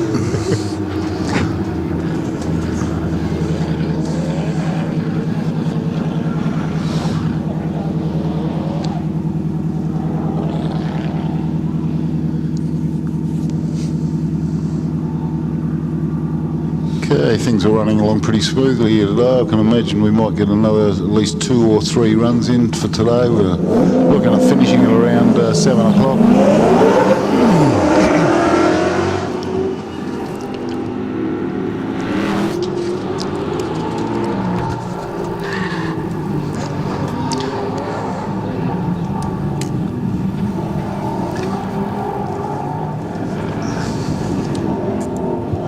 Well, I see Sam's wandered back into the commentary booth here after his lunch break there.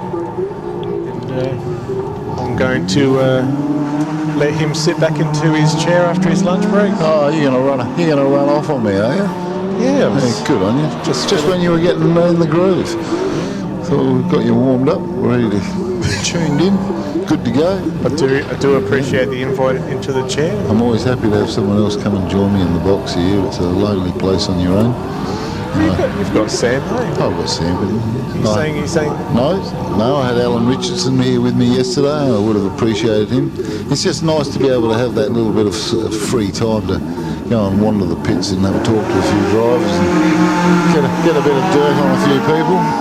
You did have Hayden in here. See what's going on. You had Hayden in here from the pit walk. Yes. And so you've had all sorts of visitors into That's right. You've had a relatively unknown entry-level Corolla driver on the track at Malala walk into the commentary booth. That's it. And once again, we'll have Frank Kelly sitting in here with us at some stage, more than likely tomorrow, and he'll come in and join in with a bit of jabber, if we can understand what he's talking about. Well, I hope you've understood what I've been talking about. No, he's getting better. I'm finding him easier to chat with.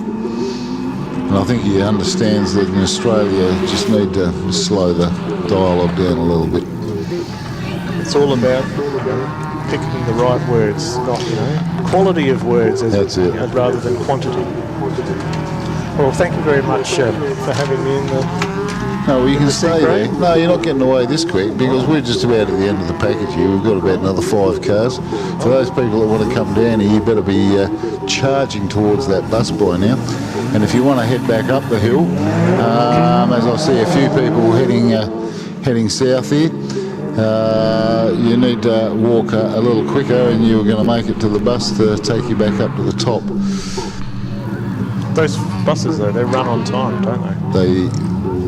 To the dot. Well, they run pretty close. We run a tight schedule here. Have to. We don't tolerate too much mucking around here. Kevin Radell, our clerk, of course, is a fairly hard taskmaster and a hard task timekeeper as well. So it looks like a Cohen Hamilton just leaving the start line here. And I could be wrong, but I don't think I am. It'll be a Cohen Hamilton car 148 in the XR6. Got the multicoloured, brightly wrapped Subaru in the hands of Michael Krickalf. Well, that does look nice, doesn't it? It does, and he's no newbie to motorsport either.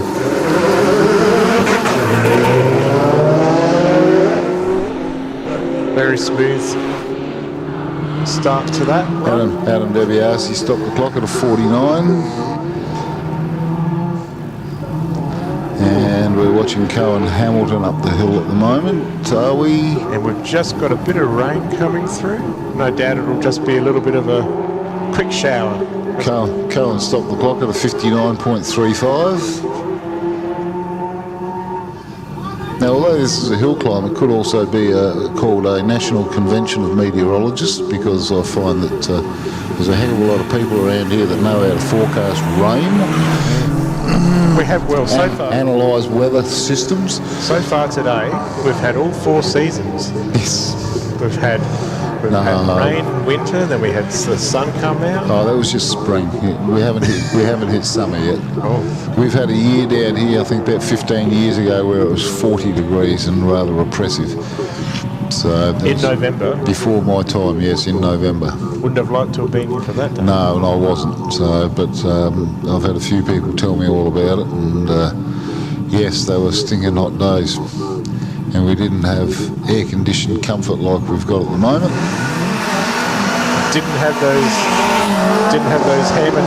ham and cheese toasties either. No, a relatively new invention. That's right. No, it's great how this whole event has progressed on every level. We've even got a new toilet block over here as well that popped up a couple of years ago. So no doubt. Big thanks to the City of Mount Gambier for that. Correct. Little addition of infrastructure for the community. And of course, if you're bringing your kids down here, we've got a fantastic looking playground over there, and you keep the kids amused for hours.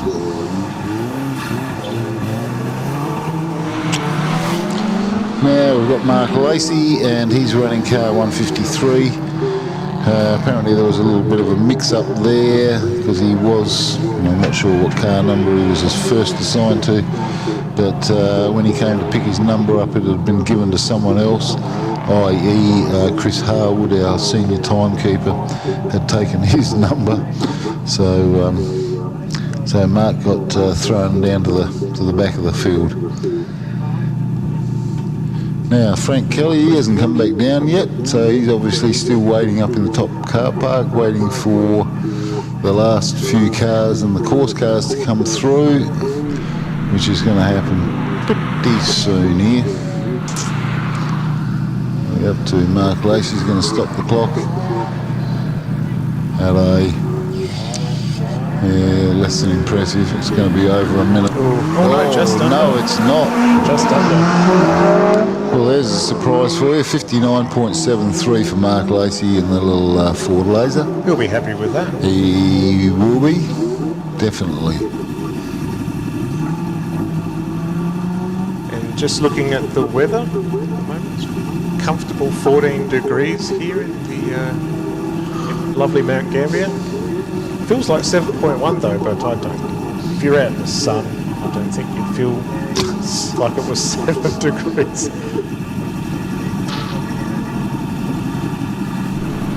Not much wind, not much humidity either, so just a lovely spring day in Mount Gambier.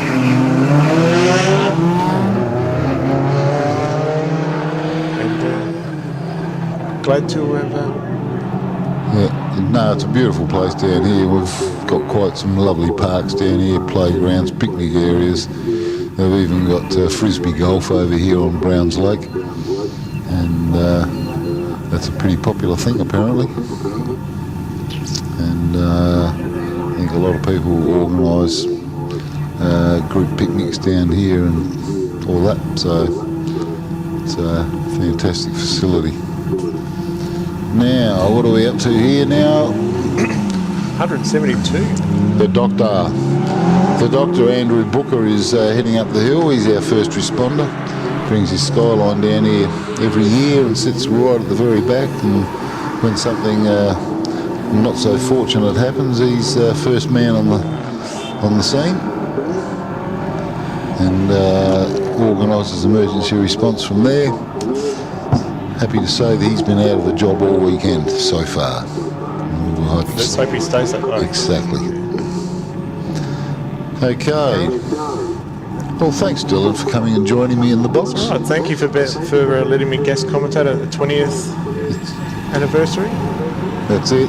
So, yes, it's been a big welcome to the 2025 Trident Tyres Legends of the Lakes Hillclimb, coming to you from a partly sunny Valley Lake. It's a great place to be. Thank you very much. I hope everyone upstairs is still enjoying it and we're keeping you well informed. We do try and keep abreast of the information here. Mind you, there are QR codes up there, whether you can get your phone scanning them and you get the live timing application up there, and you can follow the times of wherever you want to at your leisure. So in the meantime, we're going to take a little break. We're going to bring all the cars back down and we'll turn the music on and take a little bit of a break. Thanks very much. And thank you very much, Graham.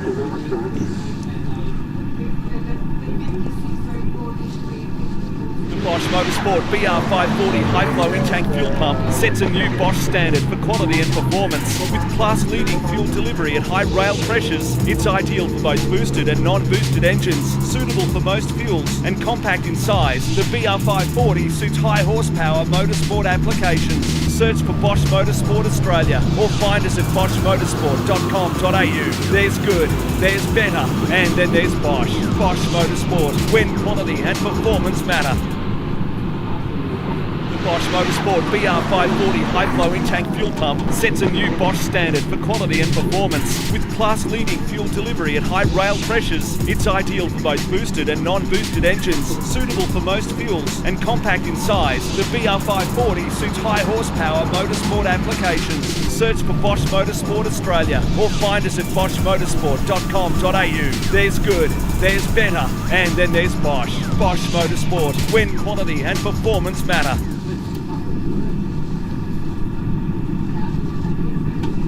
Just like your car, tyres need regular maintenance too. Tyres that aren't maintained will wear more rapidly, cause your vehicle to use more fuel, and may compromise your braking and handling ability. For all your tyre and mechanical needs, call Trident Tyre Centres.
Alright, welcome back. We've got Josh Amoroso now making his way to the top of the mountain in his little Honda Civic.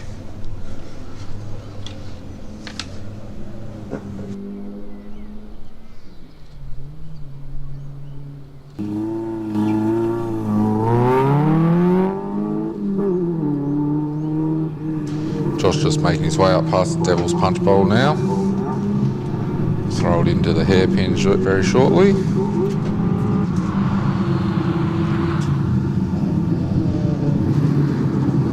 Nice and smooth around the hairpin there.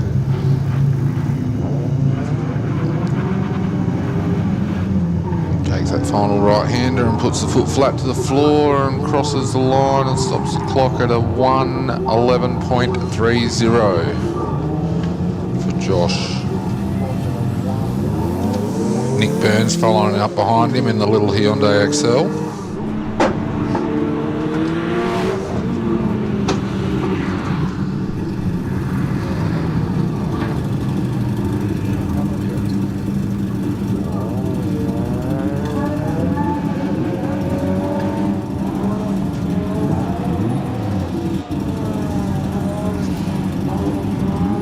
Burns there stops the clock at a 1:05.34 in the XL. Okay, so we've just seen the start of the fourth run for the day. Not too sure how many more. I'll see you later, Phil. Don't mind me. My nephew's over there and heading off for the bus by the look of it.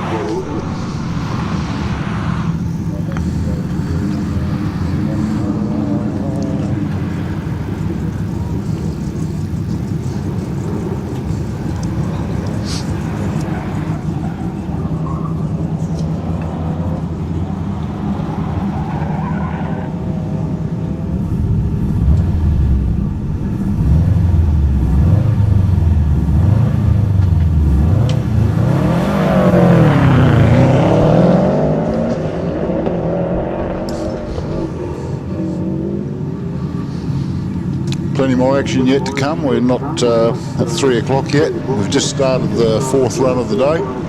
Going to be running till about 7 o'clock this evening. Good chance we're going to get another couple of runs after this one.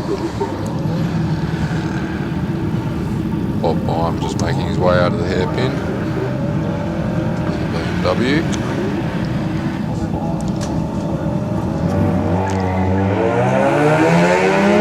Bob's going to stop the clock there at a 1:20.03 as we see Ben Trelaw now making his way around the hairpin in his 2003 Subaru STI.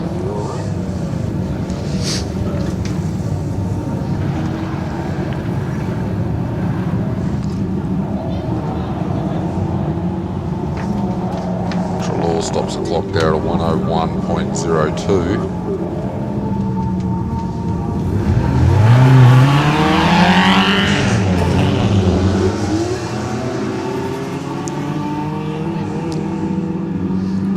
Did we see Bob Byam up there? Yes, we did. Yeah. He did a 1 minute 20.003.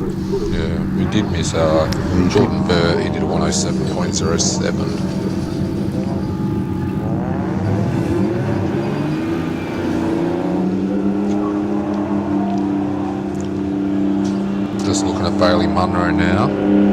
She's just crossed the line and stopped the clock at a 1:04.04.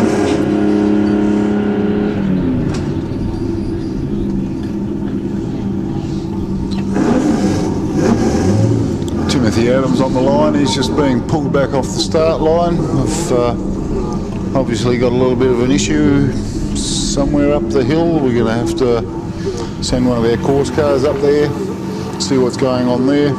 Might be just a tyre out of whack or something like that. Track seems to look pretty clear from what I can see. Might have been a bollard clipped up the hill there somewhere. Just needs sorting out.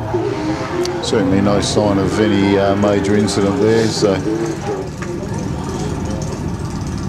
Brendan Fleming now just taking his little XL across the line. He's going to stop the clock there at 1:23.8. Just going to see if we can figure out what the issue is up there and why we have a little bit of a hold up at the moment. You're still seeing all the video. We've had a little bit of the track side pulled out onto the track there. Someone's taken a bit of a shortcut across the dirt. Got a bunch of officials out there madly brooming the dirt off the track. It's a good thing, makes it nice and safe for everybody. We'll probably get the blowers out in a minute and give it a bit of a dust off. Big shout out to all the volunteers that work tirelessly behind the scenes. Johnny on the spot when they need to be. Looks like they've got it pretty well cleared away. They're going to go up and turn into Browns Lake, I would suspect, and we'll get things up and running as soon as possible. Looks like they are going to come back around. We might see Tim Adams being brought back up to the line shortly. Just watching and waiting at the moment. And we've had our officials' car go off into Browns Lake there. So the track's looking reasonably clear from where we're sitting.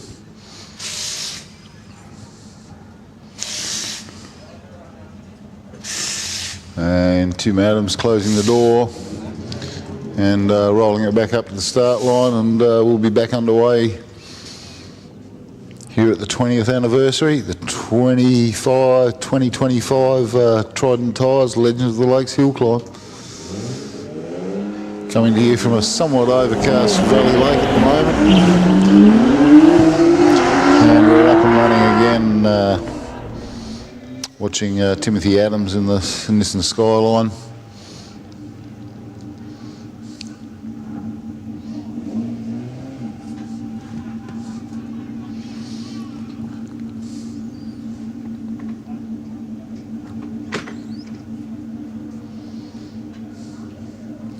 Oh, we've got lots of different angles going on here, haven't we, Sam? We've got start line here. We're still running off the old analogue. Seems to be still working just fine. Got Tim Adams locking up a wheel or two, tipping it into the bus stop, pushing the limits.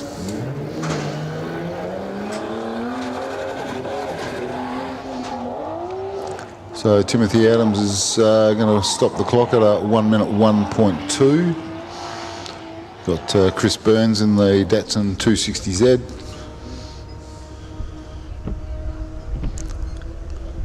Good chance he's another member of the Upper Snuggery racing team. Got a bunch of Burnses here this weekend.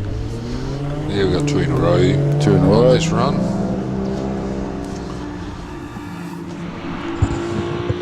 Daniel Burns in the early 92 Toyota Sora. Yeah, twin turboed 6-cylinder, no less. Quite a pokey little unit. Hello, Leah.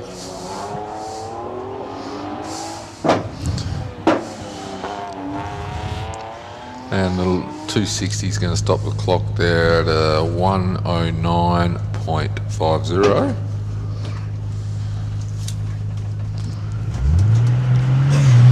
As the Sierra of Daniel Burns now makes its way to the top of the hill here.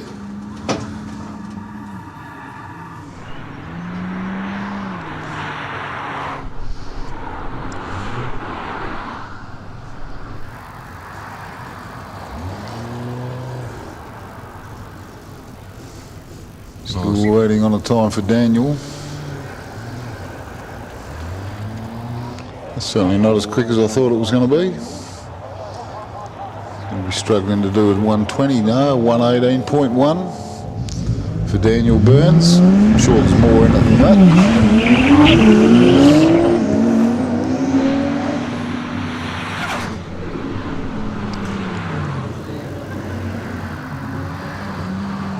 Okay, we're missing Chris Clayson for this weekend.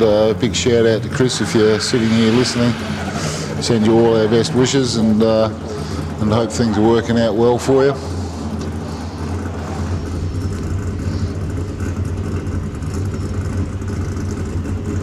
Andy Burst just stopped the clock at 107.7. R31, the R31 there. You see Luke Day now navigating the station wagon around the hairpin. Lovely looking cars, these things. Especially the station wagons. The whole back end bouncing around on him. He's picking wheels up. He's pushing the limits here. Stops the clock there at 58.97. That's a pretty impressive time for a big car like that. Indeed.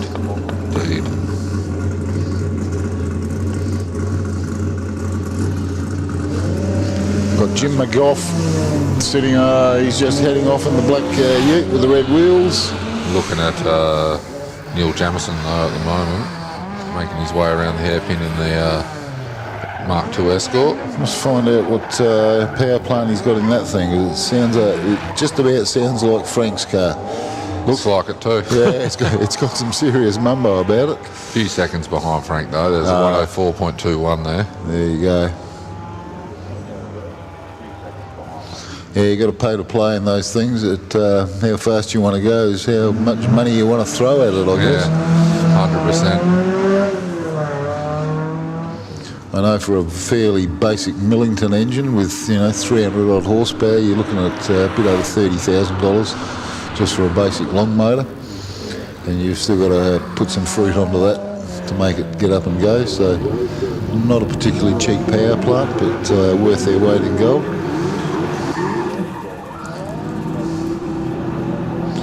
Now we're just watching Jim McGough stop the clock at a 106.9. Still not good enough, Jim. He's done better than that in previous years. He's been down in the 104s, but he's well off his own pace there. Local boy Peter Rogers.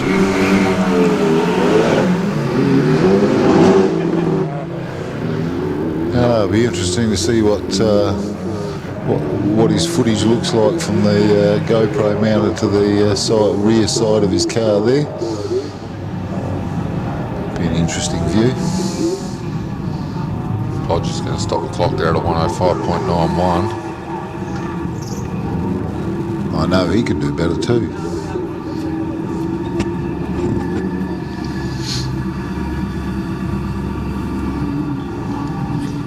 Got a little Datsun Sunny there. Looking up the hill. Yeah, Carl Ward. Pretty well turned out little car, this one. Yeah, it's a little sweetie. Don't think I've seen him up here before. I think it's the first year I've seen this car too. Yeah. Presents well though. Puts down a time of 101.4. Not too bad for the little Sunny. It's obviously not all it seems under the bonnet either. Probably got some late model power plant in it.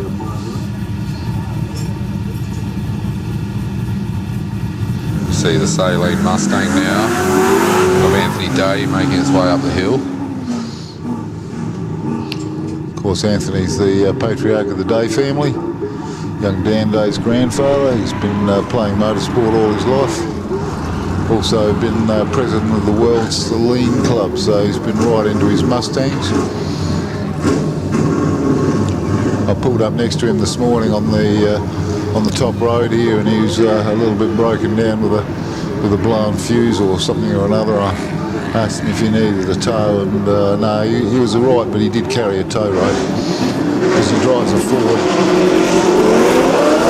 I don't know about that statement there. Well, it was his words, not mine. Come on, mate, you drive a Volkswagen. Yeah, I know. But I don't carry a tow rope. Normally don't bother towing them when they burn down. Thanks again for tuning into the Bosch Motorsport Australia live stream for the 2025 Legends of Lakes Hillclimb. I'm down here with none other than Frank Kelly. Frank is a bit of a legend in the rally scene, I think it might be fair to say. Frank, tell us a bit about, your story leading up to here. Listen, obviously, Irishman, we got an opportunity to come here in 2017, all thanks to Kevin Rydell at the club here. We had a ball of a time. So when the offer came to come back here for 2025, it was one answer and one answer only. It's been fantastic. It's a beautiful hill here, real petrol heads, and that's what I'm into. like-minded people that want to go for a spin in a crazy little Mark II Escort, and we're just having a ball. Awesome. We'll come back to the Escort in a sec, but you know, you do more than just legends, obviously. So what other motorsports do you get yourself into? Predominantly rally. It's a stage rally, be it on bitumen or gravel. Healthy Irish rally scene. I've been very, very fortunate to get invited to do, obviously, Australia and New Zealand. So it's good to get the opportunity to do that. Great to get back to Australia. After 2017, I didn't think the immigrations would let me back in again, but they must have forgotten all the hoonigan we got up to last time. Yeah, there was a bit of tyre pollutant in the air from your visit last time around. So, talking about the Escort, this isn't actually some space machine, right? This is a pretty simple build. Yeah, Mark IIs are intrinsically a simple car, and I'm a simple person, so we work well together. To be fair, this is pretty far away from the production Borum Ford Mark II Escort of 1977. We have a 2.5 Millington race engine, putting out 365 brake at the flywheel. So it's pretty lively. We have a 6-speed sequential Samsonite gearbox. We have DMS Australian suspension in there, and Rally 2 brakes. We're doing these runs because we're putting on a show. We're doing it on gravel, rally tyres on the back on the bitumen, so that makes it pretty lively, and I'm having as much fun as anybody else. Now, talking about everybody else, you're taking passengers, and you've already taken a good handful of them up there. How are they going with the Escort? Are they enjoying it? Are they going to be freaked out, or? No, I think we're until 10 passengers so far, and anybody that's volunteered and nobody has freaked out on me, and everybody's been happy, so that's good. Last thing I want to do is scare somebody.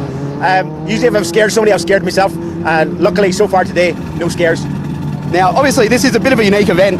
How does Legends compare to some of the cool, crazy stuff you've got to do all over the world? Well, it's very different for me. I've said to a few guys this today, in all my rallying and motorsport life, I've only done 2 hill climbs, and it's been this one twice.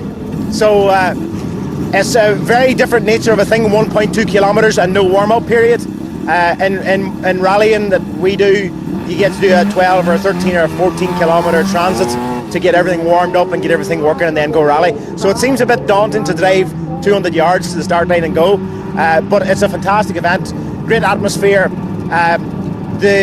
The variation of cars here is the big thing that stands out for me. Back home we have 3 or 4 marks that do rallying. Here I've lost count, and I've seen some things that I haven't seen in 30 years that we have forgotten existed because we've destroyed them.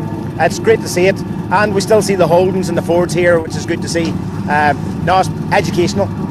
Now, if you had to swap keys with anybody here, if there's a car in the paddock that you got to take for a run, which one would you like to have a drive on? I wouldn't swap the keys with anything for this, but if I was allowed to drive something, that's a really good question. There's some really curveballs here. Like, we have obviously the big Porsches, which would be class, and the sound fantastic. I got a passenger ride myself, and basically I call it taxi, a BA Falcon with an auto trans, and that opened my eyes. That thing was Guy Bruce there. It was on rails, and it weighs nearly 2 ton, so unbelievable. There's a guy over there in a 1200-ish Toyota, late 70s, early 80s model, late 70s, with a Honda engine sitting inside the bulkhead. Wouldn't mind spinning that. And then there's a mate beside him in a Mazda 929 with a V8 Ford in it. Yeah, we'll have some of that. Awesome, Frank. Thanks very much. Now, before we wrap this one up, anything you want to say or anything like that? Well, I want to thank everybody for the gracious welcome we've had and the time that everybody's put towards this and the effort. Kev Rydell here is just an absolute superstar for getting us here. Mark Povey from SA Motorsport Tyres for giving us cover and somewhere to work with. Driving tips, what to do and what not to do. He's told me all that can be told, but not everything he knows. So we're getting secrets, we're getting there. No, really happy, fantastic. Thank you South Australia, thank you Mount Gambier. Awesome, thank you Frank Kelly for coming up, putting on an amazing show. It's been an absolute pleasure to watch and creating lifetime memories for all those passengers as well, mate. So thank you very much for coming along. Cheers, buddy. And thank you for tuning into the Bosch Motorsport Australia live stream here from the 2025 Legends of the Lakes Hillclimb.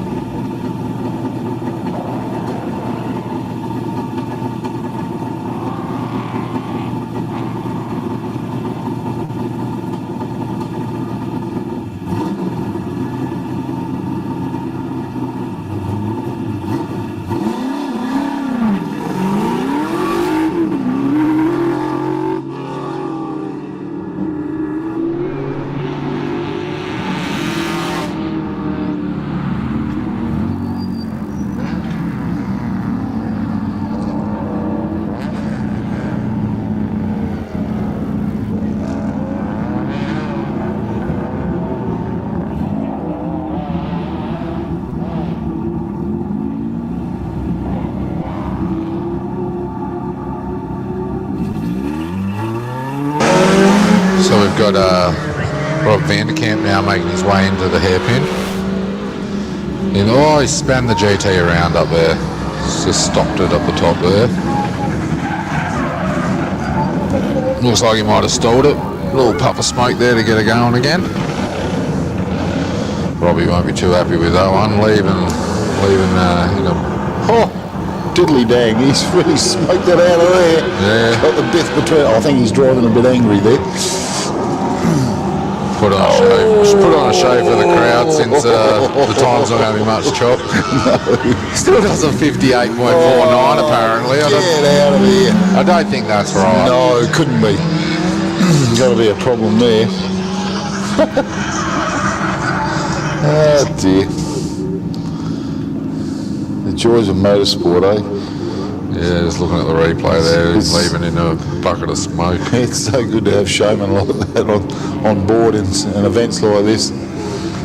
Everyone loves to see those cars light them up. Oh, motorsport needs showmen. That's what people want to come and see when they come and spectate. They want to see a good show. Want to see a bit of spectacular. Bit of people trying hard.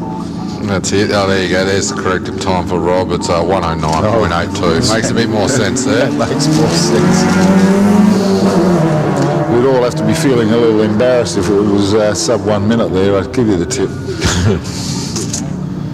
There's Corey Brand now making his way up the hill.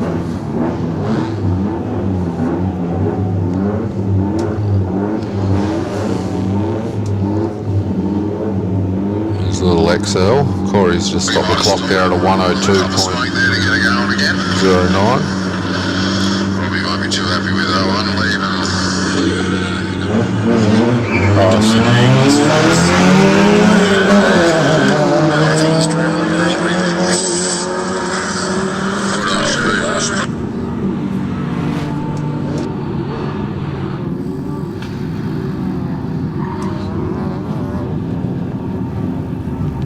Bailey Perryman now taking his Hyundai XL over the line.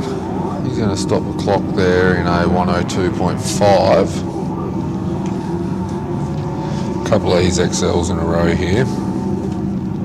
It's in the Circuit XL class.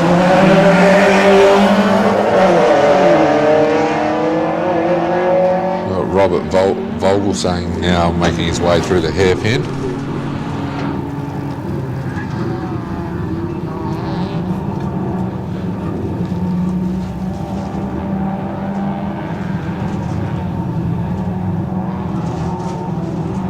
Vogelsang is going to stop the clock there at a 104.05.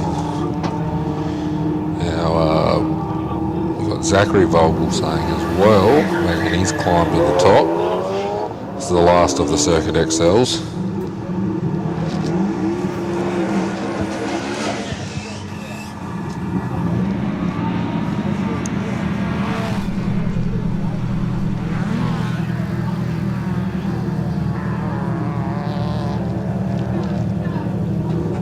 Zach's going to run the XL over the line at a time of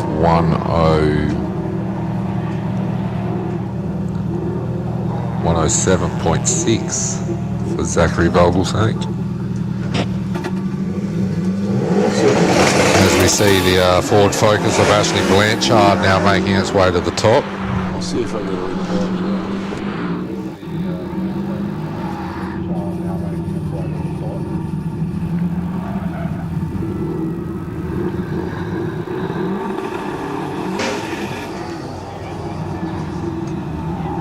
Ashley Blanchard stops the clock there at a 1:90.90. We've got Damien Brand now on screen. Can't say enough good things about this little rocket ship. It's 10 years in the making. I'll have to find out how many horsey powers he's running today, but quite a few. He's just about got the handbrake sorted out. Of course, we all recognise Damien's driving style by the way he handles the bus stop there. although he's been struggling with this new beast to get it absolutely right this weekend. He's been over-rotating it a couple of times. Here's the replay. He's back to his good old driving style again. Still a 54.28 for that car though. Oh, that's a pretty good number. But in time, that'll come down by at least 2 or 3 seconds, I would imagine, if not 4 or 5. So it's certainly got plenty of mumbo, plenty of potential. Oh dear, we're seeing a few drops of rain in front of the camera up the top there. Hope that's not an ominous sign. Starting to cool down a couple of degrees here. Getting a little more overcast. That's Brenton Byfield just making his way to the finish line now. He's going to stop the clock there at 58.02 in the Subaru wagon. Oh, that's looking horrible up the top at the moment. Wipers are on. Must be getting pretty heavy up there. Got Gavin Farley's Evo 7 now. Yeah, it's starting to look wet. The track's starting to look wet up there again. Farley stops the clock at a 56.09.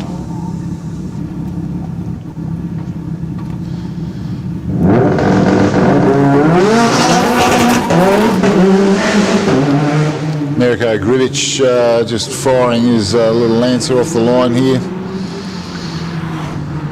Looks more like a time attack car than a hill climb car, but he manages to pedal it up here in a pretty spirited fashion. Yeah, it's Ivan Folgera on screen at the moment in his Subaru.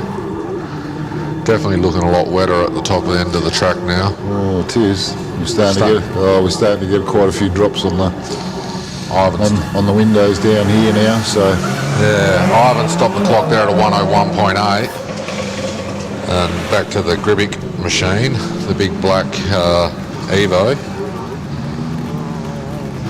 Making its way around the hairpin. Going to put it across the line in a 55.9. No, 56.9, sorry.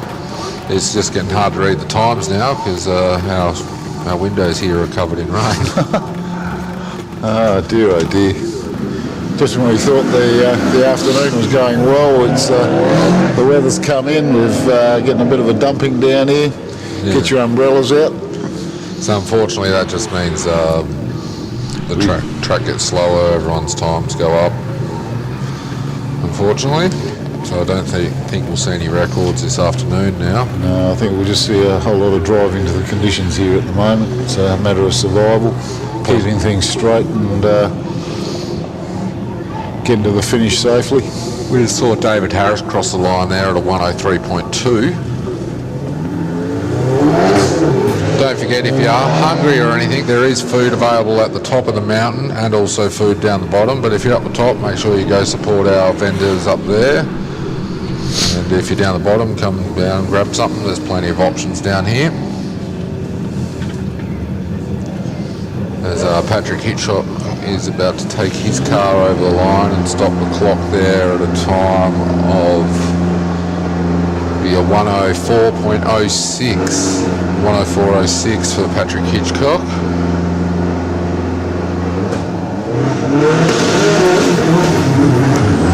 Yeah, definitely greasy off the line down here. Just watching the car take off the line down here, and lots of wheel spin, not much grip factor.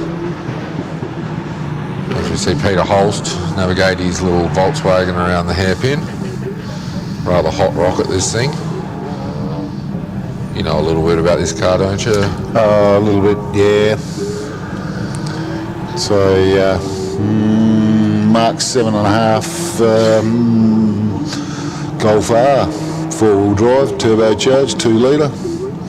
Had a little bit of work done to it in reasonably standard foot trim. Done a 108.4 in that Golf. Definitely the times are going up a bit because of the rain. These cars were going a bit quicker earlier in the day. Yeah, definitely seeing the cars slowing down quite a bit, driving to the conditions. Doug Johnson negotiating the bus stop, but things are not looking particularly quick up there. Was he first out right yesterday, Dougie Johnson? He was indeed. Yeah, and I saw the run. It was on the Facebook live stream. It was rather impressive. Second run yesterday, which was the only dry run for the day. That's a 107.4 there for Doug Johnson. So that's horribly slow for that car anyway. Well, considering some people would be happy with a 107. No. Yes. No. Yes, they would be. No, they wouldn't. I'm sure some of those XLs he was doing 53 street cars would be happy with that. Tanya Lancake wrestling the bandit around. And I know the picture's a little bit blotchy at the moment, but she's not looking particularly quick there. It's a pretty stout little Subaru, this one. Yeah, it's a 114.37 there for Tanya. I won't be happy with that. No, things have just suddenly deteriorated pretty rapidly here.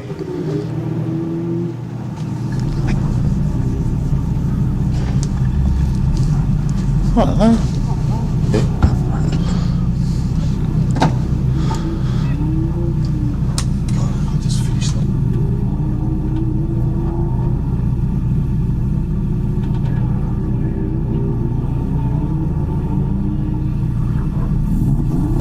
Russell McKenzie just goes over the line there at a 112.32. Now we are going to watch Nathan Robbins on the Bosch Motorsport onboard camera running up here at the Trident Tyre Centre Legends Lakes Hillclimb.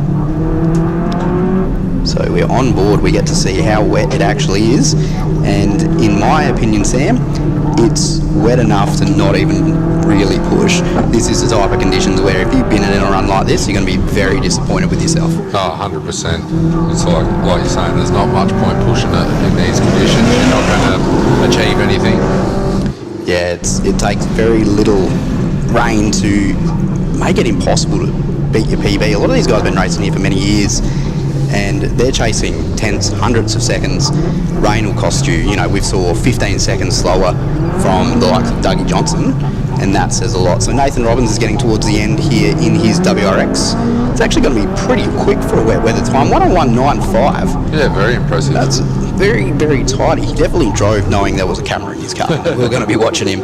So credit to Nathan for keeping into it, but you'll see most of our drivers, they're going to take this as a bit of a sight lap, have a bit of a look around at things. You're not going to see them push lines, you're not going to see them push hard, because they're just going to cause themselves issues. Yeah, I remember a couple of years ago, just late in the afternoon, just had a little shower, and the Circuit XLs were up, and the first three of them in a row, they did the exact same thing. They got to the S's and they all just span out, and it was like a mirror image of each other. Yeah, it's really easy to do. Conditions like this is, you definitely see the drivers really having a practice. But it is higher risk for very little reward pushing for a lap time in conditions like this. Regardless of that, I think it's who we got on the track at the moment in this Legacy here, because they are still pushing pretty hard, it has to be said. Yeah, that's I believe that's Derek White in the Subaru Liberty GT. Yes, yep. So Derek, yeah, still pushing pretty hard, 105.5. He gets to go back to the pits knowing he did quicker than Doug Johnson. That's pretty impressive. I mean, you'd take that all day, right? 100%. Yeah. Bragging rights. Yeah. he'd be lining Dougie up in the pits actually and saying, hey, let's swap keys. Next up here, we got one of our pretty serious ones. This is Kurt Wilson in the WRX STI. Looking pretty tidy up through. Yeah, he's definitely sticking into it as well. Massive credit to these drivers for not being intimidated by a bit of a sprinkle. 102.41 for Kurt Wilson. You can see on the start line here, that's the E36 BMW, I believe, of Alexander Pye.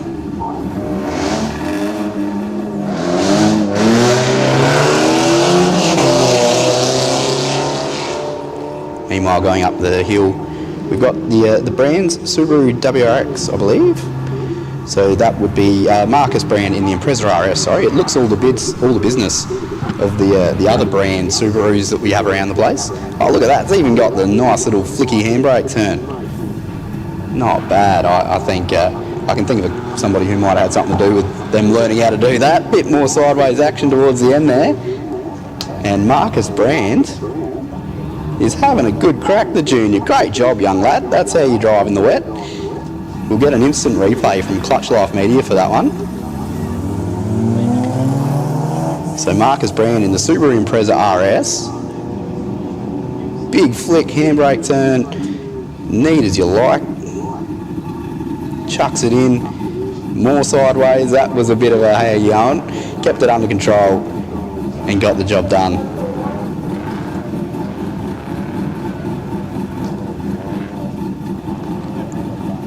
So Alexander Byam, big sideways moment there too, towards the concrete wall. 1:15.51 for the little BMW. Now looking onto the start line here, car 64. This is Charlie Evans running in the Holden Commodore. Now, Charlie is quick. Charlie is someone I've seen compete a little bit recently. He was at the Australian Hillclimb Championships at the Bend, and he was very fast. But he is a young lad, and that is a lot of power, and it is wet. So we'll keep an eye out for that Commodore really soon. We've got a BMW on track. This will be Lucas Byam. Lucas is in the hairpin at the moment, up at the bus stop. These E36 BMWs, great little platform for motorsport. The M version of that car, very, very popular all over the world.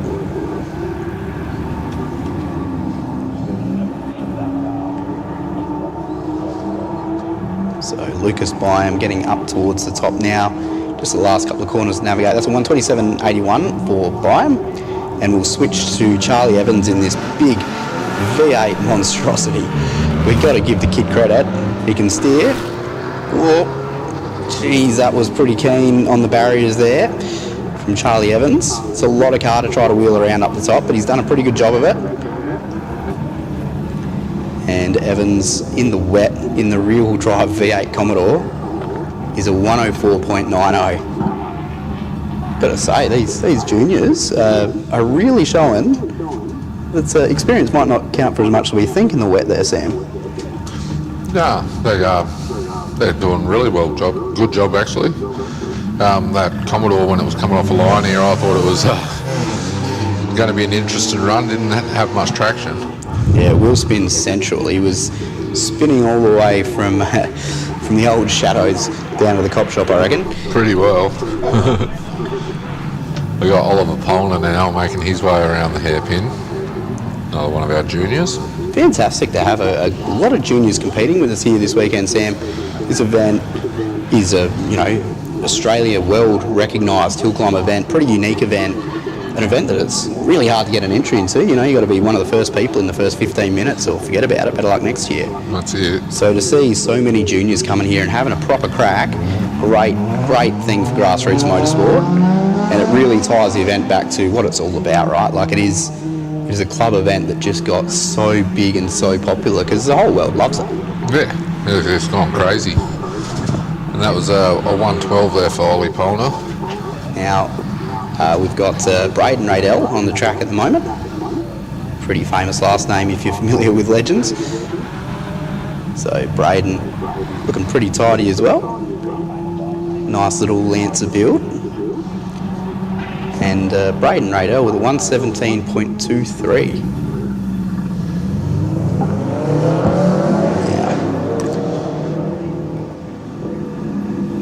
We've got Harrison Bliss just disappeared off the start line. In front of him is Henry Sims in the Toyota Celica, 1999 Celica.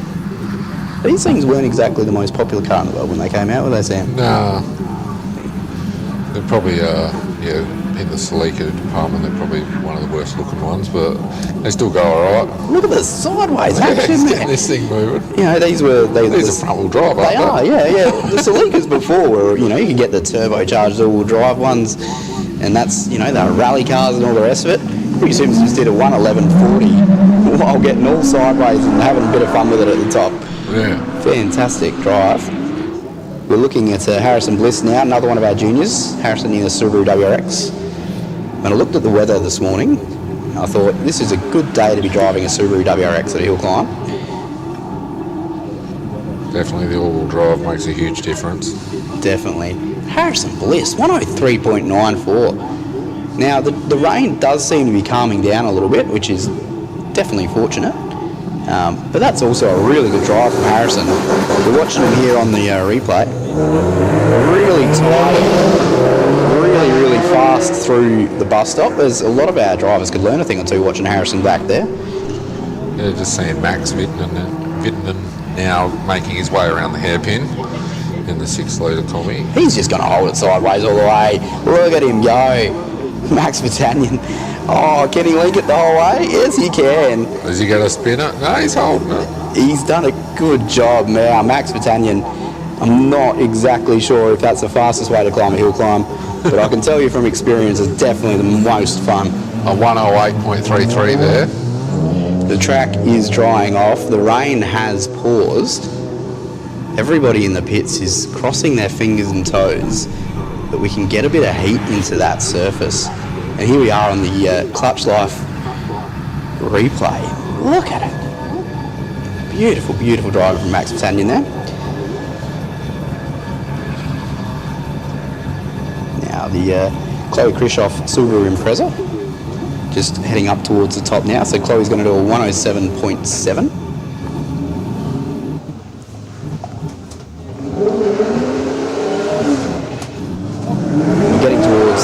Bottom of this pack of cars. So if you are thinking about using one of our buses, this would probably be the time to think about it. Sam? Yeah, 100%. Make your way over to the buses and either come up the top or come back down the bottom. Up to you guys, wherever you are. But now is the time to get there because they do leave pretty well as soon as the bracket is done. Graham Fenton navigating the last couple of curves now in his Nissan 180SX. Really well presented 180. He's done a 112.8 in that. Now Kylie Howard running up the hill. Next we'll be seeing her shortly. Her 1999 Holden Commodore. This thing looks incredible. I believe it was built by Mick Argoon, the partner. It was meant to be Kylie's car, but I don't think Mick could help himself. He's sharing the car this weekend. And the more Mick drives it, the more serious I expect it's going to get, just between you and me, Sam. He's got a bit of a habit. Oh yeah, he doesn't do things by halves. So Kylie Howard's doing a really neat job. Still a little bit of moisture out on the track, but that's a 110.55 from Kylie Howard. Yeah, nice drive there. Sandra Branham will be running up the hill pretty shortly, as we see, I believe that'll be Bruce Hamilton launching off the start. So Sandra Branham running up. This, I've heard rumour this is a bit of a new car to the family. Branham's really serious motorsport family. They have quite a few WRXs and different race cars in their garage. Quite competitive too. They drive fast. I've been in races with them, in hill climbs and stuff with them, and it's quite hard to catch a Branham. Yep. So Sandra wheeling that one pretty well, and Sandra Branham with a 107.56. Now we'll be getting a changeover happening pretty soon. Just our last couple of cars to go. That's car number 76, Joshua Munn, in the Mazda RX-8, the Dorito machine. You see Bruce Hamilton now just making his way around the hairpin. Whoop, that's a bit keen. Yeah, didn't hit the cone at least. That's a bit keen. No damage done. Wasn't going to be his quickest time of the weekend either way, so Hamilton will nurse that one across over to the finish line, and we'll get a view in on Joshua Munn in the Mazda RX-8. So we're going to get a Clutch Life media replay here of that Bruce Hamilton handbraking, and it was just a little bit much. Really didn't cost him too much either way. Did a 109.61 there. Josh just making his way around the hairpin now. Oh, he's done very similar. It is a copy paste. Good to see the drivers having a bit of a play with the tracks. Not on for the quickest lap, but they're thinking, oh, maybe I'll see. Do I know how to do a handbrake? Let's find out. And maybe they do, and maybe they don't.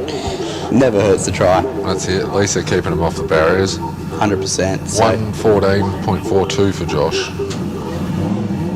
All right. He's got the doctor leaving the line now, Dr. Booker.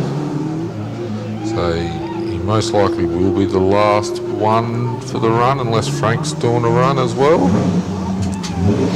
I wouldn't be surprised if we see Frank Kelly also have a run with a special guest sitting in the passenger seat. I got to speak to Frank earlier. He's an absolute Irish gentleman, isn't he? Yeah, he's a good bloke, bit of fun.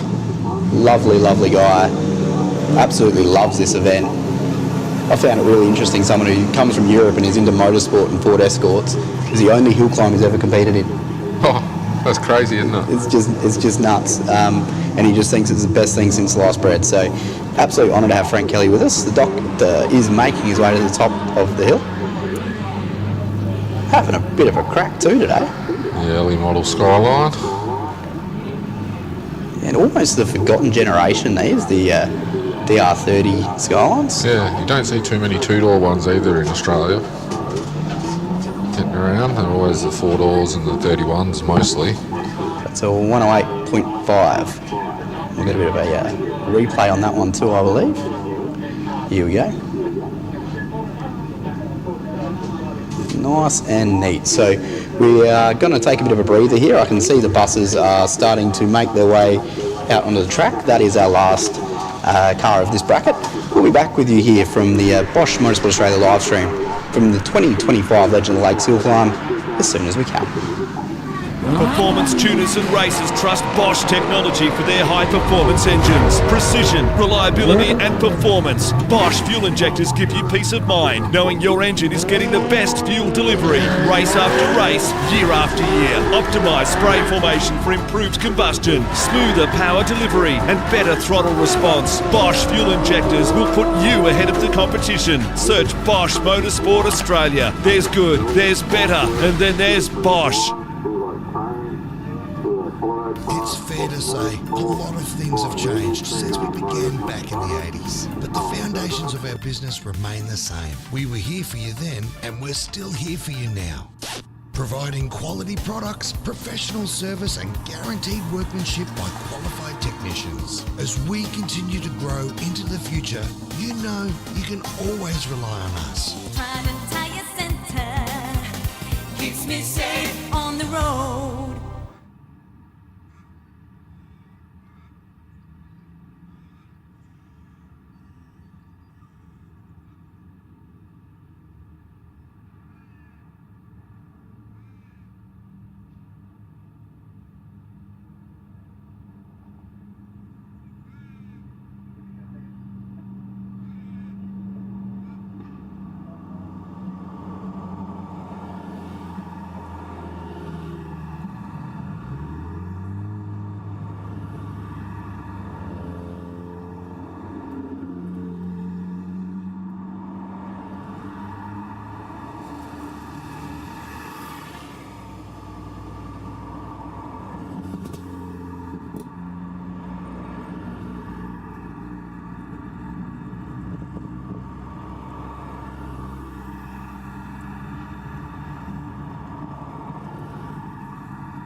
So we're back up and running here at Legends of the Lakes.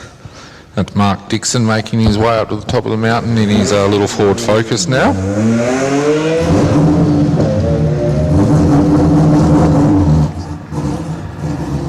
Mark just making his way around the hairpin. At least the rain's gone away for now, so hopefully track dries up and we start getting some good times again. Mark's going to run the little Focus across the line at a time of 103.7.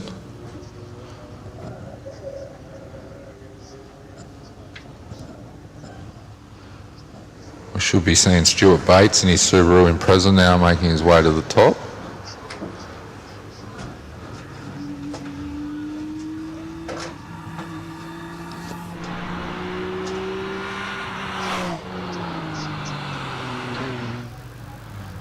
Bates now just making his way around the hairpin.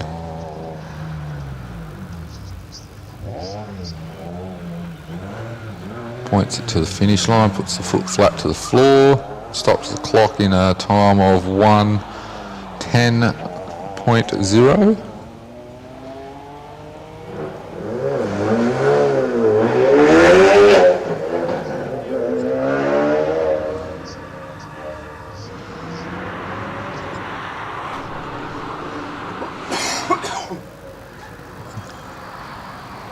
Got the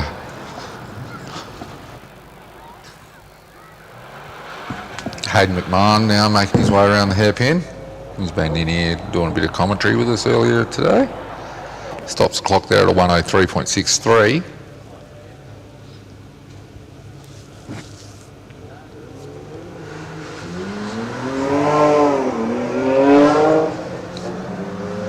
Kirk Owers now entering the hairpin in another Focus RX. Looking at the full drive road registered class here at the moment. A few more of those cars to come. It's a 58.5 there for Kirk Owers. Very good time for a road registered vehicle.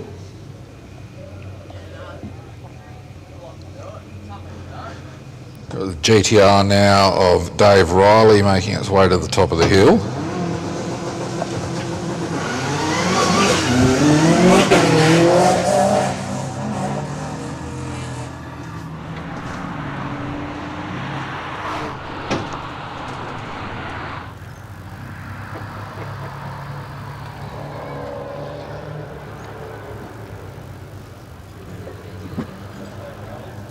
Dave Riley now going over the line, and he's going to stop the clock there at a time of 1:11.63. 1:11.63 there for Dave Riley. As we see there, Adam Zemkus, Subaru WRX STI, now just getting into the hairpin.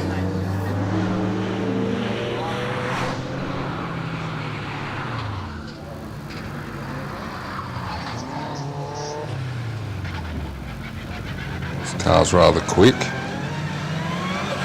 and time should reflect that. It's going to stop the clock there at a minute .47, 1 minute .47 there for Adam Zemkus. As we see Josh Swan now, just making his way past the Devil's Punch Bowl there.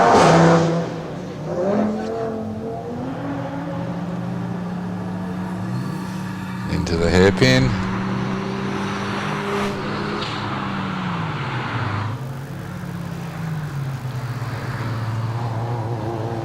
Kept the momentum up there rather well, didn't wash off too much speed from that.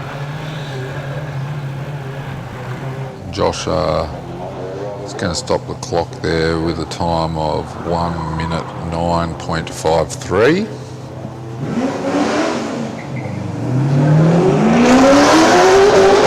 Oliver Taylor now in the Audi RS3 making its way around the hairpin. This car's been running pretty good times all day. The weather has got a little worse, so the times probably aren't quite as good as they were, but still not a slouch at all, a 54.7 for Ollie Taylor there.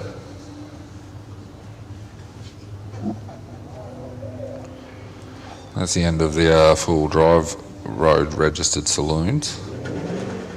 We've now got Lindsay Bear making his way to the top of the mountain in his VY Commodore, road registered 4000cc plus class. Lindsay been a member of SEAC for a very long time, also very well known around the Speedway, and his son as well, Anthony. Lindsay likes to get out and have a skid, and he's going to stop the clock there at a 106.06. Nice drive there by Lindsay.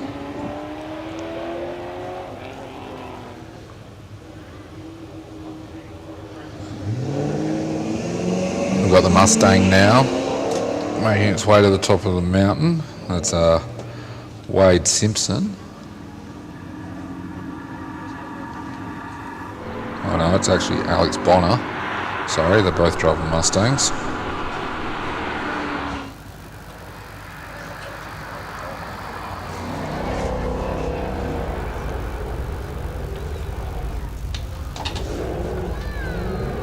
Alex Bonner's going to take the Mustang across the line at a time of 1 minute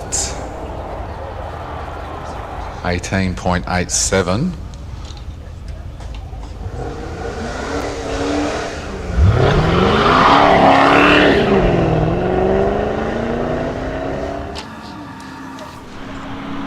As you see, Dominic Burns making his way around the hairpin now. The XR8 Falcon, the AU, the 5 litre motor, old Windsor.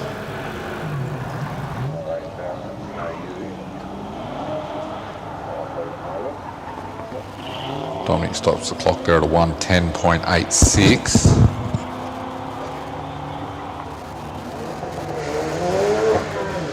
We've got another Burns following up behind him. We've got Peter Burns, also in an AU XR8.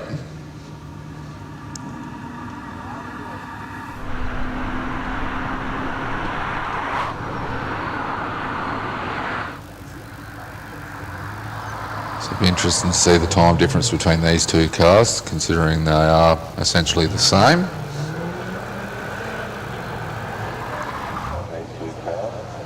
And Peter's going to get it across the line at a 1 minute 11.25.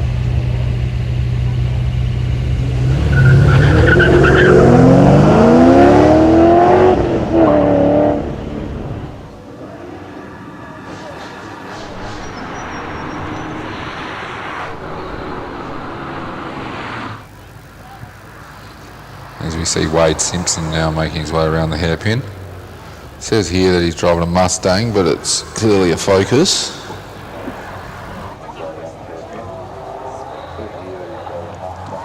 And Wade stops the clock there at a 106.15.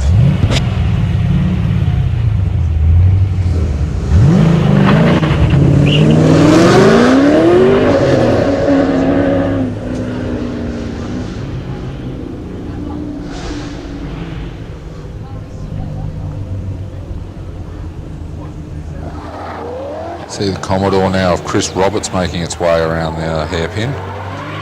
Still in the road registered class here, 4001cc plus. A couple more of these cars to go. Chris does a 104.2.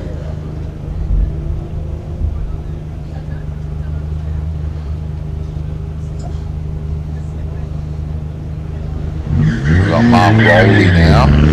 His HSV VXR8 Club Sport. One of the big V8 powered cars here this weekend. Everyone loves the sound of a V8. Little sideways there coming out of the hairpin. And again at the final corner there. Punches it over the line and stops the clock at a 105.45.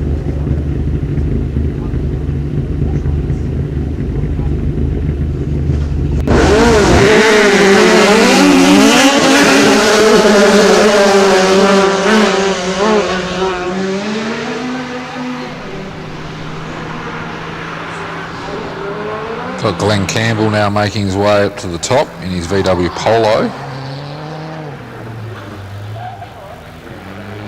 And following behind Glenn, we've got Frank Kelly doing media run. Everyone loves to watch Frank, puts on a great show. Glenn stops the clock there at a 105.29. So now we'll just sit back and relax and watch Frank do his thing here. Always sideways, this bloke. Serious bit of gear, this little Escort.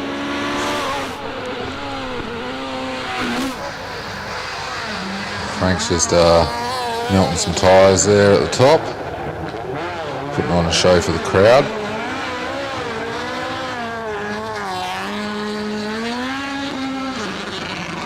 And he stopped the clock there at a minute .72.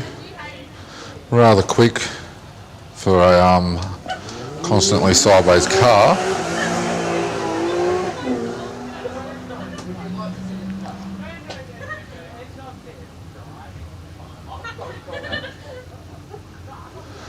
As we see Chris Hortop now taking his Porsche to the top of the mountain.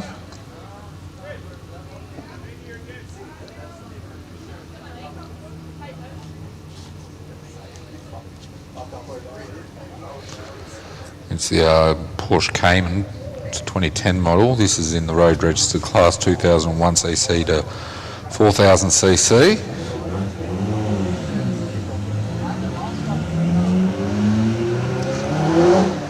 Chris has been coming to Legends for quite some time now. Brings a variety of cars.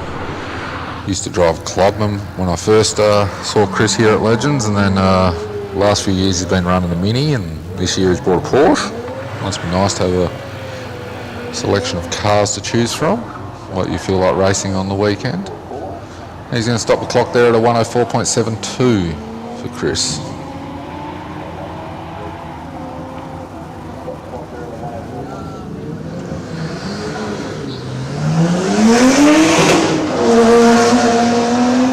Got Dr. Booker now, making his way around the hairpin, the R30 Skyline.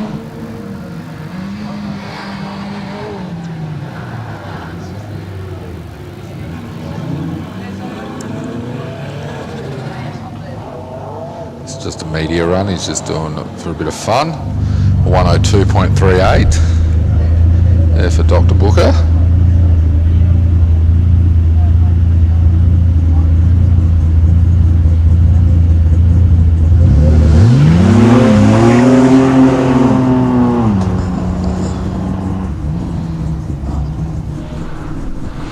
See Jared McRobbie now making his way around the hairpin in the Skyline. The R33.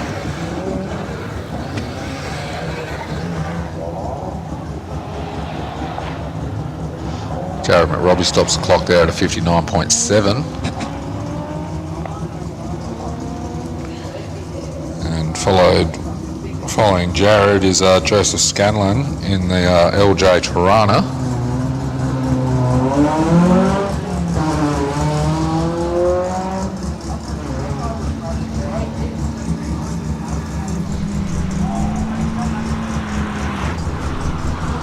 Nice little classic Australian car here. Way back in 1972.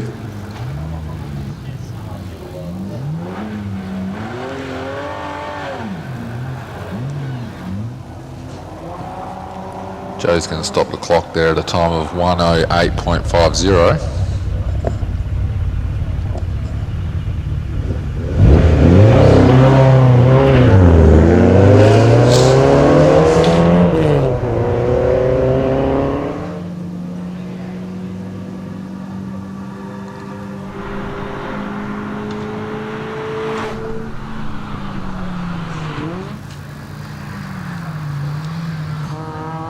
See the Dale Prover entry now, the little Mazda MX-5, just making its way out of the hairpin.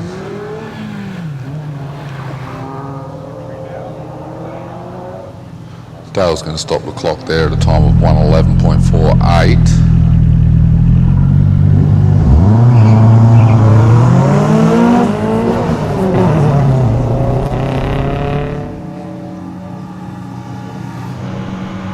Have Dave Rudham in his Mark II Escort now making his way around the hairpin.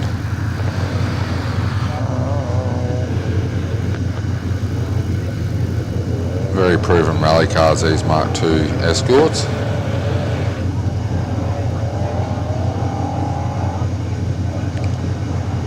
And stops the clock there at a 108.80.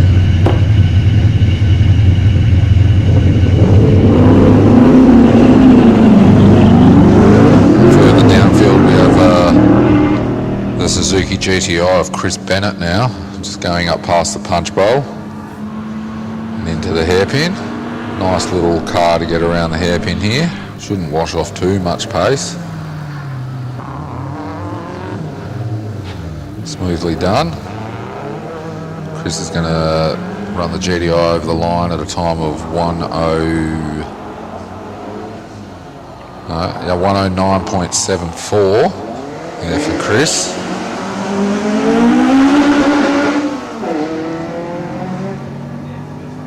Got Steve Grindstone now in his VL Commodore making its way up to the top.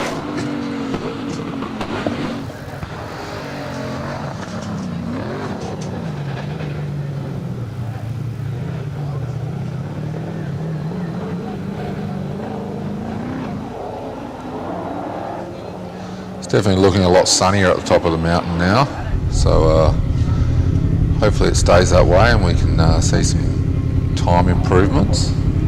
Steve stopped the clock there at a 101.39.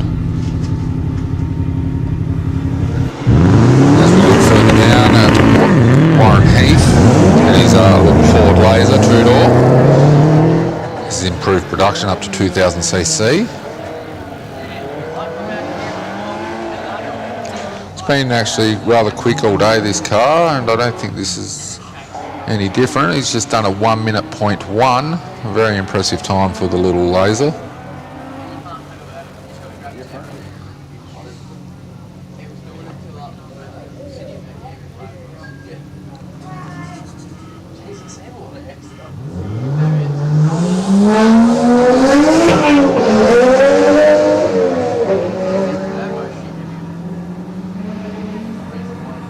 See the Rowan Payne Subaru WRX now making its way around the hairpin.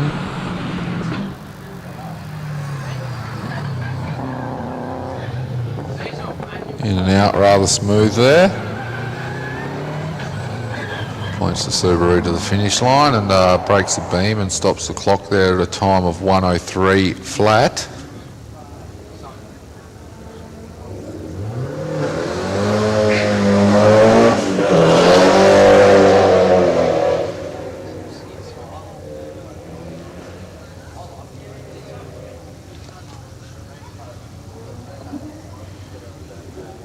Lloyd de Croft now in the 180SX, just making his way out of the hairpin. Stops the clock there at a 57.96.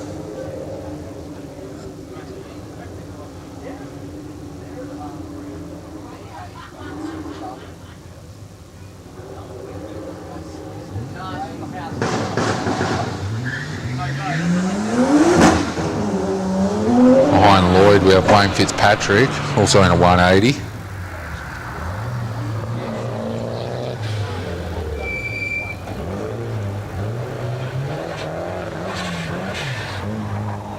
Wayne's going to stop the clock there at a 59.2. Nick Galford in the R33 Skyline now. He's making his way up past the Devil's Punch Bowl there. Come into sight soon on the at the hairpin.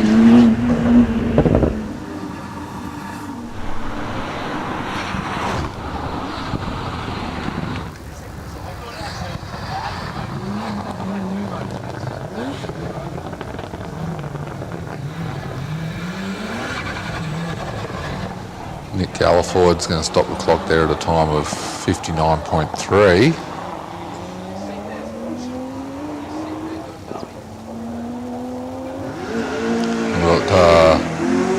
Mike Holland in his Porsche Turbo 991,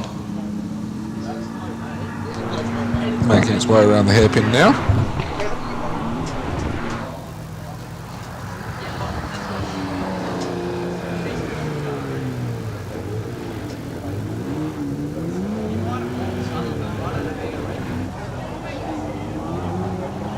Mike Holland there stops the clock at a 101.73.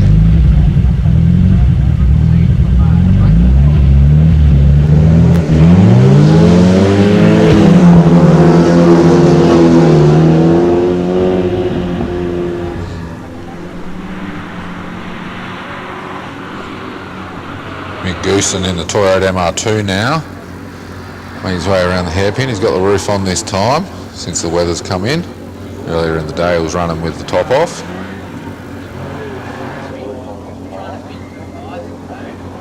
And Mick's going to stop the clock there at a 106.2.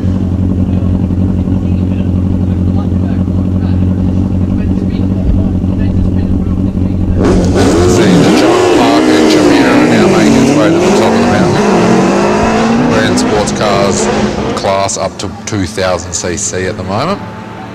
We've heard this has got a little 1600 Datsun engine in it.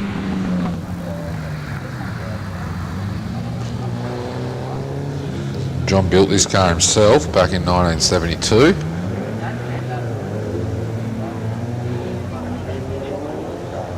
And he's going to stop the clock there at a time of 108.06. John Parker there. There's the little baby Grand miniature makes its way to the top of the mountain now, driven by Sean Williamson. Still in the sports cars up to 2000cc class.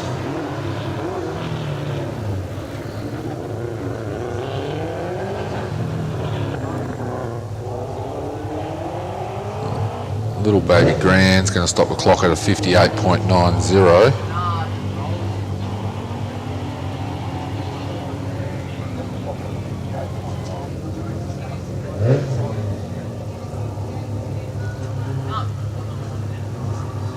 Appears that the rain's coming back, so unfortunately our times are going to get worse for the rest of the afternoon, it looks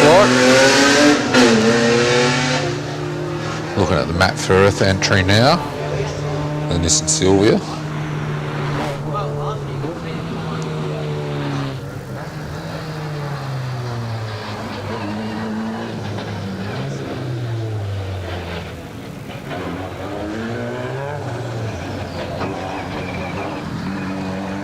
Matt Firth now in the Silvia is going to stop the clock at a 107.65. As we see Mark Gain in the green Holden LH Tirana now.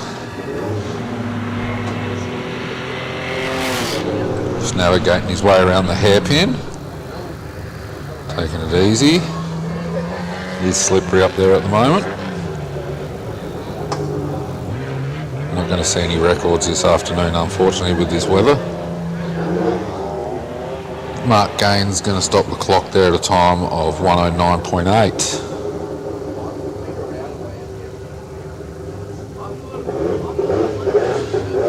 Murray Height now sending his SR20 powered Toyota Corona, to the top of the hill.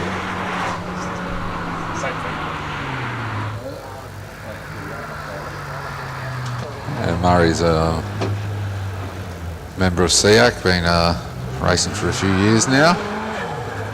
Been working on this Corona, for the last couple. Done a 110.24 in that.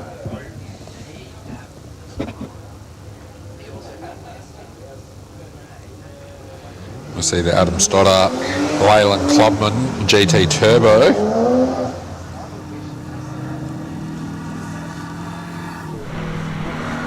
This is also in sports sedans 2001cc to 4000cc, so definitely not your standard little mini motor in there. 1275 is a big block for a mini. So yeah, this thing is definitely not powered by an A series. Does a 107.56 for the little mini there.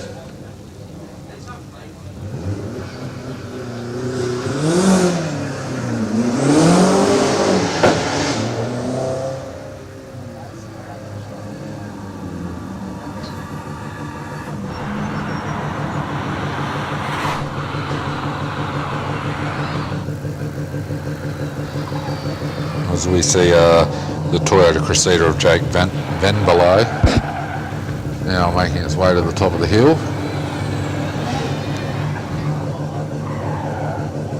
Jake's going to stop the clock there at a time of 1:10.39. Should see that Ian Watson VW Polo now making its way around the hairpin.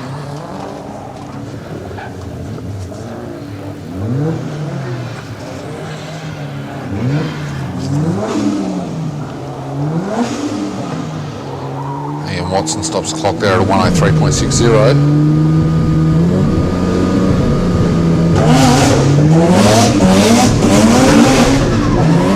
A couple of rotors now coming up course.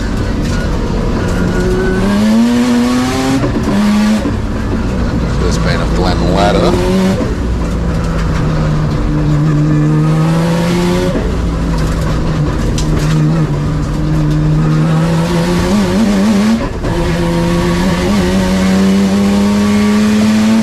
Stop the clock there at 1:02.4.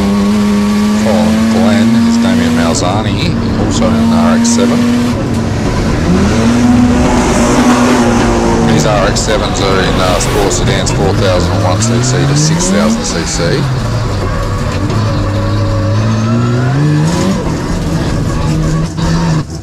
Malzani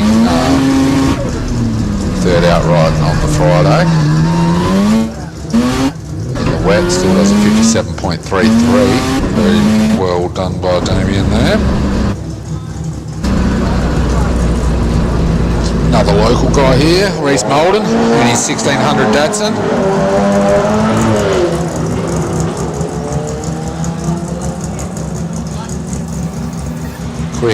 Quick into the hairpin there by Reece. Smooth around it. Reece is going to do a pretty good time here for the little Dado. I think he's going to be under a minute. He's going to stop the clock there at a 59.7, just under the minute mark. Well done, Reece.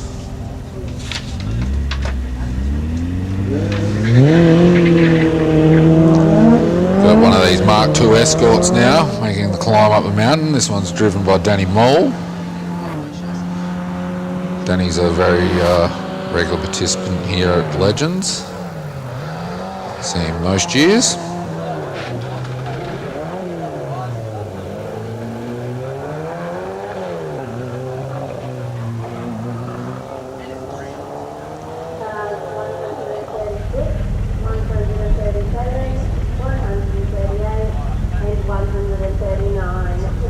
Danny Moll stops the clock there at 1:05.70.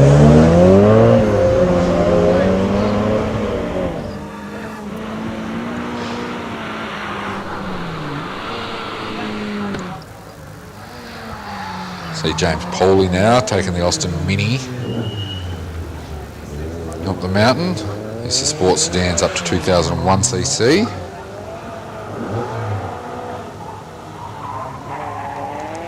James stops the clock at 1:03.7.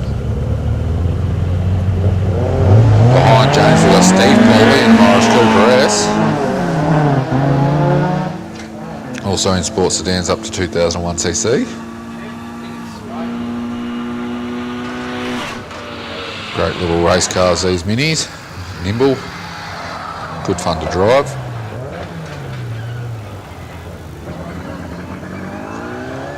Just lifts up the back wheel there as it exits the hairpin corner. Shoots it across the line and stops the clock there at a 1:02 flat for Steve Pooley.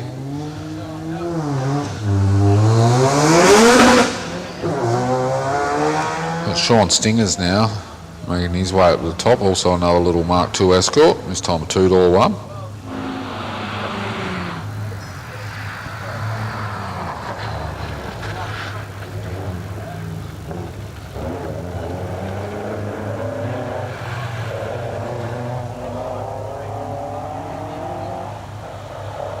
Sean stops the clock there at a 1:03.26.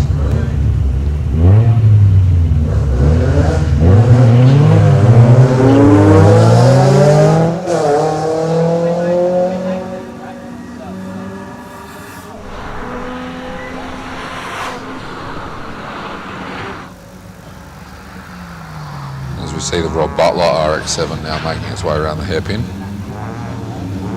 Later model one, 1992 model.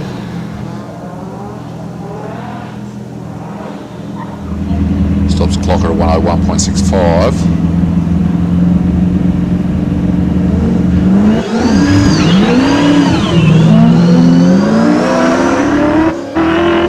Another one of our locals, Damien Wilson now, and his S13 Sylvia.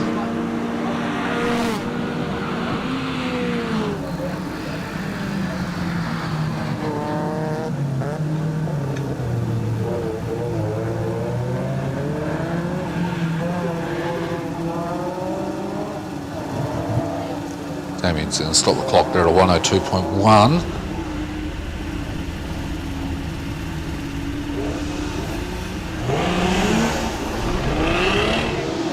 We see the Homestyle Bakery entry, the Matt Evans Holden Commodore now. Just making its way around the hairpin. Big car to navigate around the hairpin there.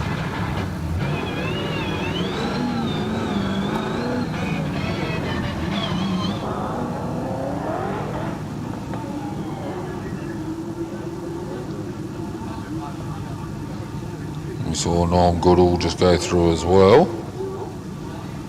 Norm.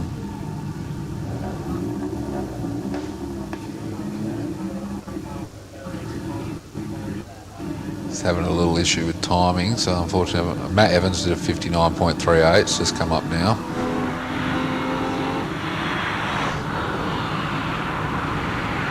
I know, a 104.38.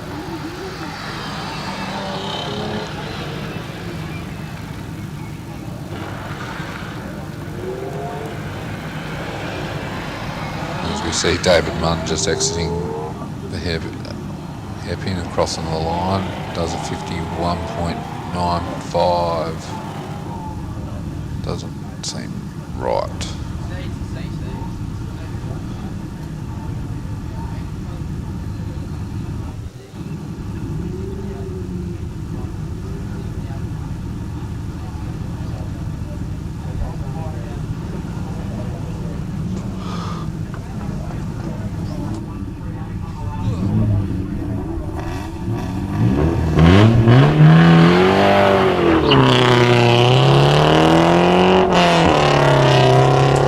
David Munn did a 110.88. I think just had a small issue with timing there, so it was just a delayed start.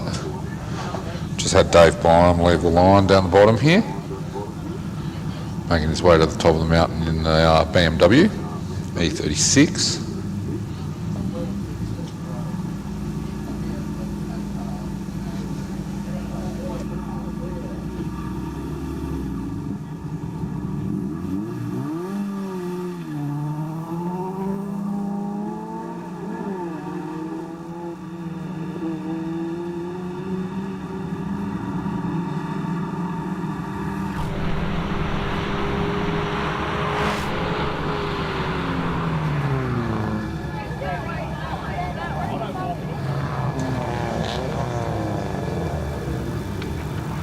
Dave Byram now just making his way to the final corner.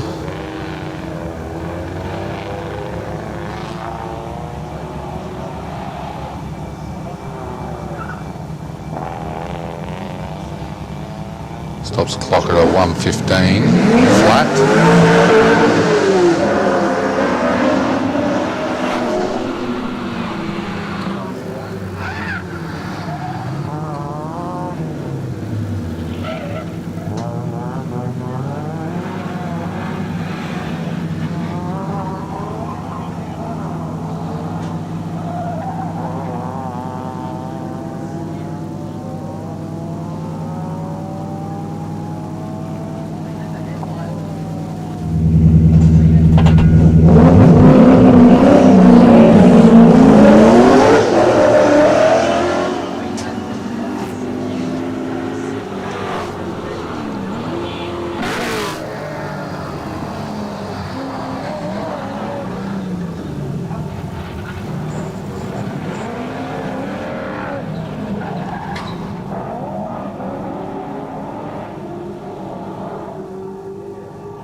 Martin Farkas now making his way to the top of the mountain. He's had a media run in that Commodore just before.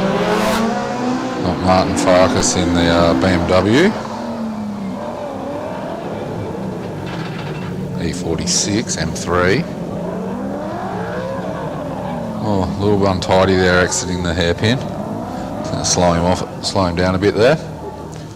Still not a bad time, a 57.60 there. We've had a incident further downfield with one of the Sims cars. Obviously had a breakdown or something.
Support our vendors.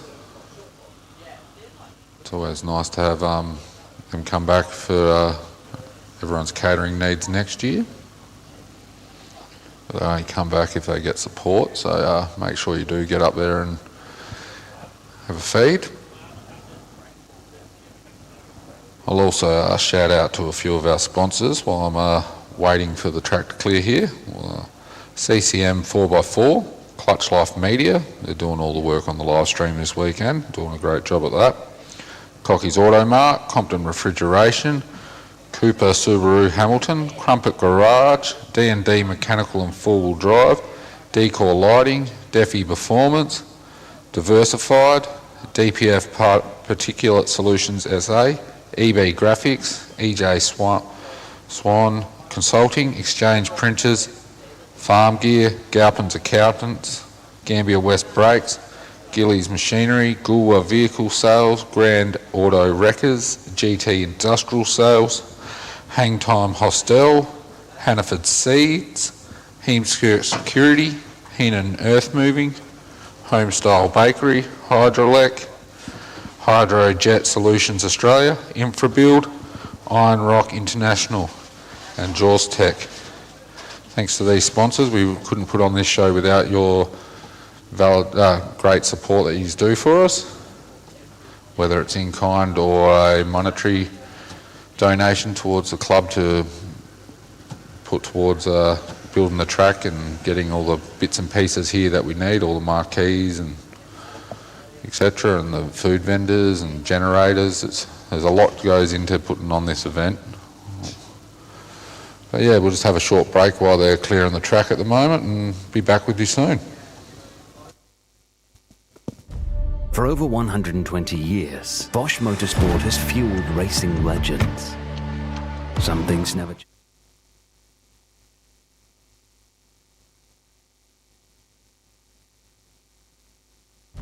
For over 120 years, Bosch Motorsport has fueled racing legends. Some things never change.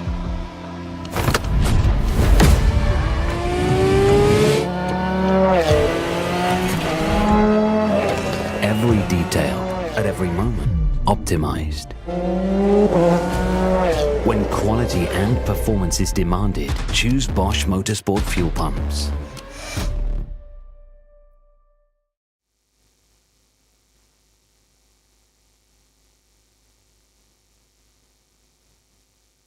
It's true, tyres can affect your vehicle's safety and performance.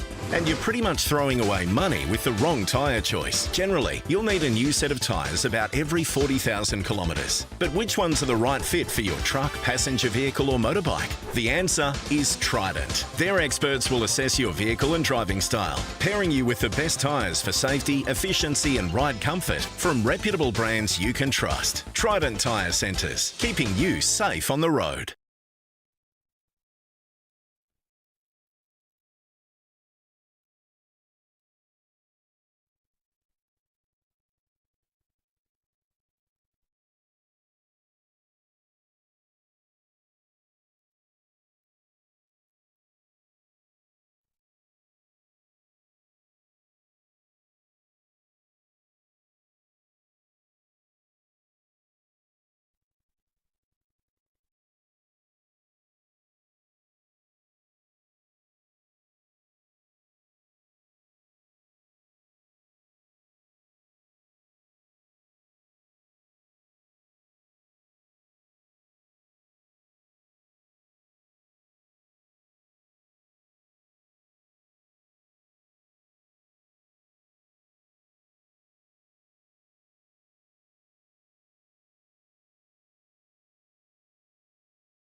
For over 120 years, Bosch Motorsport has fueled racing legends.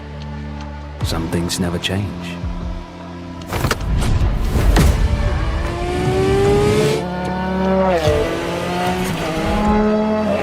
Every detail, at every moment, optimized. When quality and performance is demanded, choose Bosch Motorsport fuel pumps.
Alright, we're about to get back underway.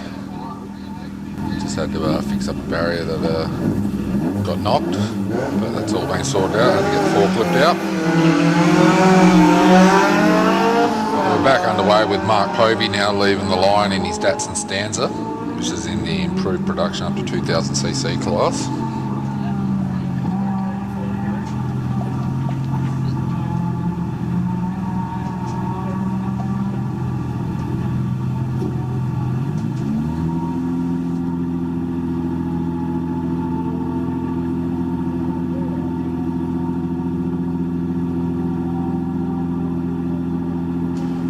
Now just making his way past the hairpin.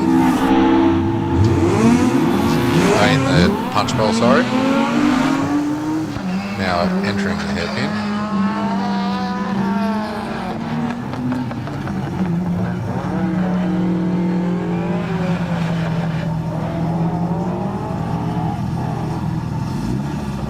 The rain has seemed to hold off for the last half an hour, so the track's actually dried out a little bit. Might see a little bit better times this afternoon. Mark Povey's just done a 103.37 in the stanza there. As Michelle Wagner now makes her way up to the top in the Mitsubishi Magna.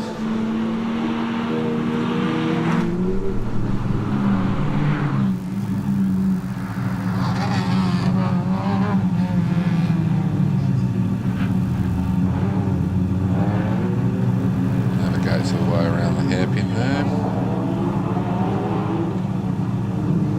Points the Magna to the finish line and going to stop the clock there at a time of 109.5. 109.5 for Michelle.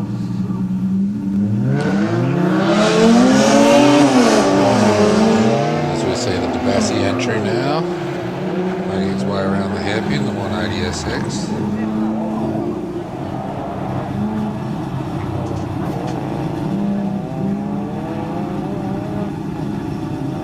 Are shared with Graham Fenton.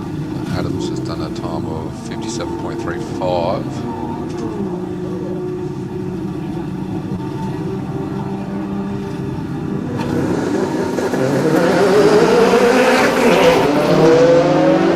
One of our Hamilton entries making their way to the top of the mountain now. We've got Cohen driving the XR6. We've got Graham just come back in after his long smoker. Lunch break. Sorry, Sam, I didn't mean to leave you on your own for that long. I thought you were in good company there. You're right. I've been keeping myself company. I've done a lap around the pits and had a bit of a chat with a few people. Ooh, Cohen's going rather sideways out of there. That's what Cohen does. Yeah, he still did a 59.90. Lots of tyre smoke. Just to rub it into those people that can't crack the minute mark. That's it. As we see Michael Kritkoff now making his way around the hairpin in the Subaru. We're just getting a replay there of Cohen. And a bit of smoking sideways action. Wasn't far off that barrier there at the final corner. Kritkoff has run 56.53 there. I was having a bit of a chat with Frank there earlier, and afraid I didn't win the raffle for the free ride. No, apparently number 10 got it or something. Bugger. I thought I bought enough squares too, but you rigged it. I thought I had. No good, mate. Didn't work out. I bought 5 tickets and the woman that won it bought 6, so, you know, I was outnumbered. Deserved more than you. Yeah, obviously. Thanks very much. See Zach Byram now making his way to the top of the hill. Just going to stop the clock there at 109.3. I will endeavour to shoehorn myself into the driver's seat of that little baby blue later tomorrow, just to get a photo, so I can tell lies about it. And show people video of him doing laps that's it. I'll go, yeah, that was me. Yep, that's yep, right. Yep. Bragging rights. We see Emma Braun now taking the Subaru across the line at a 59.4. Rather good time there.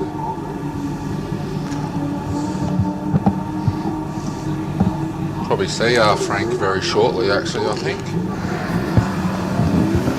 We've only got a couple more cars for this run here, so if you are... No, I see the doctor pulling through and lining up, so... If you are wanting to get on a bus, now is the time to do that. Well, 5 minutes ago. Yep, well, still, it's not too late. Get there and squeeze on and come down the bottom or head back up the top. We're still running here for another couple of hours yet, so... Weather permitting. Yes, what are we talking? 4:45. They're going to be running till about 7 o'clock. Yep. Which is going to get us through 5.5 runs for the day. 5.5, not going to finish the run. No, then we'll be able to do 3.5 runs tomorrow. Which will finish us up at an appropriate time in the middle late afternoon in time for presentations. And that way the people that do have to travel and want to go home tomorrow can get home safely. Exactly that. And that was from the horse's mouth, Kevy Radell himself. Yep. Not half an hour ago. Fair enough. I told him I wouldn't tell anybody, but here we are. Oh, while we're at the end of that run, I might just shout out to a few of our sponsors. JB Customs, Joanne's Espresso, JSM Carports and Verandas, Kangaroo Island Luxury Accommodation, Cub Power, L&H Electrical, MGS Towing, Motorsport Service Solutions, Mount Gambier Mechanical and Auto Electrical, Mount Gambier Soilworks, MSS Safety, Nataro Landscapes, OFO, OGR, Paint Trill Coatings, PCB Independent Land Rover Specialist, PMD Race Products, Precision Opal, Pump X, Repco Auto Care and Rural IT Solutions. We appreciate all your sponsorship that you've done for us this year. Looks like the buses are on the move as well, so... Too late if you Too late. If you've missed the bus. So we'll be back shortly in the next couple of minutes with you for we'll get some run number 6, is it? Yeah, so we'll get some updated times. Standings. Don't think things are going to change too much. No. All right, we'll have a short break. We'll be back soon.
Performance tuners and racers trust Bosch technology for their high-performance engines. Precision, reliability and performance. Bosch fuel injectors give you peace of mind, knowing your engine is getting the best fuel delivery, race after race, year after year. Optimised spray formation for improved combustion, smoother power delivery and better throttle response. Bosch fuel injectors will put you ahead of the competition. Search Bosch Motorsport Australia. There's good, there's better, and then there's Bosch.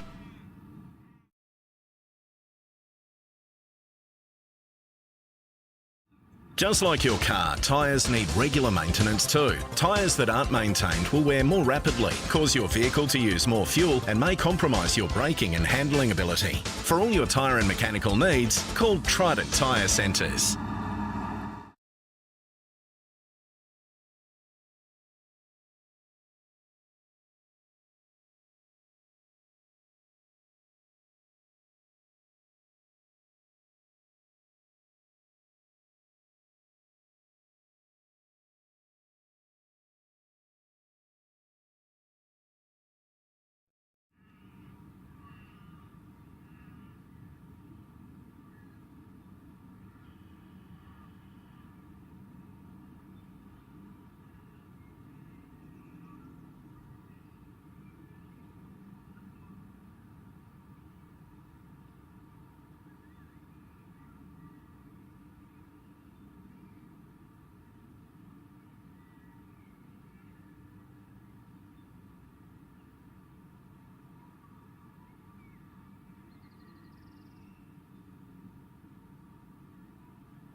Bosch Motorsport Australia live stream from the 2025 Legends of the Lakes Hillclimb here in Mount Gambier, South Australia. We are back up and running here. So Joshua Amoruso will be opening proceedings for us here. His Honda Civic, 1999 Honda Civic, running in the improved production up to 2 litre class. My name's Hayden. I'm going to be joined by my friend Dylan for a little bit. Give the commentators a bit of a breather. Oh, thank you for that nice little introduction there, Hayden. Dylan probably more comfortable behind a camera than behind a microphone, but you could say that. Yeah, it's good to have you on, bud. This is something a bit new for us, a bit fun. So Josh Amoruso in the Civic is getting up towards the top of the hill. I've just come back down from having a run, and the track feels really good. If it can stay just like this for the rest of the afternoon, we're actually going to be in for some decent laps. So Josh has probably got the best track right now I've seen all day. It's quite dry at the moment. Still got about an hour's worth of sun on the track down here on the start line at least anyway, so hopefully we can get a nice clean run out for the next hour or so. Yeah, definitely, that's going to be the trick. So Josh is just rounding last couple of corners into the bus stop. Last corner now for Josh Amoruso in the Honda Civic, so that's going to be a 110.41 from Joshua. Now, we've got a good variety of cars coming up here at the Legends of the Lakes Hillclimb. We've got some amazing metal on display here today. A bit later on in this session, we're going to be seeing the likes of Dan Day and Dougie Johnson, who are definitely going to be out for outright honours here. This is Nick Burns in his Hyundai XL on track at the moment. So Nick running in one of about 7 or 8 XLs we've got here today. Most of the others are Circuit XL spec, which is door-to-door racing, identical cars, but Nick's is actually a bit more of a wild child, as it were. That's a 107.06 from Nick Burns, which is more or less on pace with the other XLs. Speaking of times, I do have some times in front of me that just came out the printer about 5 minutes ago from the timing room. Do you want to yeah, let's have a top 5, or let's have a bit of a run through here of rankings after run 4. Oh, this is the special times. This is important. All right, so far as things sit, the best we've seen is Mr. Dan Day, 49.36. Dougie Johnson has done a 53.05. Nathan Robbins in the WRX has done a 54.16. That's incredible. Ollie Taylor in the Audi RS3 has done a 54.21. Damien Brand in that beautiful new Subaru STI has done a 54.28. There's just a tenth between those 3 cars. Look at that. Speaking of Damien Brand, he's improved his position consistently through today. I think earlier today I saw him at 12th place, and now he's moved his way up to 5th all the way up now. to 5th, yeah. And the talk around the town is that Brandy will get quicker as he really gets familiar with that car, and that's, everybody knows it, including the man himself. Damien Malzani is sitting in 6th there. He's done a 54.42 in the RX-7. Kurt Wilson's WRX STI has done a 55.22. Gerbic Mirko right on the hammer with a 55.32 in the beautiful Carbon Evo, and Simon Fuel in the Rally Spec Subaru WRX GC8 with a 55.88. That's our top 10 so far. Top 10, after 4 runs. Still a huge gap between Dan Day and Johnson Douglas there, and the rest of the competition field. Yeah, Dan's definitely, he's got the legs on him. I've spoken to Dougie. He's got a 48. Yeah, he does. He does have a 48 in him. I've got to agree with you there, Graham. So Dan Day, he's done a 49.3 already. I spoke to Doug Johnson earlier today. He is wanting to go sub 50 this weekend. That is his target. He's been knocking on that door for a number of years now. He's been chasing Dan Day for half a decade or more. All right, so looking on the start line now, next car we're going to see will be Bailey Munro in the Mazda RX-8. So Bailey's running in the improved production up to 2 litre class. Bailey's just launching off the start line now as we pick up the Hyundai XL of Brendan Fleming. Bit of a handbrake turn there from Fleming. Bit of smoke kicked up. Our stream's looking really, really neat here. Massive credit to all the organisers and volunteers and officials that make this amazing event possible. So Brendan Fleming, in one of our many Hyundai XLs, stops the clock with a 110.83.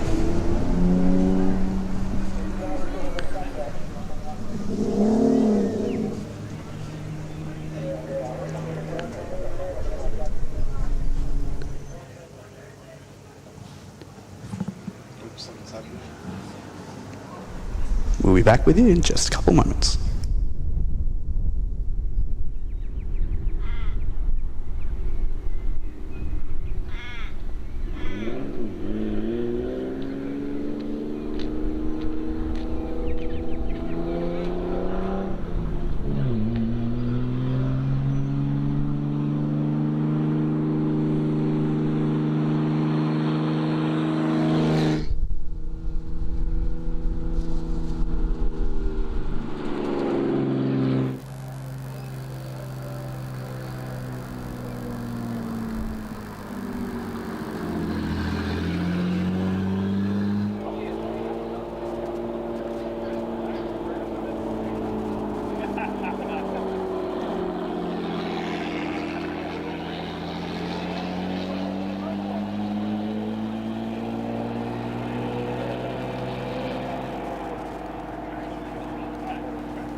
Our track crew already at work trying to potentially maybe repair the Armco as well. So, bit of an unfortunate one that, but yeah, we'll let you know what's going on as soon as we know. That looked like it was rather hot.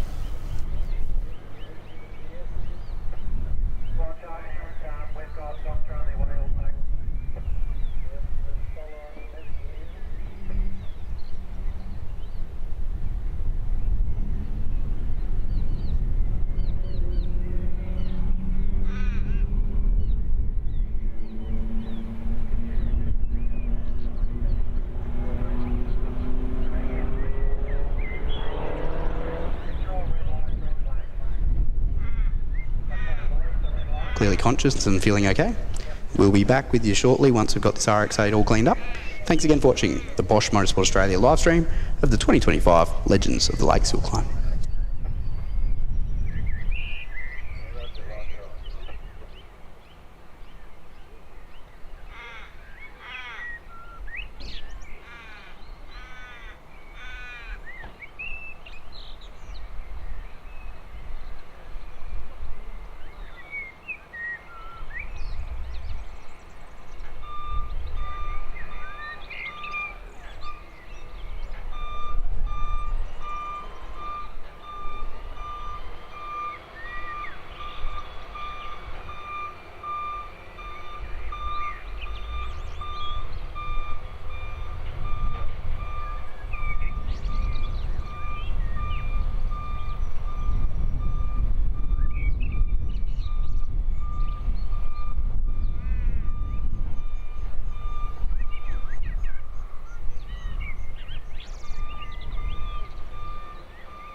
everything else.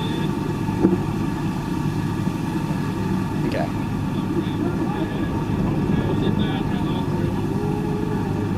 Welcome back to the Bosch Motorsport Australia live stream of the 2025 Trident Tyre Centre Legends of the Lakes Hillclimb. Just confirming that the driver of that RX-8 is okay. But while we've got a bit of a break in proceedings here, we're going to talk about a car. Now, Martin, correct? Yes. Martin Farkas in the BMW M3 V8. Yes. Tell us a bit about this crazy car. Started back in 2008. We were doing a few tarmac rallies with my wife. We started getting a little bit too quick, so she decided to take a self-preservation pill and said, on your way, I'm not doing it anymore. So I've had to change it to suit my disciplines. And your discipline being hill climb? Hill climb and track work. Yeah. Awesome. Now, we've got an assistant here, Anthony Norris, is going to open the bonnet. Yeah. And could you please tell us what exactly we're looking at here, Martin? Okay. So it's an E92 M3 motor, which is an S65, custom built stroker, 4.6 litre, and it goes well. I'm happy with it. When we talk about kilograms and horsepowers and all that, what sort of numbers are we talking? 1290 odd wet, 500 horsepower at the wheels. Beautiful. Now, I believe there's a good-looking rooster in the background here somewhere that might be keeping you. Yeah, well, for years. We've been very competitive. We have been competitive, and we're always within a couple of tenths of each other, and that's what keeps us coming back. So I think you said this is your first Legend since 2019 while you've been building the car. Yeah. So with the changes you've made since, how does it feel jumping in with it now? I've been racing it for probably the last 2 years, so I'm fairly familiar with it at the moment. But yeah, it feels like a glove. Yeah, so very enjoyable to drive. Awesome, and of all things, obviously M3, beautiful car, very much a desirable car. Why this as a race car? I had one as an everyday driver for 4 or 5 years, and I sold it and I regretted it, and I bought another one the same colour and thought, no, I'll turn it into a track car. So yeah, it's morphed over the years, and I haven't spent too much money on it as far as my wife's concerned. So lucky she's not watching. Yeah. So no, it's been good. Just pocket money goes into it. Awesome. Thanks heaps for the chat, Marcus. Martin, sorry. I can hear that we're going racing again, so thanks heaps for tuning in. We're back live with the 2025 Legends of the Lakes Hillclimb.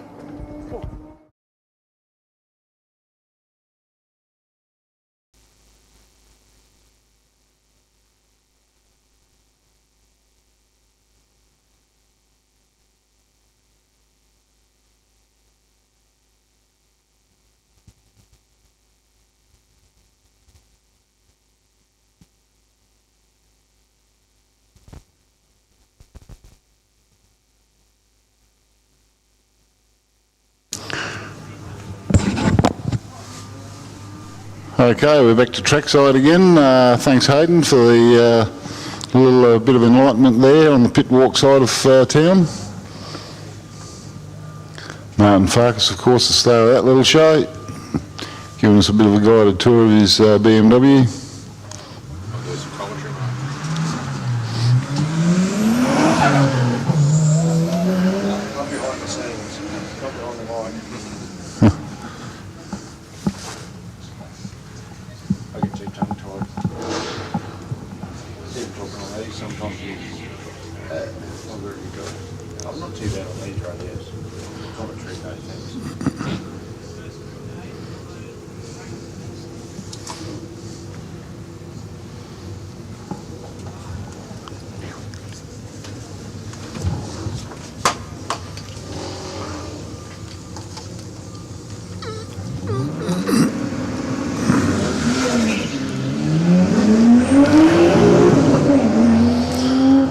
Okay, we've just got Luke Day heading off from the start line here.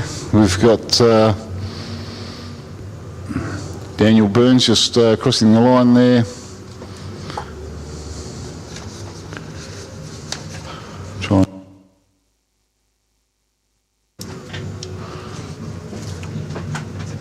Right, we'll just get our live timing screen back in here. Daniel Burns in the Sora car 12. just on a 1 minute 17 dead. Andy Burt, he's done a 109.19, that's car 13. Missing Chris Clayson in action. I wish him all the best. I hope he's watching, enjoying the show. Now, Luke Day is on course in the Skyline station wagon. He's going to stop the clock at a 59.69.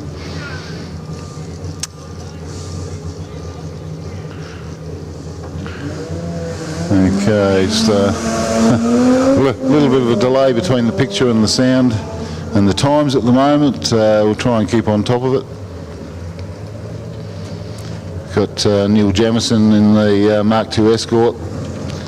There's a rather spicy little bit of kit. Reminds us all a little bit of Frank Kelly's car, but without all the spiciness, I guess. Little Escort's pinned it a little bit of handbrake work in the bus stop, kept it nice and tidy. Nicely set up little car, this one.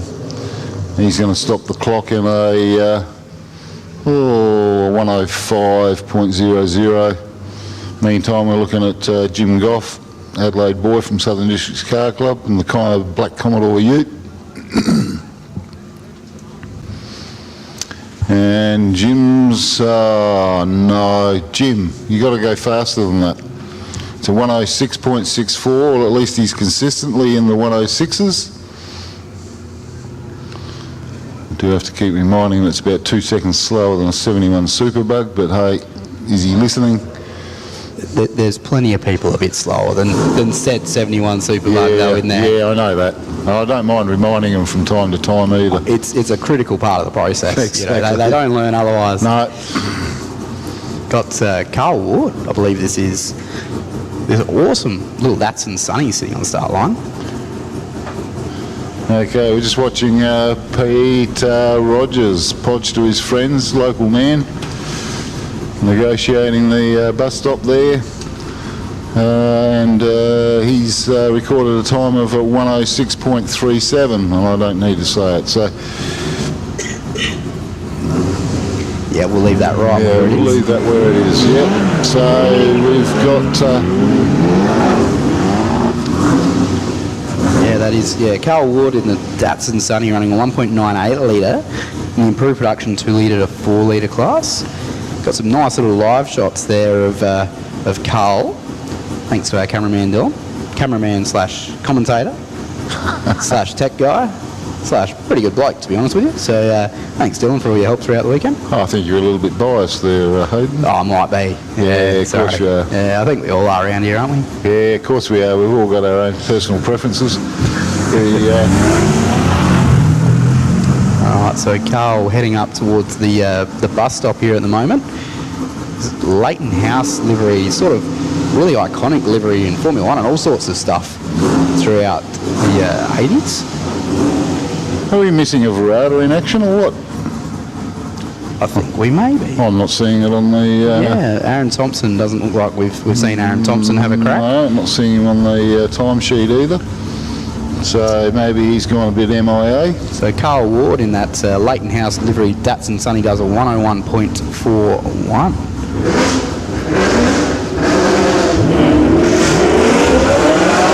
Richard Nicholas is on track at the moment in his Holden VS Ute.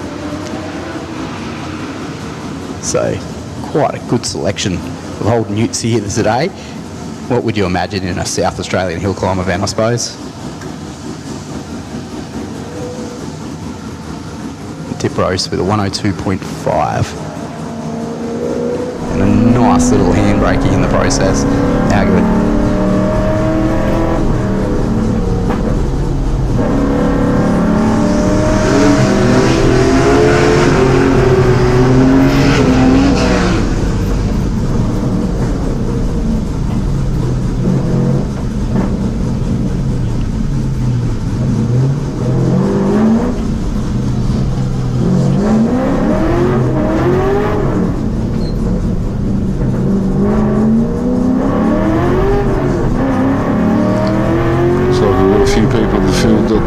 chosen to not do any more runs today. We've got a few people missing in action here.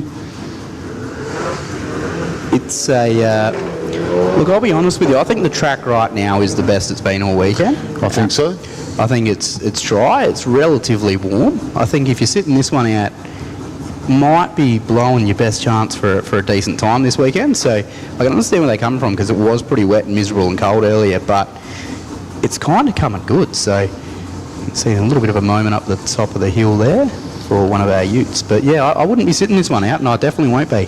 Yeah, but Hayden, you've got to work out the average age of some of these competitors and realise that, hey, it's late in the day and they're all getting a little tired and they need to go off and have a little nap.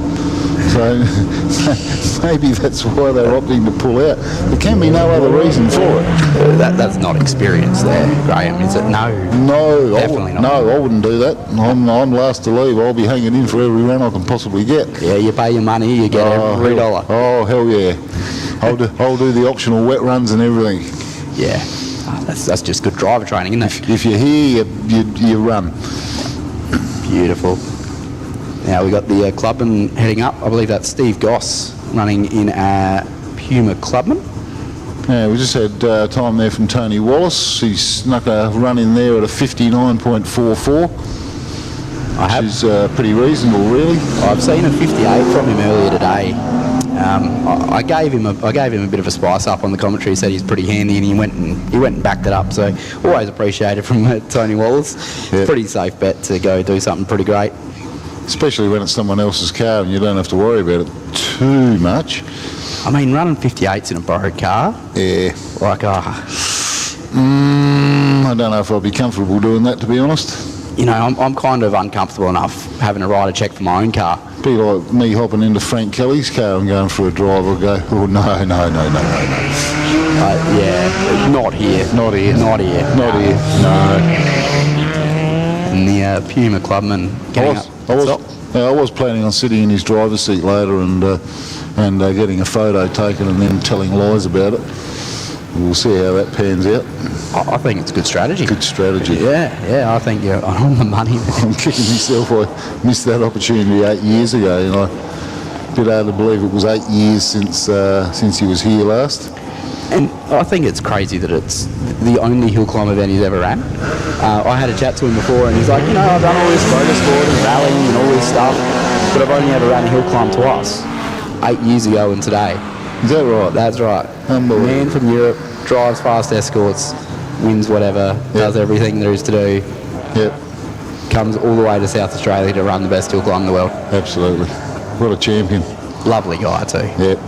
I asked him about auto testing because, of course, we have Motorcana here in Australia, and I've been doing Motorcana all my life, and I asked him whether he'd done any auto testing. He said no, because over there, their auto tests are 5 times more complicated than ours and 5 times as long, and you've got to spend a week memorising the tests, otherwise you just don't know where you're going, and he couldn't get his head around the navigation side of things there, so he's stuck to the rallying where he's got someone to tell him where to go.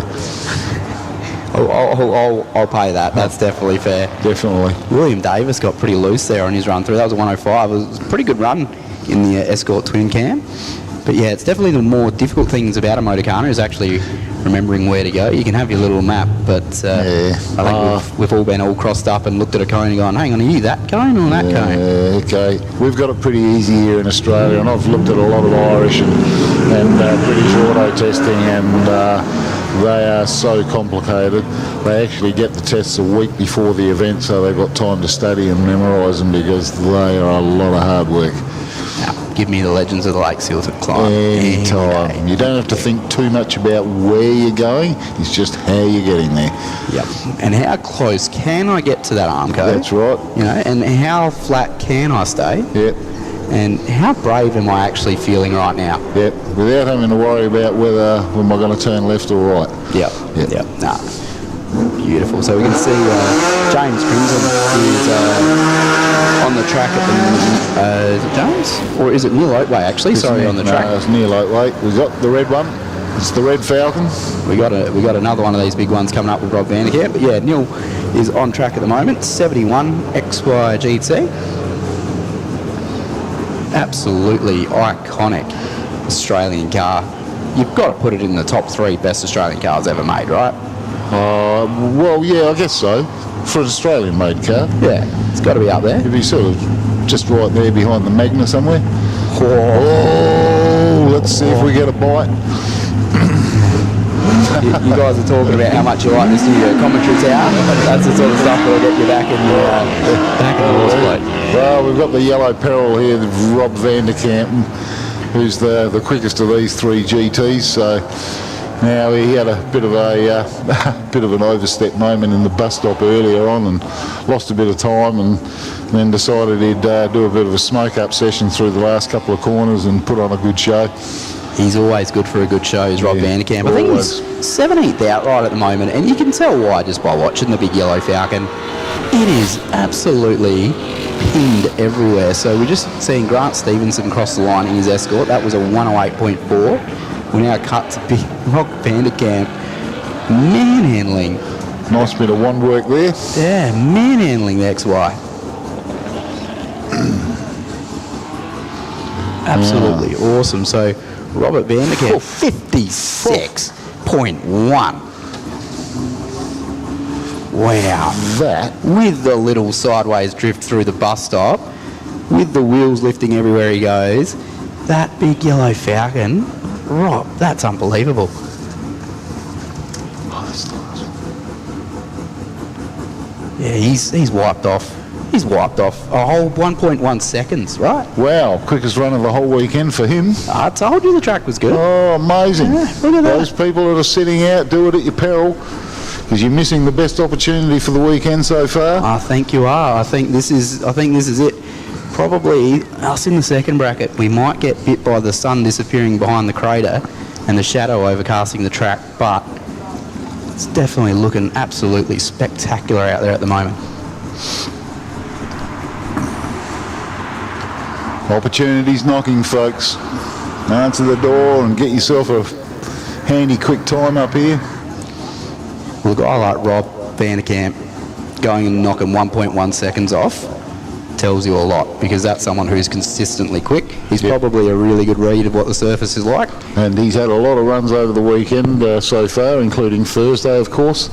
So he's had a fair bit of practice up here, and if he's just pulling out 1.1 seconds right now, tells you something about the conditions. Yep. Yep, it's definitely go time. We'll be back with you as soon as we can.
Just about ready to get things undergo. Thanks for your patience here. I think we might have had a little, maybe one of the barriers knocked or something, but we've got Aidan Brand on the start line. He's just ripping it up to turn 1 in the little 99 Circuit XL.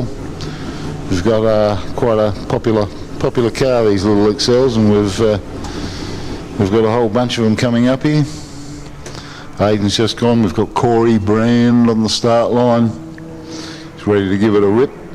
Yeah, these cars, man, I don't think you would have really called it 30 years ago as this being the most popular motorsport platform in Australia, and probably the most successful in breeding future supercars champions and all those types of things. But Circuit XL is red hot. Yeah. It is red hot. They get fields of 40 or 50 of these things. Oh, it's good budget racing, and there's not a lot of modifications you can do to these things, so everyone's playing on a fairly level playing field here. Yeah, it's going to be interesting watching their times, actually, because these guys also, if they do a bit of circuit racing, which they do, should be pretty quick and pretty consistent. So we'll see their time going through. 101.9 from Aiden Brand in a Circuit XL. Yep. That is incredibly quick. These wiped off a couple of seconds there, I reckon. I'll confirm that for you, but I think he's just gone way quicker.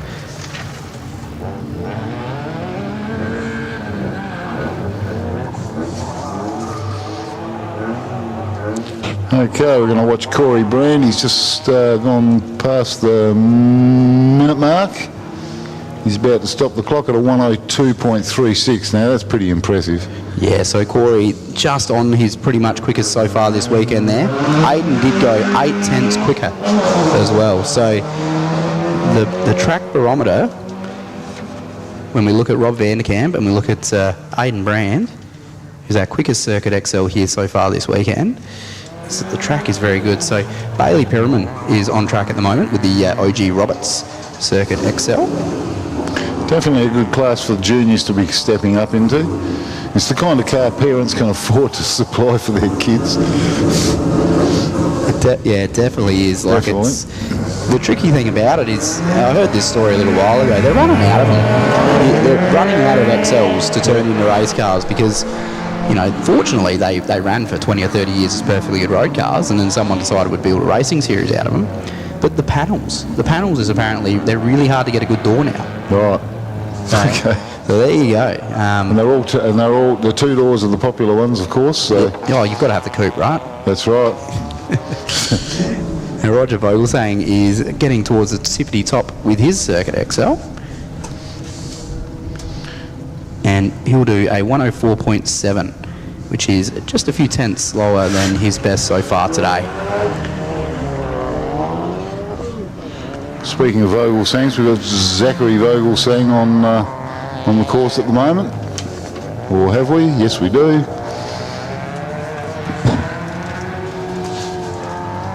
What did we just see from Roger? A 104.74.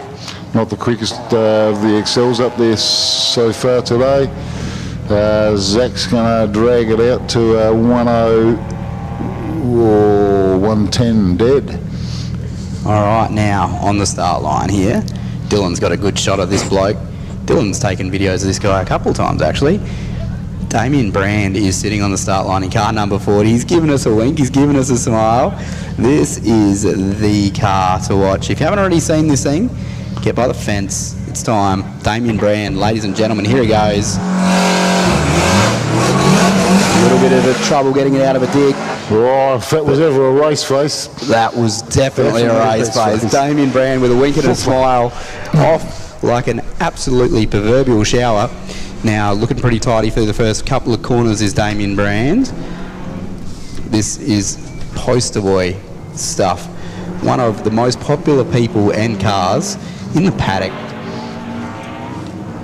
Brandy, Shorty, as they know him and love him.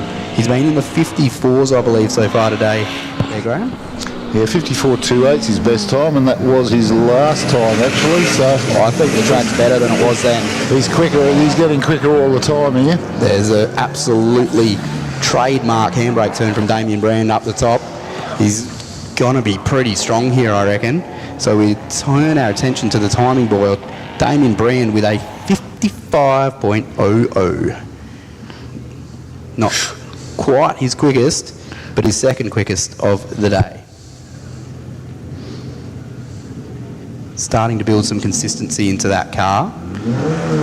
Massive step up, almost pretty much double the horsepower of the car we all know and love Damien Brand for. Oh, well and truly double the horsepower, and probably more, depends on how much they want to dial into it.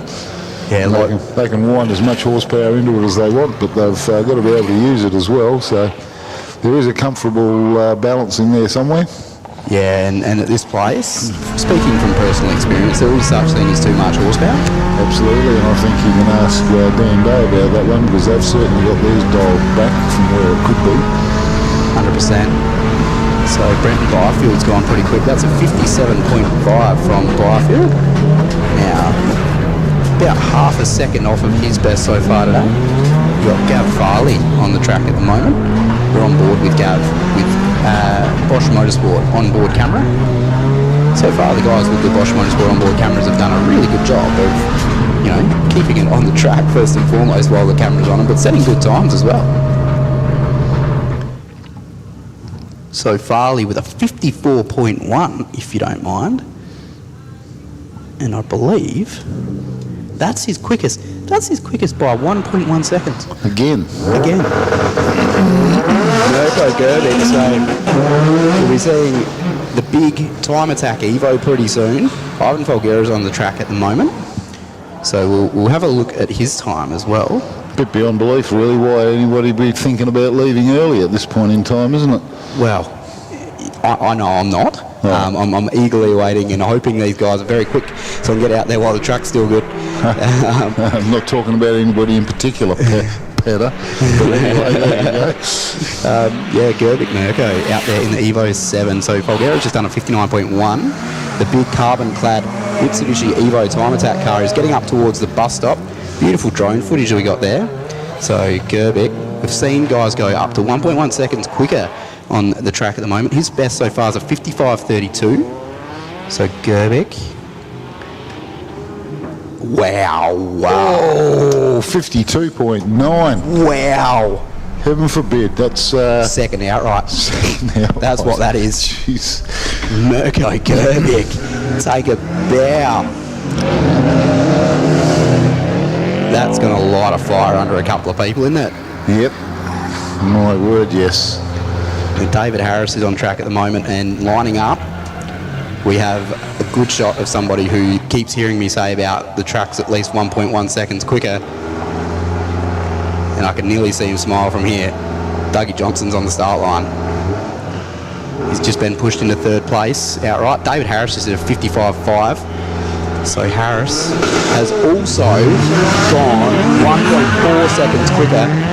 Doug Johnson. What's he going to do? This is going to be one to watch, and this is going to be one to watch really, really closely. Douglas Johnson is on full attack.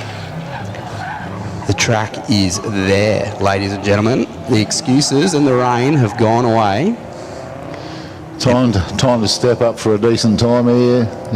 Doug's best time so far is 53.05. He wants to go sub 50 this weekend. Well, I had a chat with him earlier today. That's what he's looking to do. Ooh, you reckon he's got it? Oh, I reckon he can do it. There's no promise tomorrow's weather's going to be any better than today's. This might be the best we get. Dougie Johnson looking awfully tidy up the top through the bus stop. Well and truly got it pegged. Last corner now. This is going to be pretty tidy. So Douglas Johnson has hit the pegs with a 53.05. He's matched his best to the time. What? To the 100th of a second. So, we do have a new second outright in Mirko Gerbic. But what we've also got coming up pretty soon is the poster boy.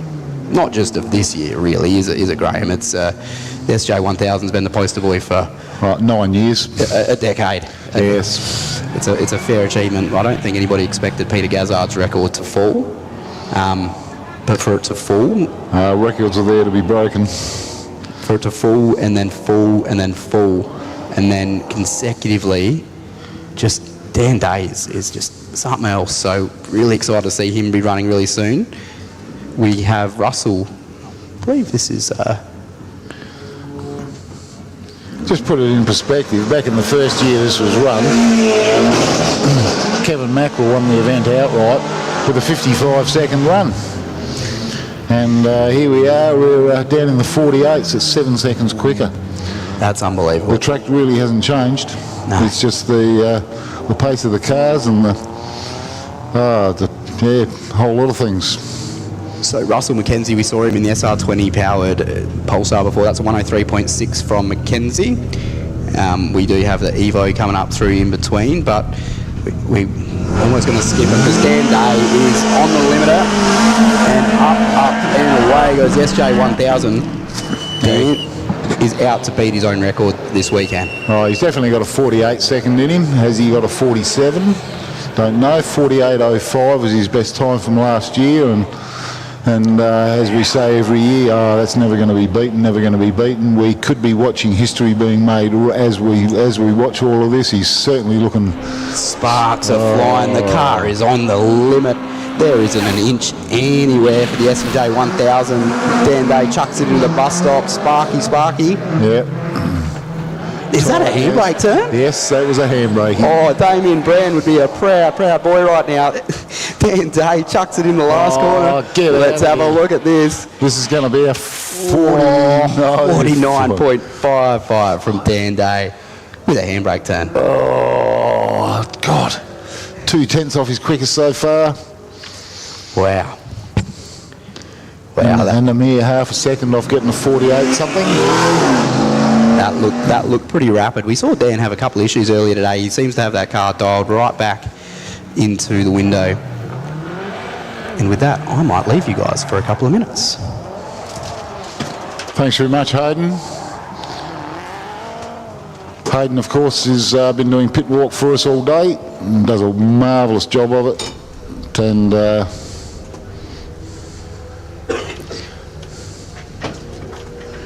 be interesting to see the footage from Dan Day's front bumper camera there.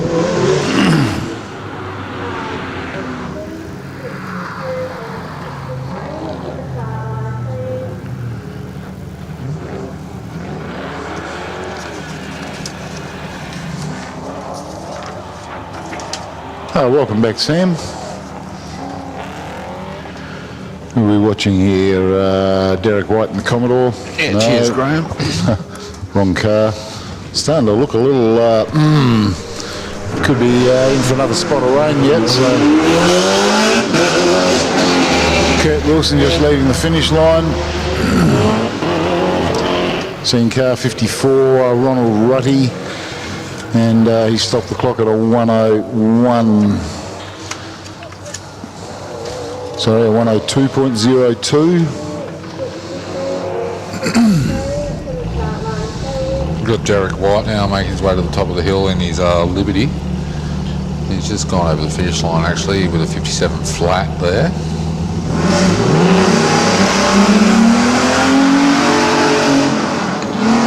As we see Kurt Wilson now making his way around the hairpin in his Subaru WRX. He's got some fairly decent fruit under the bonnet of this thing, but he's going to be down in the 50 or 56.3. 55.3. 55, depends what screen you're looking at. There we go, 55.3, you're right. I think we'll keep an eye on our screen out in the yard there, actually.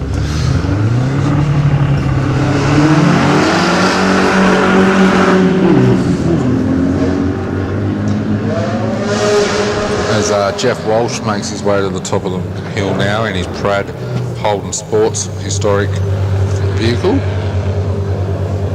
Just making his way around the hairpin now.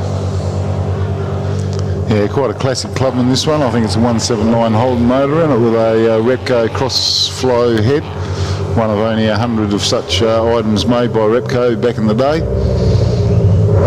Got a 106 flat at the head.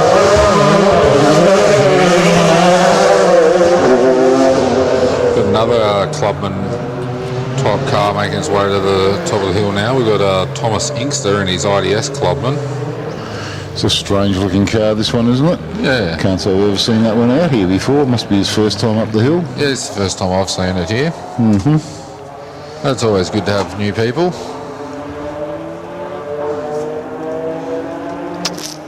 And Thomas is going to stop the clock there at a 103.31. Yeah, we're just watching Sean Day. He's got the Porsche out for a red hot run. Hopefully he can keep it all nice and tidy. Sounds unreal, this car. He's can he get the bus stop right? Oh no! Ploughed a pencil bollard there. He's overcooked it. He's pushed a barrier. Marshals would be running out there quickly as they can to get that one put back in place before the next car comes through, so we don't have any hold-ups. We'll see how that goes for everybody. We're just seeing a replay from a different angle. Yes, total over rotation there. Did a 58.4, corrected time 103.4. Yep. Dear oh dear, he's just not quite getting that part of the track right today. He's been struggling with it a little bit. Can't blame the car for that though, afraid not.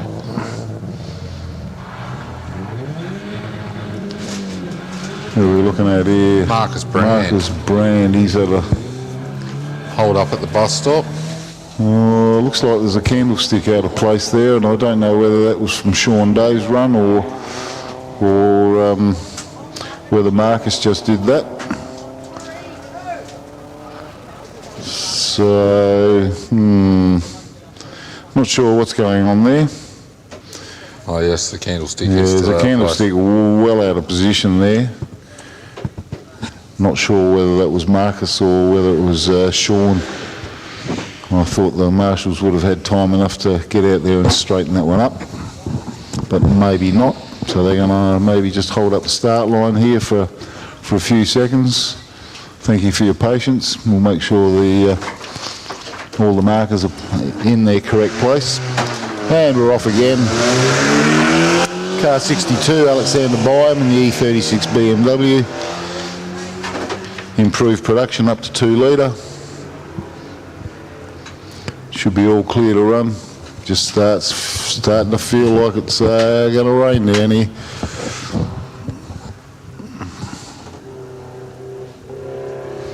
I reckon the temperature's dropped a couple of 3 degrees in the last 5 minutes.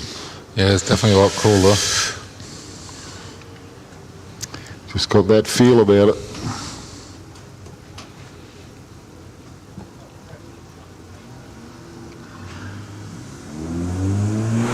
Oh, it's raining at the top now, you can see on the camera. Oh, yes. Alexander Byam now making his way around the hairpin. It's a bit over, and I'm going to sign that one. Yep. We seem to have our own little climate system down here in the Valley Lake crater. So given that it's raining up there, I'm giving it less than 30 seconds before we see water on our front window here. Yeah, it won't take long. No. Bit further to travel down here. Mind you, there's still a bit of sun shining down here, so it's as weird and fickle as anything. A 109.1 there for Alexander Byam.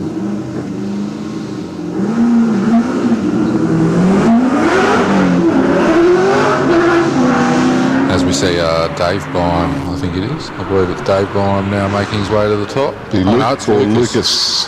I knew it was one of the Byam entries. Too many Byams to keep track of, you know. It's all Bob's fault.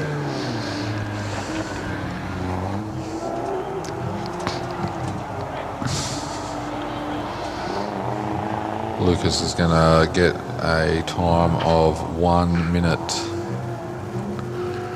13.37 there for Lucas Byam in the BMW. He's the first of the junior group. We've got about 7 juniors running through here, some of them with quite a pedigree, father and son combinations. You've got Charlie Evans now. He's another one that's got a father that's brought him into motorsport. In fact, quite a few of the next. We've got Oliver Polner, Braden Raydell, Henry Sims, all people with famous fathers for being involved in motorsport down here in the southeast for years and years and years.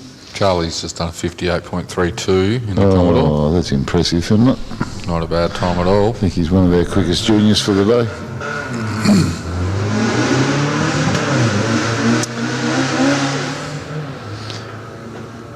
Now we've got Jamie Polner's son Oliver behind the wheel of the Subaru Liberty.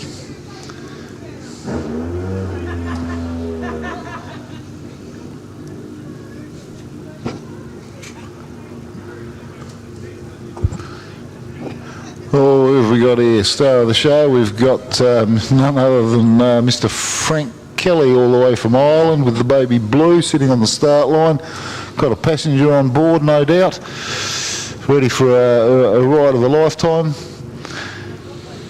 This is a good way to make memories, folks. Sit in this passenger seat over there, and away we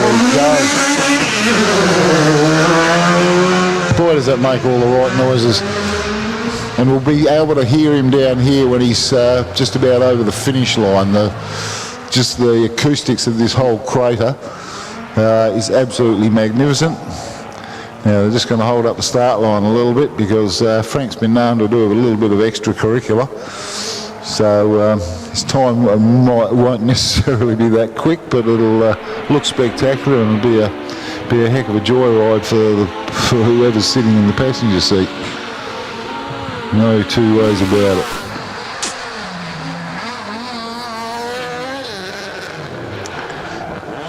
Now we've just had Oliver Polner stop the clock at 109.39. In the meantime, we've got Frank doing. He's doing a few more donuts up in the top T junction. So we still got a little bit of a hold up on the start line. Never quite know how long this run's going to take, but he's crossed the beam with a 108 with a donut. Great effort there. Okay, who have we got on the start line here? We've got none other than young Braden Raydell driving a Mitsubishi Lancer. You want to tell us all about that one, Sam?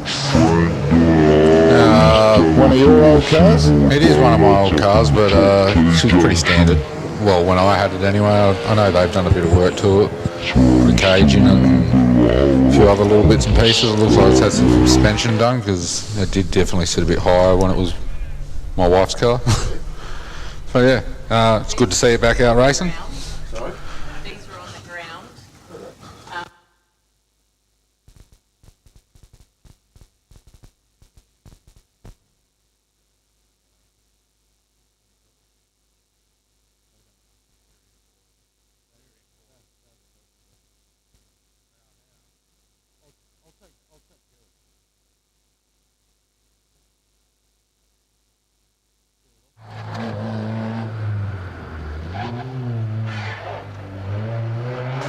There we just see Braden now making his way around the hairpin.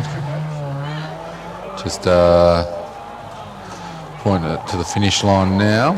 And Braden's going to stop the clock there at a time of 1 minute 13.3.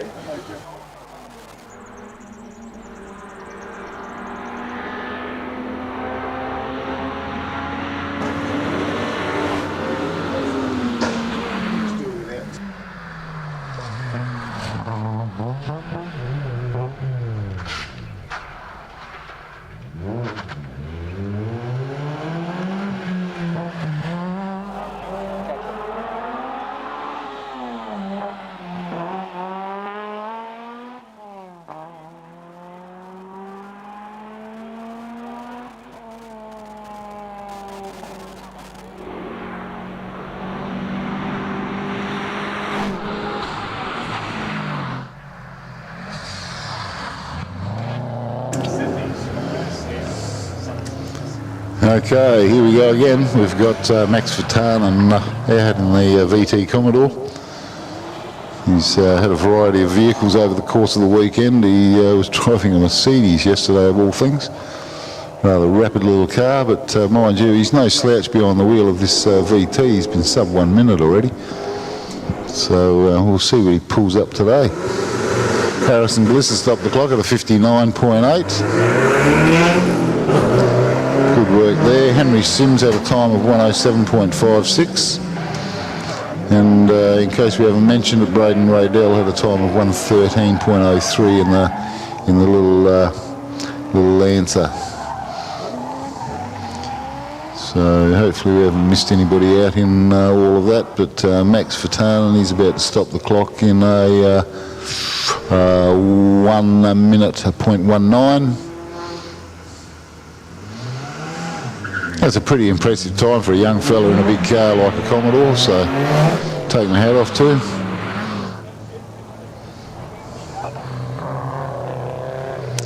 And he still runs under the banner of being a junior, believe it or not. He's going to wear that one out pretty soon, I think. He'll have to go up and play with the big boys soon. You can't wear the junior badge forever. Old age catches up. Now we're only a few cars from the end of the bracket here, so we're going to have some buses swapping ends again. We're still going to be running here for another hour, so which could well put us through another run and a half. We're aiming to get through 5.5 runs today by the 7 o'clock mark. Seriously can't understand why anybody would want to be leaving early today when conditions are right for some fairly quick times. We've already seen some times tumble already. although it's starting to get a little bit moist at the top, we haven't seen that down the bottom yet.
Okay, we're watching Brendan Wegener in the pretty coloured Magna. Oh, tipping it in pretty briskly into the bus stop there. He needs to get a working handbrake in that thing. They're so good. He can do that.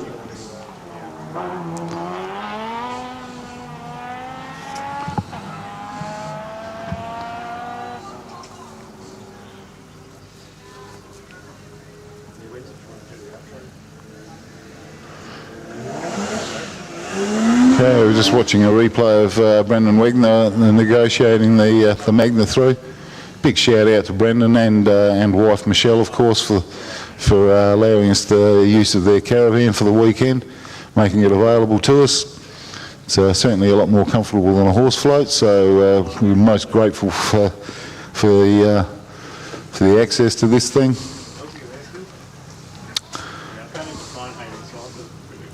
We've had Bruce Hamilton go up there and stop the clock at a 101.01, and we've got Josh Munn on the track at the moment in the Mazda RX-8. That's not all it seems. I've shoehorned a barrow motor into the front of that thing, so we were calling it as a rotary earlier on, and I got pulled up over in the pits and shown under the bonnet, and my goodness, they have managed to shoehorn a barrow motor into this thing.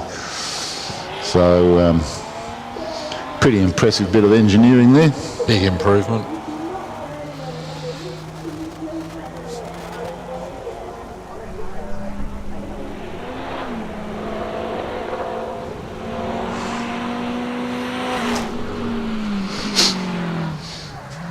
Okay, the little Mazda RX-8, he's stopping the clock. Josh Munn at a 103.05. And we've got the doctor on course at the moment, just doing a sweep run through, because he can. We thought he was going to get busy there a little bit earlier, but really not too much to be alarmed about, and it was a good outcome. But he went for a drive up there anyway, just to make sure. So thankfully we've kept him pretty much unemployed for the whole weekend so far, which is a good way to be. It's the same with the ambulance. If we can keep the ambulance unemployed as well, that's got to be a good thing.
Thank you so much for watching us here on the Bosch Motorsport Australia live stream from the 2025 Trident Tyre Centre Legends of the Lakes Hillclimb. This concludes the stream for today, but make sure you tune in again tomorrow.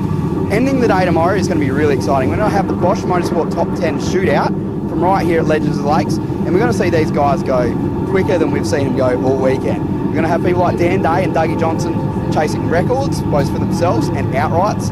And I know that Dan's going to be looking very closely at that 47 lap time. So I hope you've enjoyed our live stream today.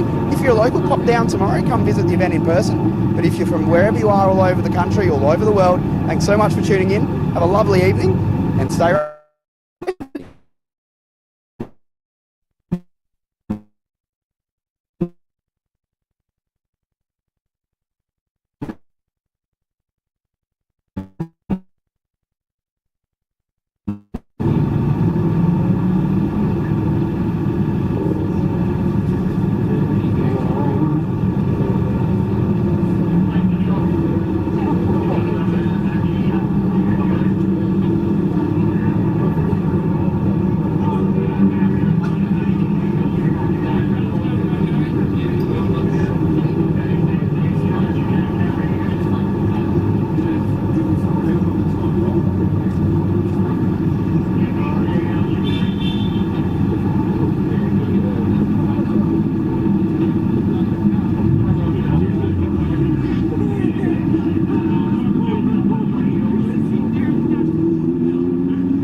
Trident Tyre, Legend of the Lakes Hillclimb.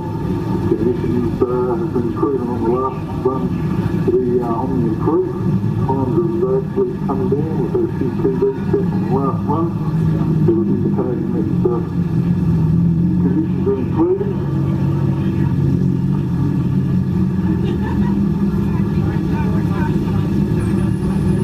So we've got car 77 marker 16 in the